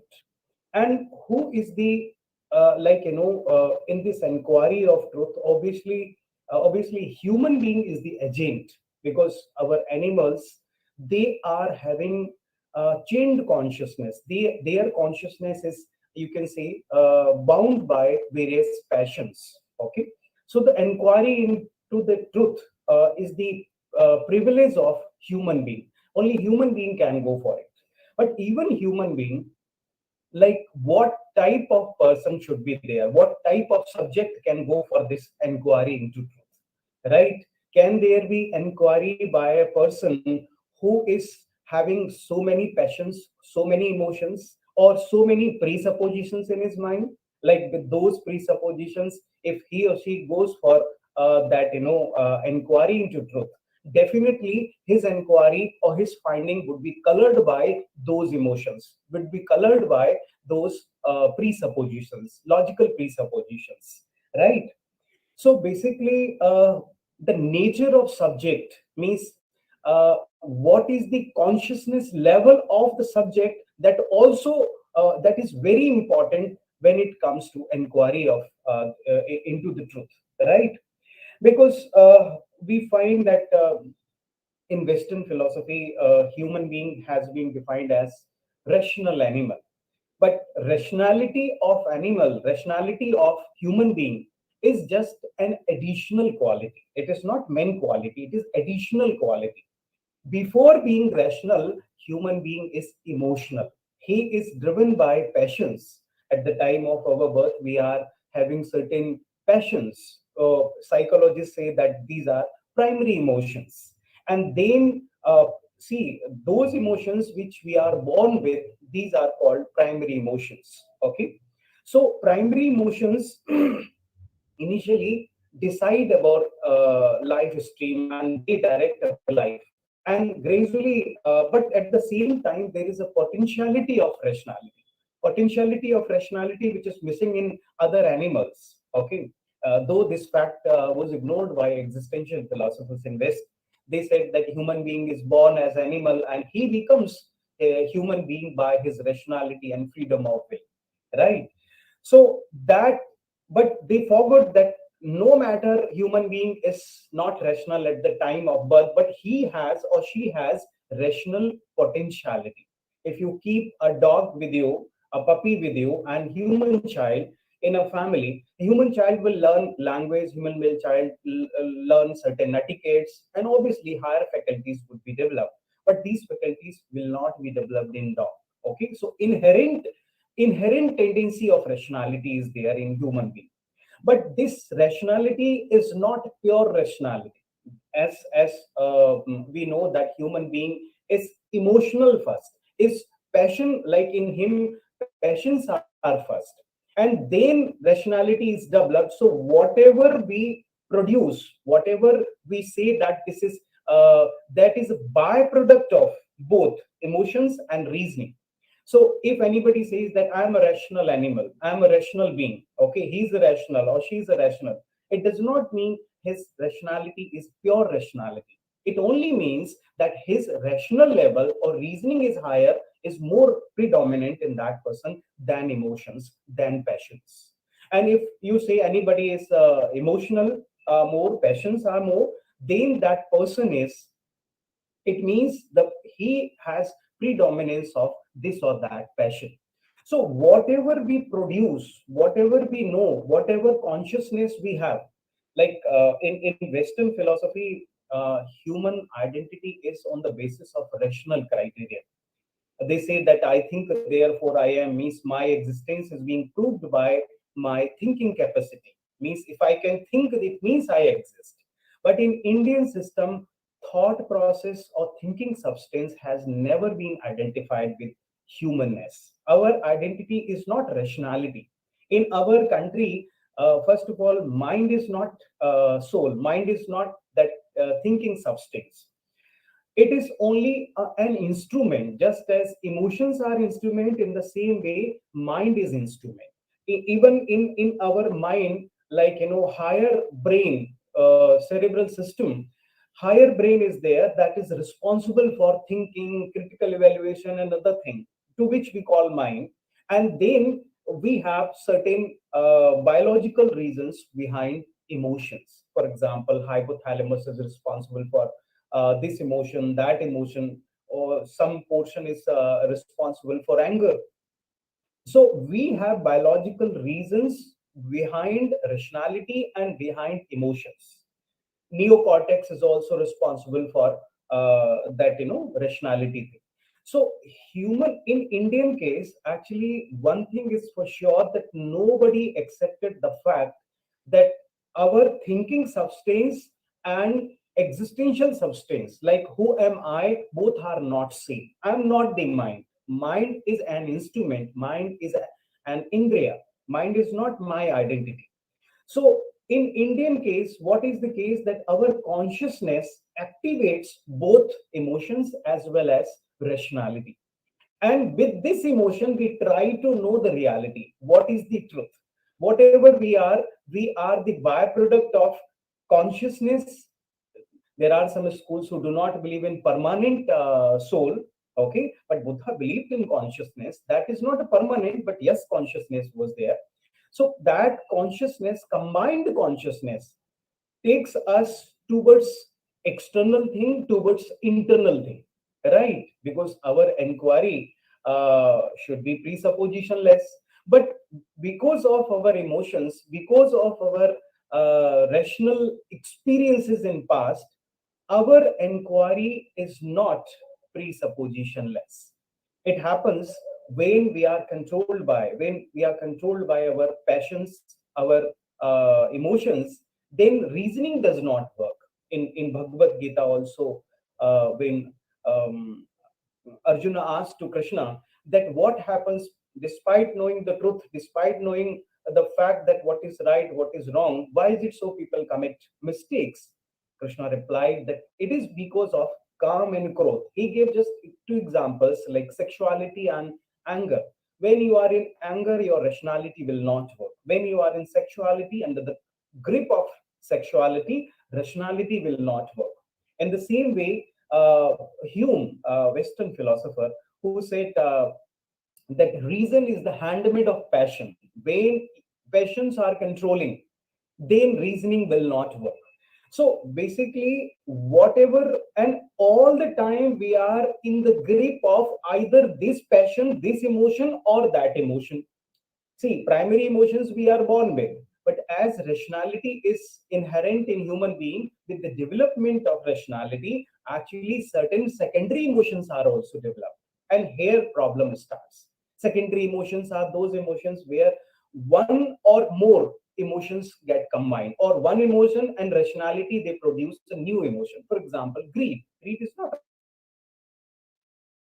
a primary emotion. We are not born, but we develop greed. We develop attachment, moho. We develop other secondary emotions. For example, corruption. Corruption is a secondary or tertiary emotion. It is developed when greed, wrong understanding about life, wrong understanding about happiness, and power. When these three things are combined, then that becomes, and also to some extent, attachment, because we do corrupt things because of our own people. अपने लोगों के लिए ज़्यादा करते हैं, अपने से ज़्यादा.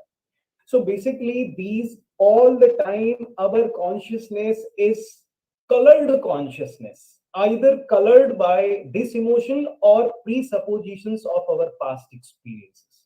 Whatever, if I am a Buddhist, I will perceive things with those presuppositions. If I am a Hindu, I will perceive things from those presuppositions. And we will try to analyze everything in the light of those experiences only. But philosophy requires presuppositionless inquiry. Philosophy requires that our consciousness must be free from presuppositions. It should not be in the grip of anger. It should not be in the grip of this or that passion.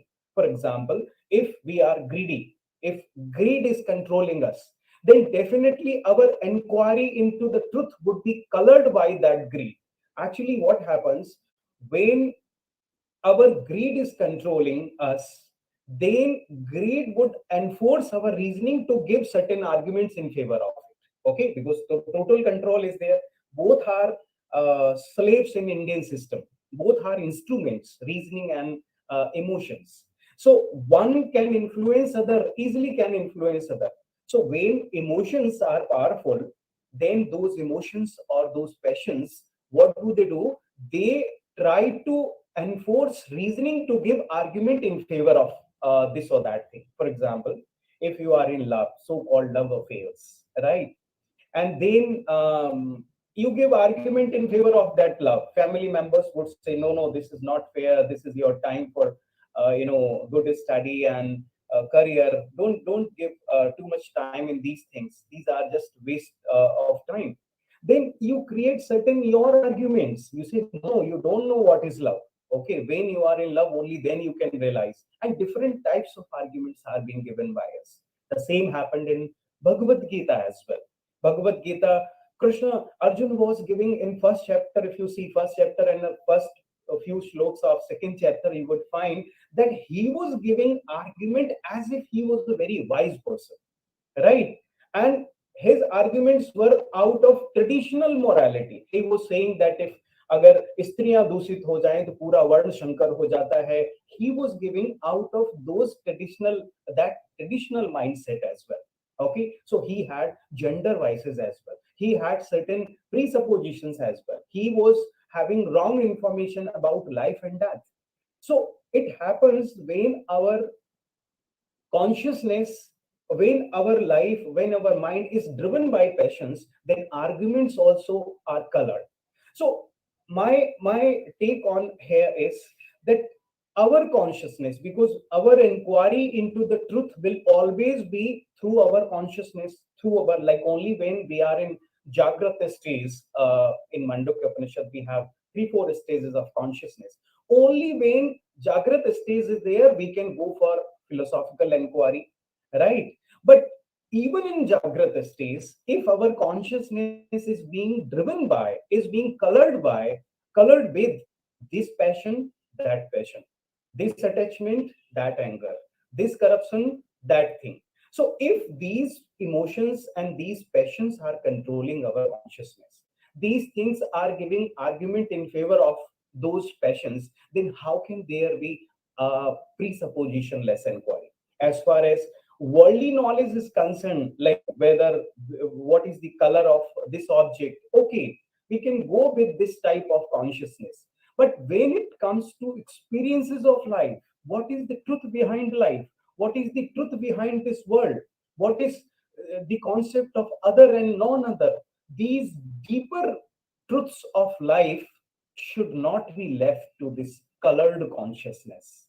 Actually, our consciousness must be free from presupposition. Only then we can go for inquiry into the truth. Because without knowing the truth, without presupposition, our inquiry into the truth will not be perfect. And if we do not know what is life, if we do not know what the objective of life, if we do not know what is the happiness actually, okay. So our Bhante, our respected scholar, was saying that life is full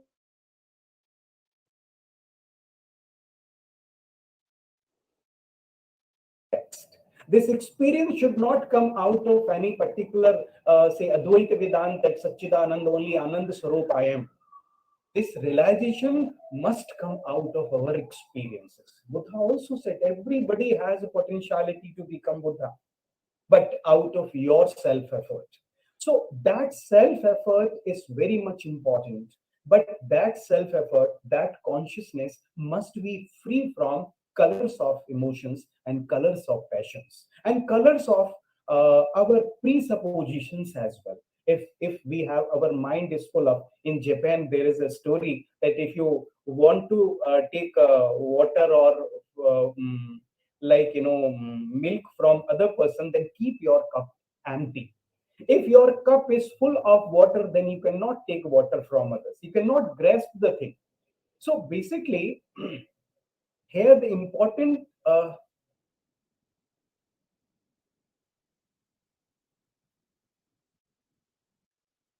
am I audible? Yes, sir, you are audible.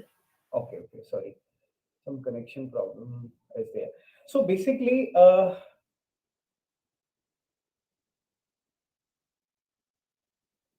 okay, let me know if there is some connection problem. I'll rejoin then. Namramita ji, am I audible, right? Yes, sir, you are audible. Okay. So that inquiry into that inquiry must be presuppositionless. In Indian system, actually, we have developed a mechanism uh, through which our inquiry can be presuppositionless, and that method is there in our Buddhism. That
Sir,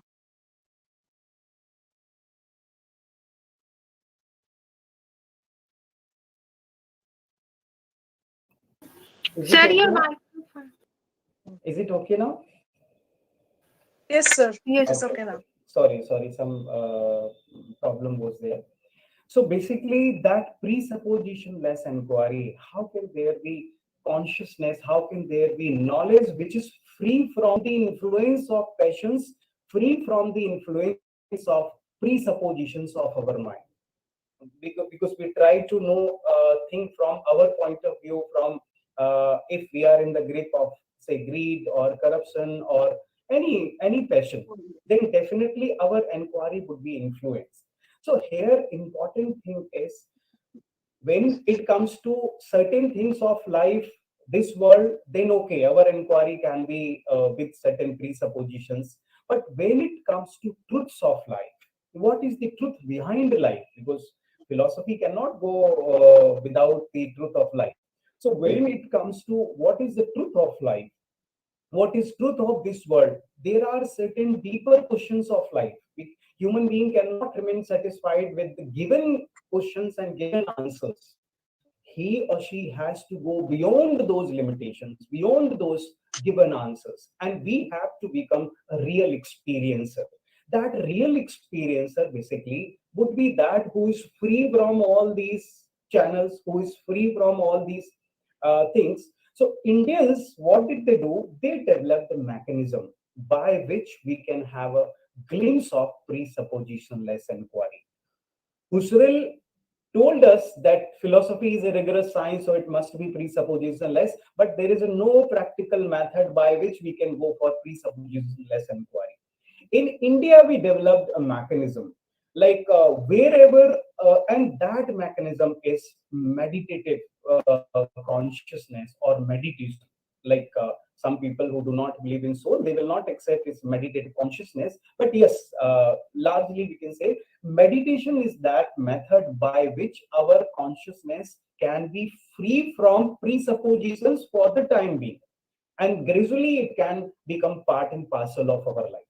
So meditative consciousness means in our daily life, our consciousness is composite consciousness. It has certain emotions, it has certain rational things, certain presuppositions.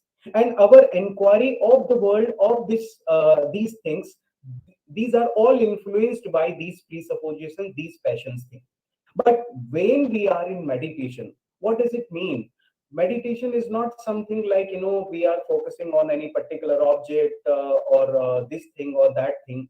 Observation, we can say that sakshi bhav, like in vipassana also, we start watching our breath coming in, exhaling, inhaling. So Indians developed this mechanism by which gradual watching of this world, uninvolved watchfulness, uninvolved sakshi bhav. Generally, what happens when we perceive, we get attached to that. When we try to know anything, we get attached to that, because our presuppositions, our passions would make us think in that direction only.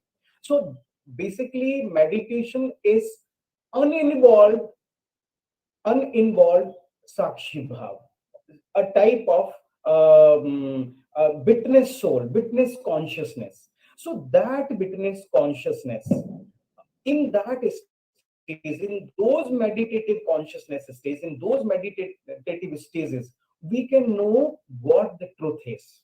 It's not the case that truth must be given to us when it comes to our life.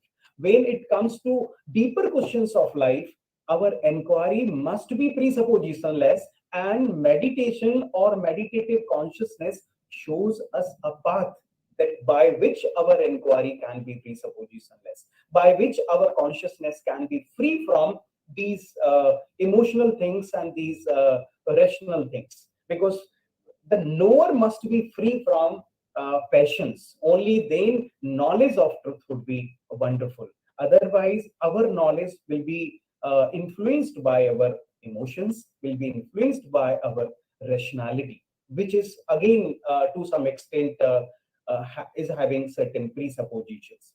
So basically here, conclusively, I can say that I try to emphasize on the subject part in the inquiry of truth. If subject is colored, if our eyes are having colored spectacles, then our inquiry or our perception would be colored. Because if black, like all things looks yellow to the jaundiced eyes, अपन हिंदी में कहते हैं सावन के अंधे को हर चीज हरी हरी दिखती है. So basically, if our eyes are colored, then our perception will be colored. If our consciousness is in the influence of, under the influence of passions, then our inquiry into the truth would be influenced by those colors. In the same way, if we have rational presuppositions, certain things are there in our mind, then our inquiry would be influenced to a large extent. So what I wish to emphasize here, that our inquiry must be presuppositionless, and that presuppositionless inquiry into the truth is possible. There is a one mechanism, there is a one method which was taught by Indians. Our Buddha taught us, our Shiva taught us in Shiva Sutra. 112 techniques of meditations are being developed by or told by Shiva to Parvati. And the great scholar who recently passed away, even he developed certain tactics. A Buddhist scholar, sir was referring that Vietnamese monk. So basically, our consciousness must be, our subject must be free from emotional influence. At least in those times when we are inquiring about the truth of life, about the truth of deeper questions of life. So until and unless this subject is free from all these things, then truth would always be colored. Truth will always be biased one. So meditative consciousness or meditation, which is a wonderful effort, which is a wonderful mechanism by which our subject, I, can be free from these influences. I think this is India's contribution to the world. Wherever meditation is there, I dare say that Indians have, like, Indian philosophy which is working behind that. No matter our Buddha has taught meditation to the world, or to Shiva spread that, but Indians are responsible. So this is our contribution to the world, that we taught them meditation, and this can be a starting point of our presuppositionless inquiry. Only then we can go for presuppositionless truth, nirapeksha truth, absolute truth. If given truths are relied, then, like, that will not be philosophical inquiry. Our inquiry of truth must be rigorous, must be genuine, and meditative consciousness or meditation is the torchbearer in that sense. So with these words, again, I extend my thankfulness to the organizers, to Madam Ranjini ji, to Madam Namramita ji, and other great scholars who are present here. Thank you very much. Namaste to all.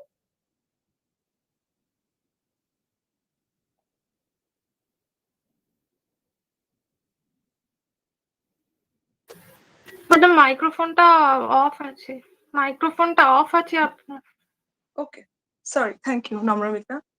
Thank you, sir, for your critical and thought-provoking analysis on the theories of truth from Indian perspective.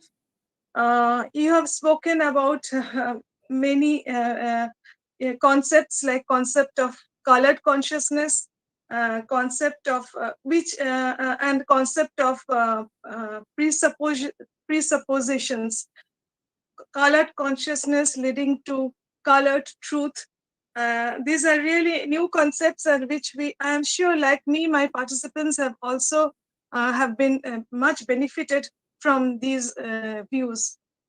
There is one question I can see in the chat box. It has been asked by Mr. Sukhdev. He has asked you, he has said that, sir, kindly explain the three eternal values: truth, beauty, and goodness. Actually, that is from Advaitic point of view. right? Some Upanishads say that, Satyam, Jnanam, Anantam, Brahmam, right? Truth, beauty, and goodness. Ranjini ji, he's asking about truth, beauty, and goodness. Yes, sir. Yes, sir. So basically, what is truth? Beauty is something like, if Buddha says life is beautiful, the meaning of beauty would be different. If a person who is having greed in his life and he finds money everywhere or material things, he would say life is beautiful. So our beauty, the concept of beauty would be influenced by our consciousness. If I say, okay, the it depends on the subject. What is beautiful? Again, it is different in different cases, right? But as far as the goodness is concerned, like basically beauty and goodness, like if related to my discussion here, that anything which is in coherence with truth is beautiful, and the practice of that truth in daily life is goodness, right? But again, it depends on truth. To what thing you call good? If you think खूब पैसा कमाने से सच्चाई जिंदगी खुश होगी जाके, तो आपका beauty का concept will be influenced by that. And in the same way, your concept of goodness would be influenced by that, right? So when Upanishad say Satyam, Jnanam, Anantam, Brahmam, or Satyam, Shivam, Sundaram, that Sundar is not this worldly Sundar. That is in tune with that absolute truth. Then can be explained in that sense. Ji, Ranjini ji. Yes, sir. There is no other question from the participants, but I have one question, sir. You have said that because of colored consciousness, our truth is also colored truth, and you have said that it means that we are always we are having presuppositions while deciding the truth of something. But is it possible for us, or humans, to go beyond that colored truth? Is it possible? Because we can know about only colored consciousness. Consciousness, pure consciousness, absolute consciousness, we cannot know about that. No, So there is a possibility. Like Indians have developed, that is why I said the Indians have developed the mechanism by which even for 10 seconds, even for 2 seconds, we can have a glimpse of. As far as our daily life is concerned, obviously we'll go with this consciousness only. Like, whatever comes in our mind, whatever we perceive, like we'll go with that only. But when it comes to certain deeper questions of life, certain deeper truths of life, should we rely on that consciousness which is given to us, which is actually colored, which is in the grip of attachment, which is in the grip of this and that. For example, if a father is there or mother is there, obviously attachment towards son or daughter will be there. Naturally, normal human being will remain attached to son and daughter, and then his efforts would be directed towards the welfare of son and daughter, right? And if there is a fight between his son and other person, then it is an immediate reaction that he will favor his son, and he would say that problem must be there in other person. So basically what happens, we think that we should continue with this colored consciousness, or this emotional consciousness or rational consciousness. As far as our daily life is concerned, okay, we can go with, but there is a possibility when we can have glimpse of your consciousness, that meditative consciousness or meditation, no matter we call it consciousness or not, that nirpeksha bhav, even Buddha said, like, uninvolved, non-involved knowing, this is very much possible in human life. So we can start with say 2 seconds, 3 seconds, and gradually we can make our life like of a Buddha. Though it is very difficult, like Samante was saying that infinite lives would be required, or Jataka stories are there. but still we can achieve certain things. It is very much possible. Indians say this is very much possible. No other, because those philosophers who say that I am the mind, in those countries or in those Western countries, this is next to impossible. But Indians have shown us a path that definitely this is possible in this life. We can start with 2 seconds, 3 seconds, and 5 seconds. We can reach up to Buddha level as well. It is difficult, but it is possible. Anything which is possible, only that would be possible. If Buddha could achieve that stage, any human being can achieve. So this is, though it is a difficult, okay, because our so many life's journeys were full of colored consciousness. Now it is very difficult, but still it is very much possible. So, sir, following you, we can say that there is something called objective truth according to Indian philosophy. In perspective of Indian philosophy, there is, of course, something called objective truth, though may be difficult to achieve, but there is something called there is a possibility, but we cannot take something from this book because this book has said we should accept. Then that will not be a real inquiry. Yes, objective truth is there. Truth is objective, actually, right? We try to see it subjectively. Yes. So truth is objective. So objective truth is there. This is a repetition. Like, truth is objective. If it is not objective, then it is not truth. But we try to use it, we try to practice it subjectively. It depends on our consciousness, whether it is a colored or it is presuppositionless. If it is a presuppositionless, then objectivity of truth can be realized. But no ready-made answer should be given for that. Okay, sir. Thank you, sir. Now I will ask my colleague Nivedita to give the vote of thanks and end this webinar.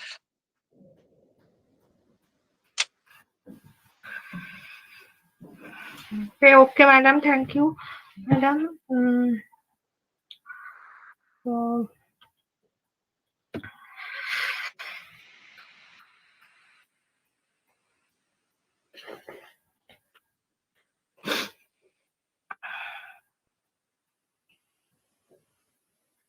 on behalf of ICPR sponsored One Day International Webinar Coordinator, it is my duty to end up this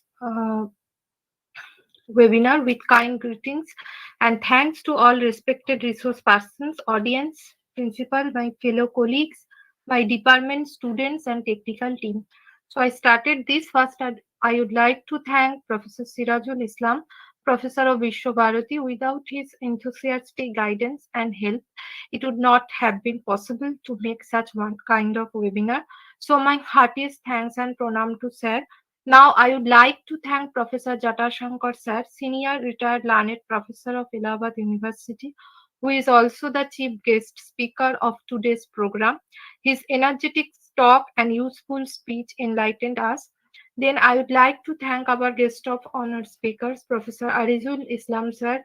His speech was very thoughtful and evocating, and that can help to understand the topic contemporary epistemology on knowledge and belief. We are very much fortunate that Sir is present in our webinar and gave his outstanding speech. After that, I would like to thank Most Venerable Ravi Medhankar Sensei, who is the International President of Buddhist Mission Japan.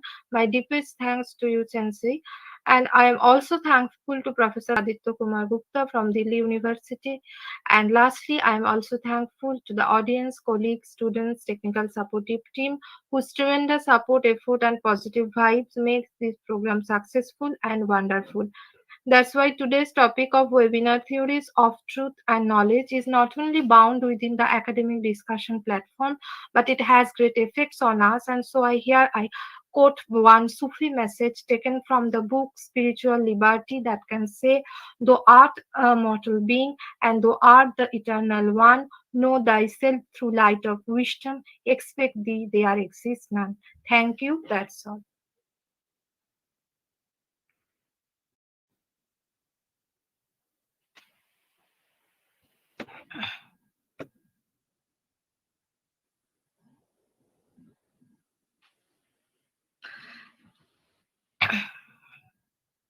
Thank you.